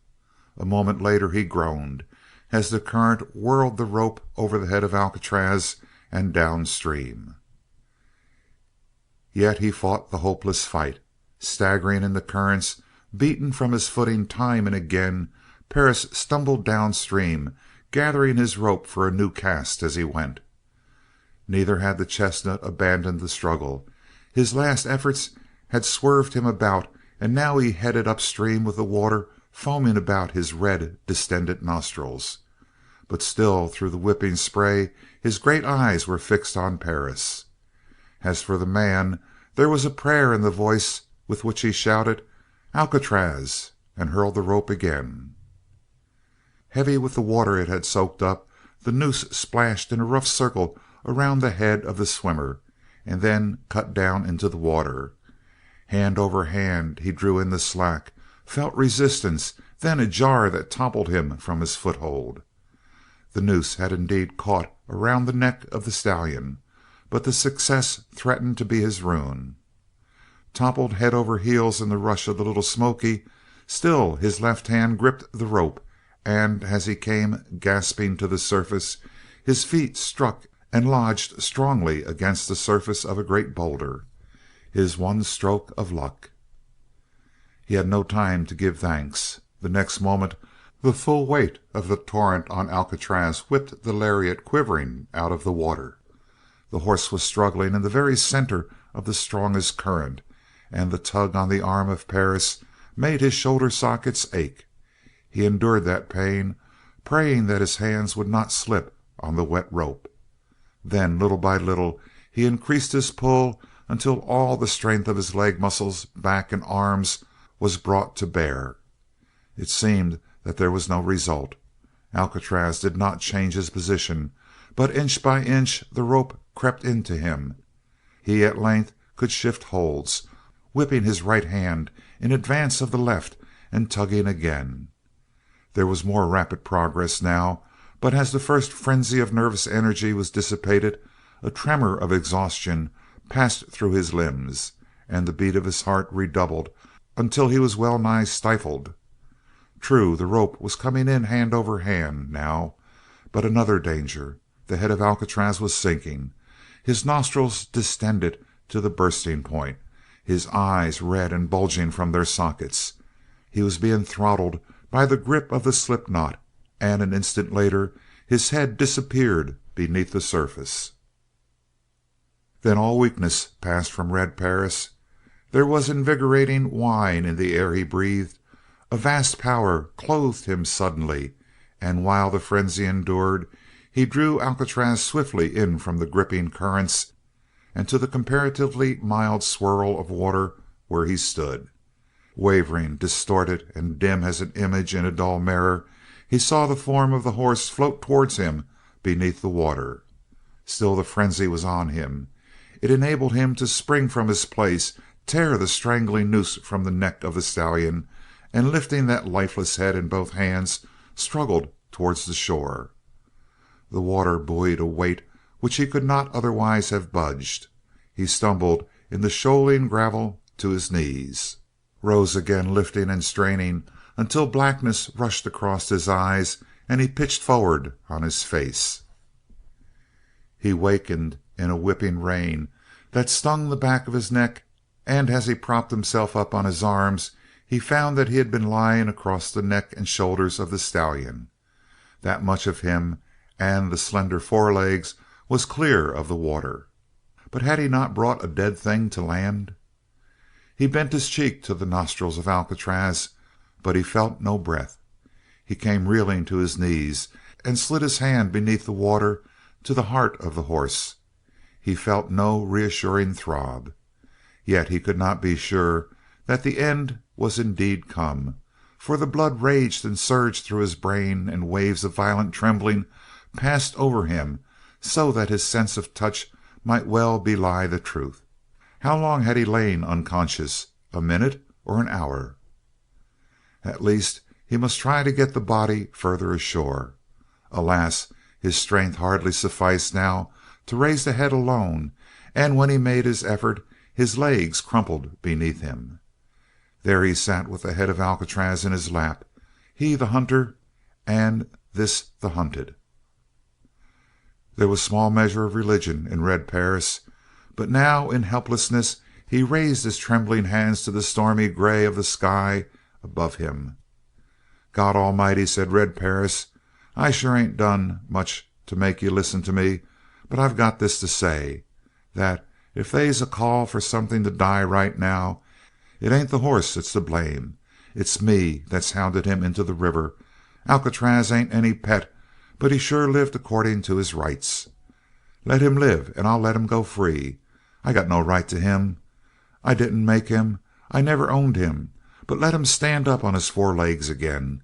Let me see him go galloping once more, the finest horse that ever bucked a fool man out of the saddle, and I'll call it quits." It was near to a prayer, if indeed this were not a prayer in truth. And glancing down to the head on his lap, he shivered with superstitious wonder. Alcatraz had unquestionably drawn a long and sighing breath. End of chapter 25. Chapter 26 of Alcatraz by Max Brand. Partners. The recovery was no miracle. The strangling coil of rope which shut off the wind of Alcatraz had also kept any water from passing into his lungs, and as the air now began to come back and the reviving oxygen reached his blood, his recovery was amazingly rapid. Before Perris had ceased wondering at the first audible breath, the eyes of Alcatraz were lighted with flickering intelligence. Then a snort of terror showed that he realized his nearness to the great enemy. His very panic acted as a thrillingly powerful restorative. By the time Perris got weakly to his feet, Alcatraz was lunging up the river bank, scattering gravel and small rocks behind him. And Perris made no attempt to throw the rope again. He allowed it to lie limp and wet on the gravel, but turning to watch that magnificent body shining from the river, he saw the lines of Hervey's hunters coming, swinging across the plain, riding to the limit of the speed of their horses. This was the end, then. In 10 minutes or less they would be on him, and he without a gun in his hands. As though he saw the same approaching line of riders, Alcatraz whirled on the edge of the sand, but he did not turn to flee. Instead, he lifted his head and turned his bright eyes on the great enemy, and stood there trembling at their nearness. The heart of Perris leaped. A great hope which he dared not frame in thought rushed through his mind, and he stepped slowly forward, his hand extended, his voice caressing. The chestnut winced one step back and then waited, snorting. There he waited, trembling with fear, chained by curiosity and ready to leap away in arrowy flight should the sun wink on the telltale brightness of steel or the noosed rope dart whispering through the air above him. But there was no such sign of danger. The man came steadily on with his right hand stretched out, palm up, in the age-old token of amity, and as he approached he kept talking. Strange power was in that voice to enter the ears of the stallion and find a way to his heart of hearts. The fierce and joyful battle note which he had heard on the day of the great fight was gone, and in its place was a fiber of piercing gentleness. It thrilled Alcatraz as the touch of the man's fingers had thrilled him on another day. Now he was very near, yet Perris did not hurry, did not change the quiet of his words. By the nearness of his face was become the dominant thing. What was there between the mountains so terrible and so gentle, so full of awe, of wisdom, and of beauty as this human face? Behind the eyes the outlaw horse saw the workings of that mystery which had haunted his still evenings in the desert. The mind. Far away the gray mare was neighing plaintively, and the scared cowpony trailed in the distance, wondering why these free creatures should come so close to man, the enslaver. But to Alcatraz the herd was no more than a growth of trees. Nothing existed under the sky saving that hand ceaselessly outstretched towards him, and the steady murmur of the voice. He began to wonder what would happen if he waited until the fingertips were within a hair's breadth of his nose. Surely there would be no danger, for even if the great enemy slid onto his back again, he could not stay, weak as Red Perris now was.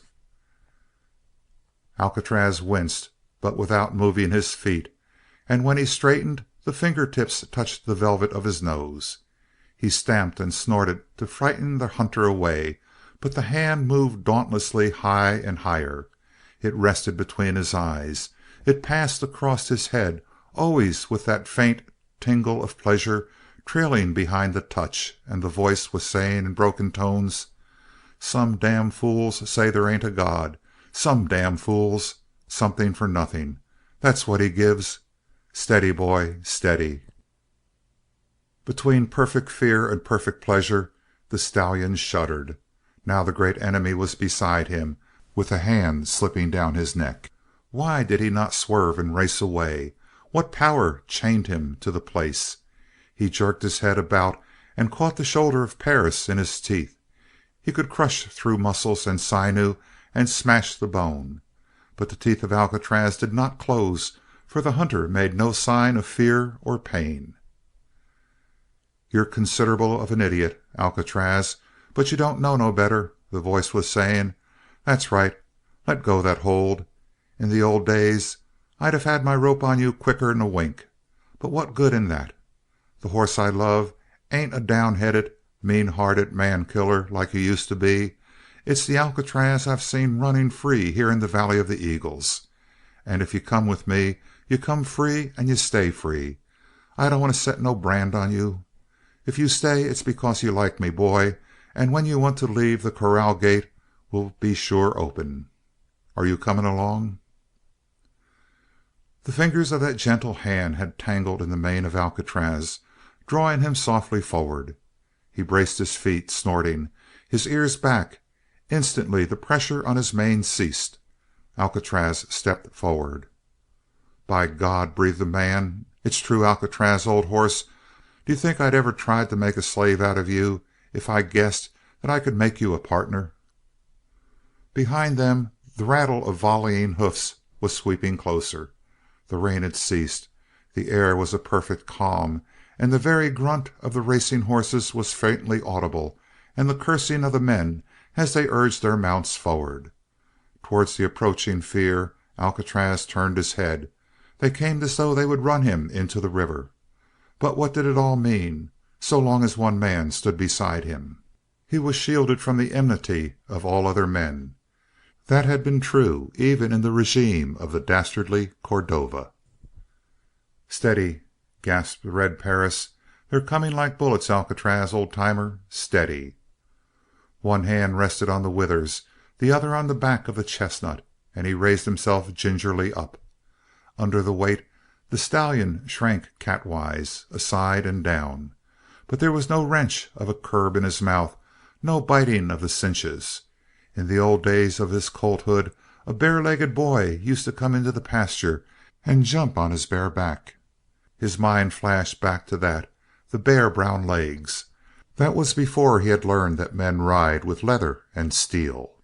He waited, holding himself strongly on leash, ready to turn loose his whole assortment of tricks, but Perris slipped into place almost as lightly as that dimly remembered boy in the pasture.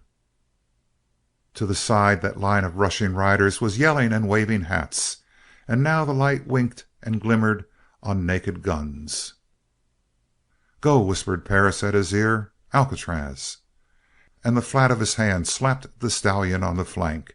Was not that the old signal of the pasture days, calling for a gallop? As he started into a swinging canter, and a faint, half-choked cry of pleasure from the lips of his rider tingled in his ears, for your born horseman reads his horse by the first buoyant movement, and what Red Jim Perris read of the stallion surpassed his fondest dreams. A yell of wonder rose from Hervey and his charging troop. They had seen Red Jim come battered and exhausted from his struggle with the stallion the day before, and now he sat upon the bare back of the chestnut, a miracle. "Shoot!" yelled Hervey. "Shoot for the man! You can't hit that damned horse!" In answer a volley blazed, but what they had seen was too much for the nerves of even those hardy hunters and expert shots. The volley sang about the ears of Perris, but he was unscathed, and while he felt Alcatraz gather beneath him and sweep into a racing pace, his ears flat, his neck extended, for he knew the meaning of that crashing fire. Fool that he had been not to guess. He who had battled with him the day before, but battled without man's ordinary tools of torture. He who had saved him this very day from certain death in the water. This fellow of the flaming red hair was in truth so different from other men that they hunted him, they hated him, and therefore they were sending their waspish and invisible messengers of death after him. For his own safety, for the life of the man on his back, Alcatraz gave up his full speed. And Perris bowed low along the stallion's neck and cheered him on. It was incredible, this thing that was happening. They had reached top speed, and yet the speed still increased. The chestnut seemed to settle towards the earth as his stride lengthened. He was not galloping. He was pouring himself over the ground with an endless succession of smooth impulses. The wind of that running became a gale. The blown mane of Alcatraz whipped and cut at the face of Perris, and still the chestnut drove swifter and swifter. He was cutting down the bank of the river, which had nearly seen his death a few moments before, striving to slip past the left flank of Hervey's men.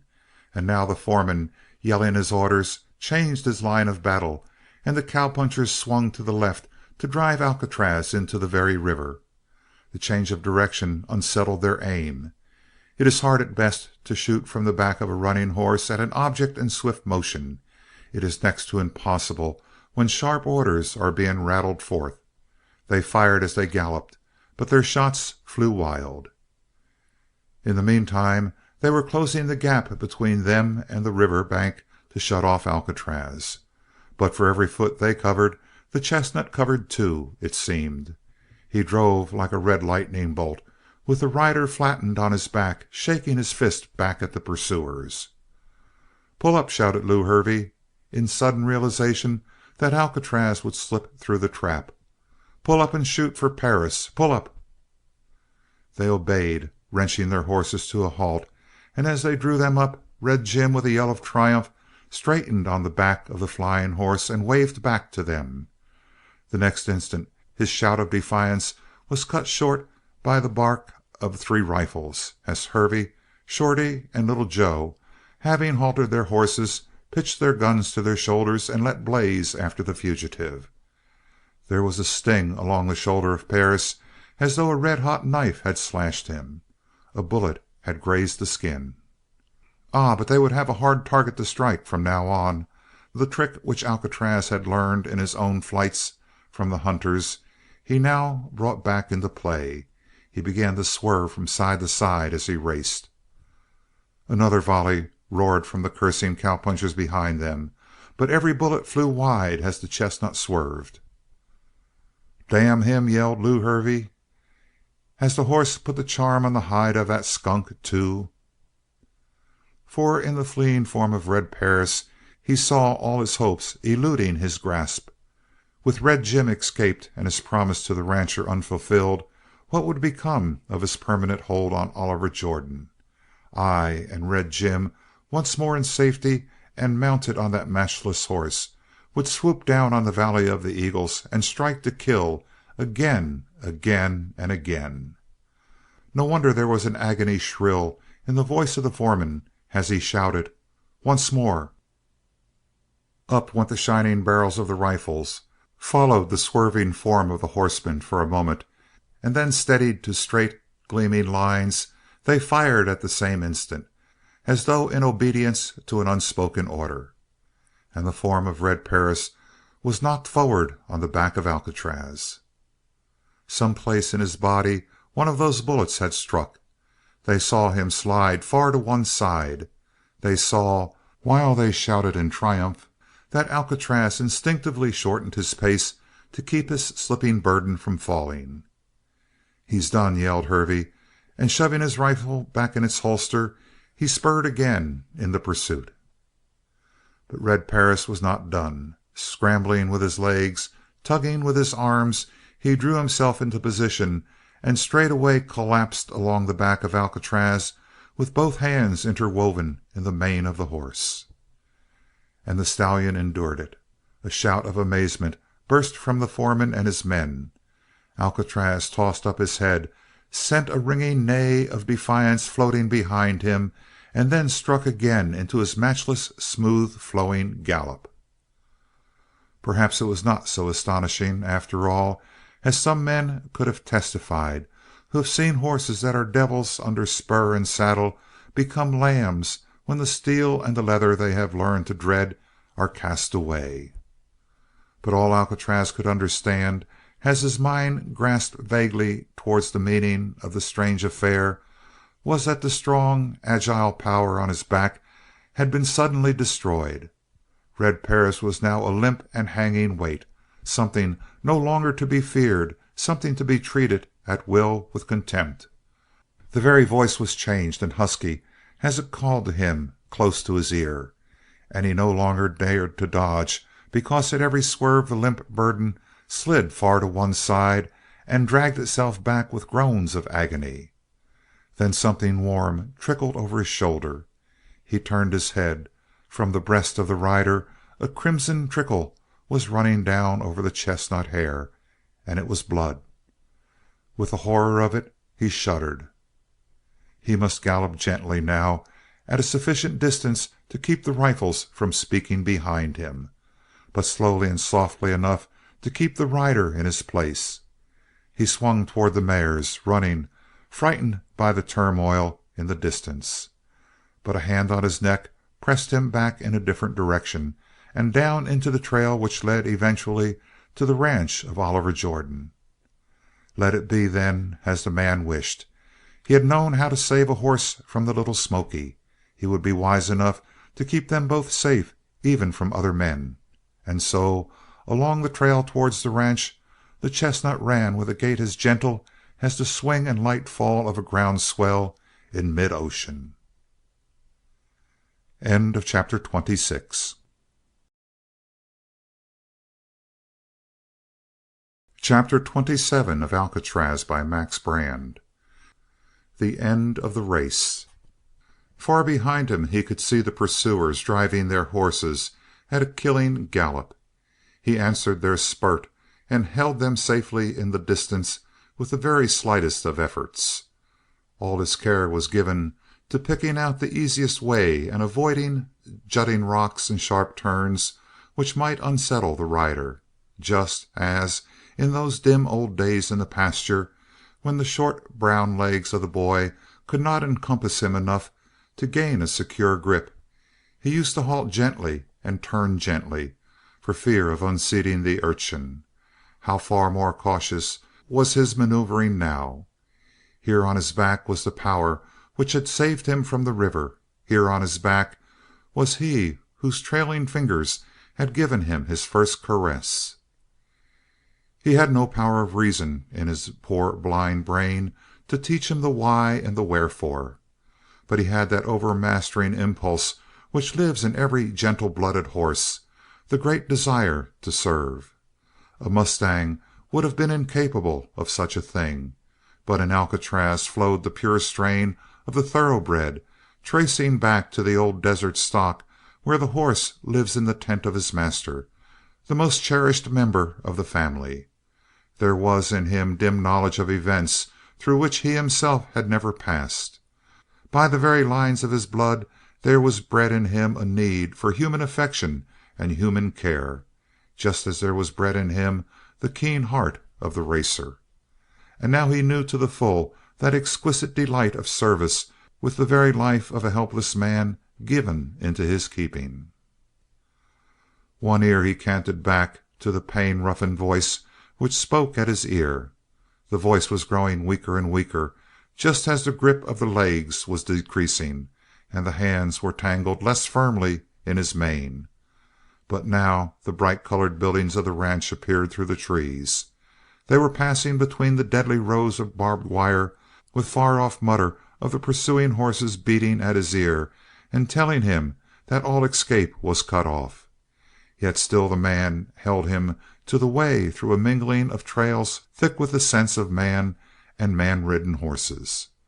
The burden on his back now slipped from side to side at every reach of his springy gallop. They came in sight of the ranch house itself. The failing voice rose for one instant into a hoarse cry of joy. Far behind rose a triumphant echo of shouting.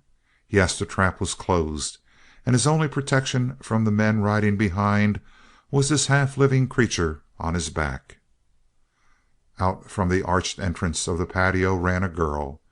She started back against the adobe wall of the house and threw up one hand as though a miracle had flashed across her vision. Alcatraz brought his canter to a trot that shook the loose body on his back, and then he was walking reluctantly forward, for towards the girl the rider was directing him against all his power of reason.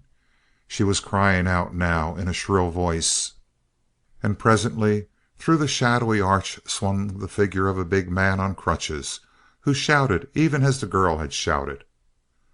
Oliver Jordan, reading through the lines of his foreman's letter, had returned to find out what was going wrong, and from his daughter's tale he had learned more than enough.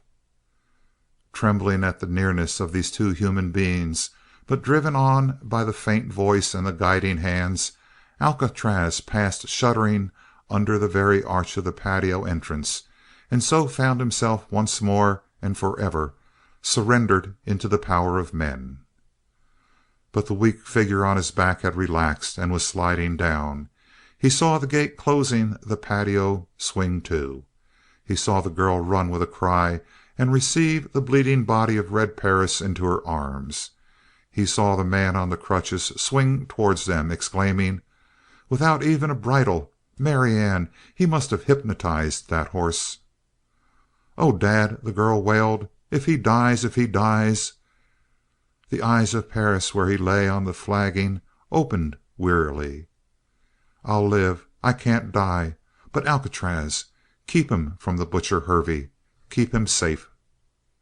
Then his gaze fixed on the face of Oliver Jordan, and his eyes widened in amazement. "My father," she said, as she cut away the shirt to get at the wound. "Him?" muttered Perris.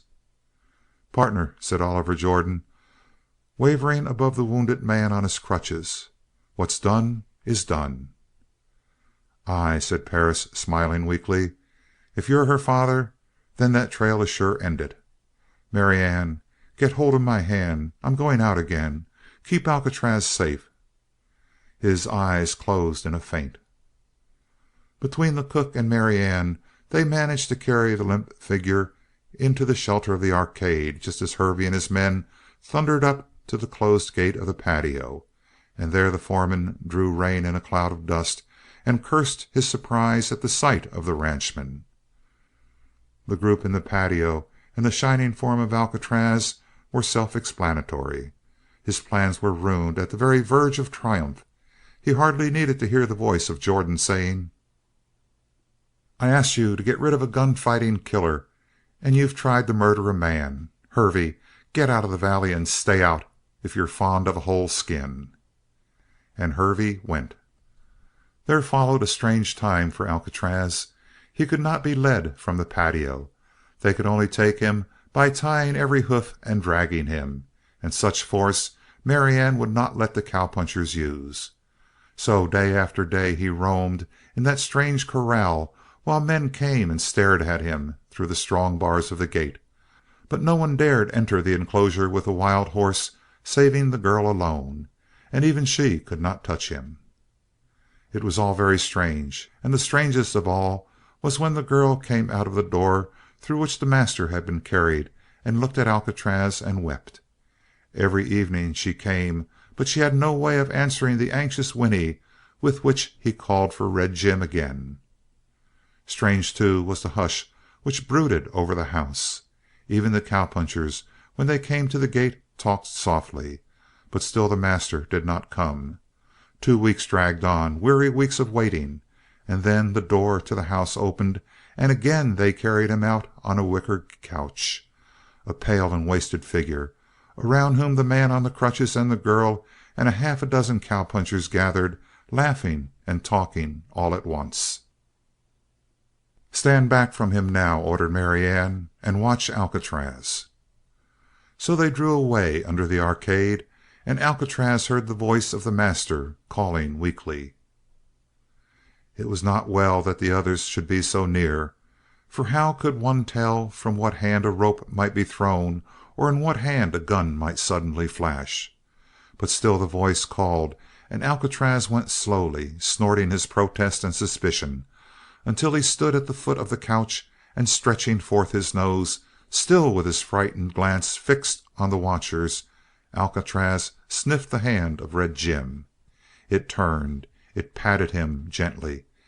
It drew his gaze away from the others and into the eyes of this one man, the mysterious eyes which understood so much. "A lone trail is right enough for a while, old boy," Red Jim was saying, "but in the end we need partners, a man and a woman, and a horse and a man."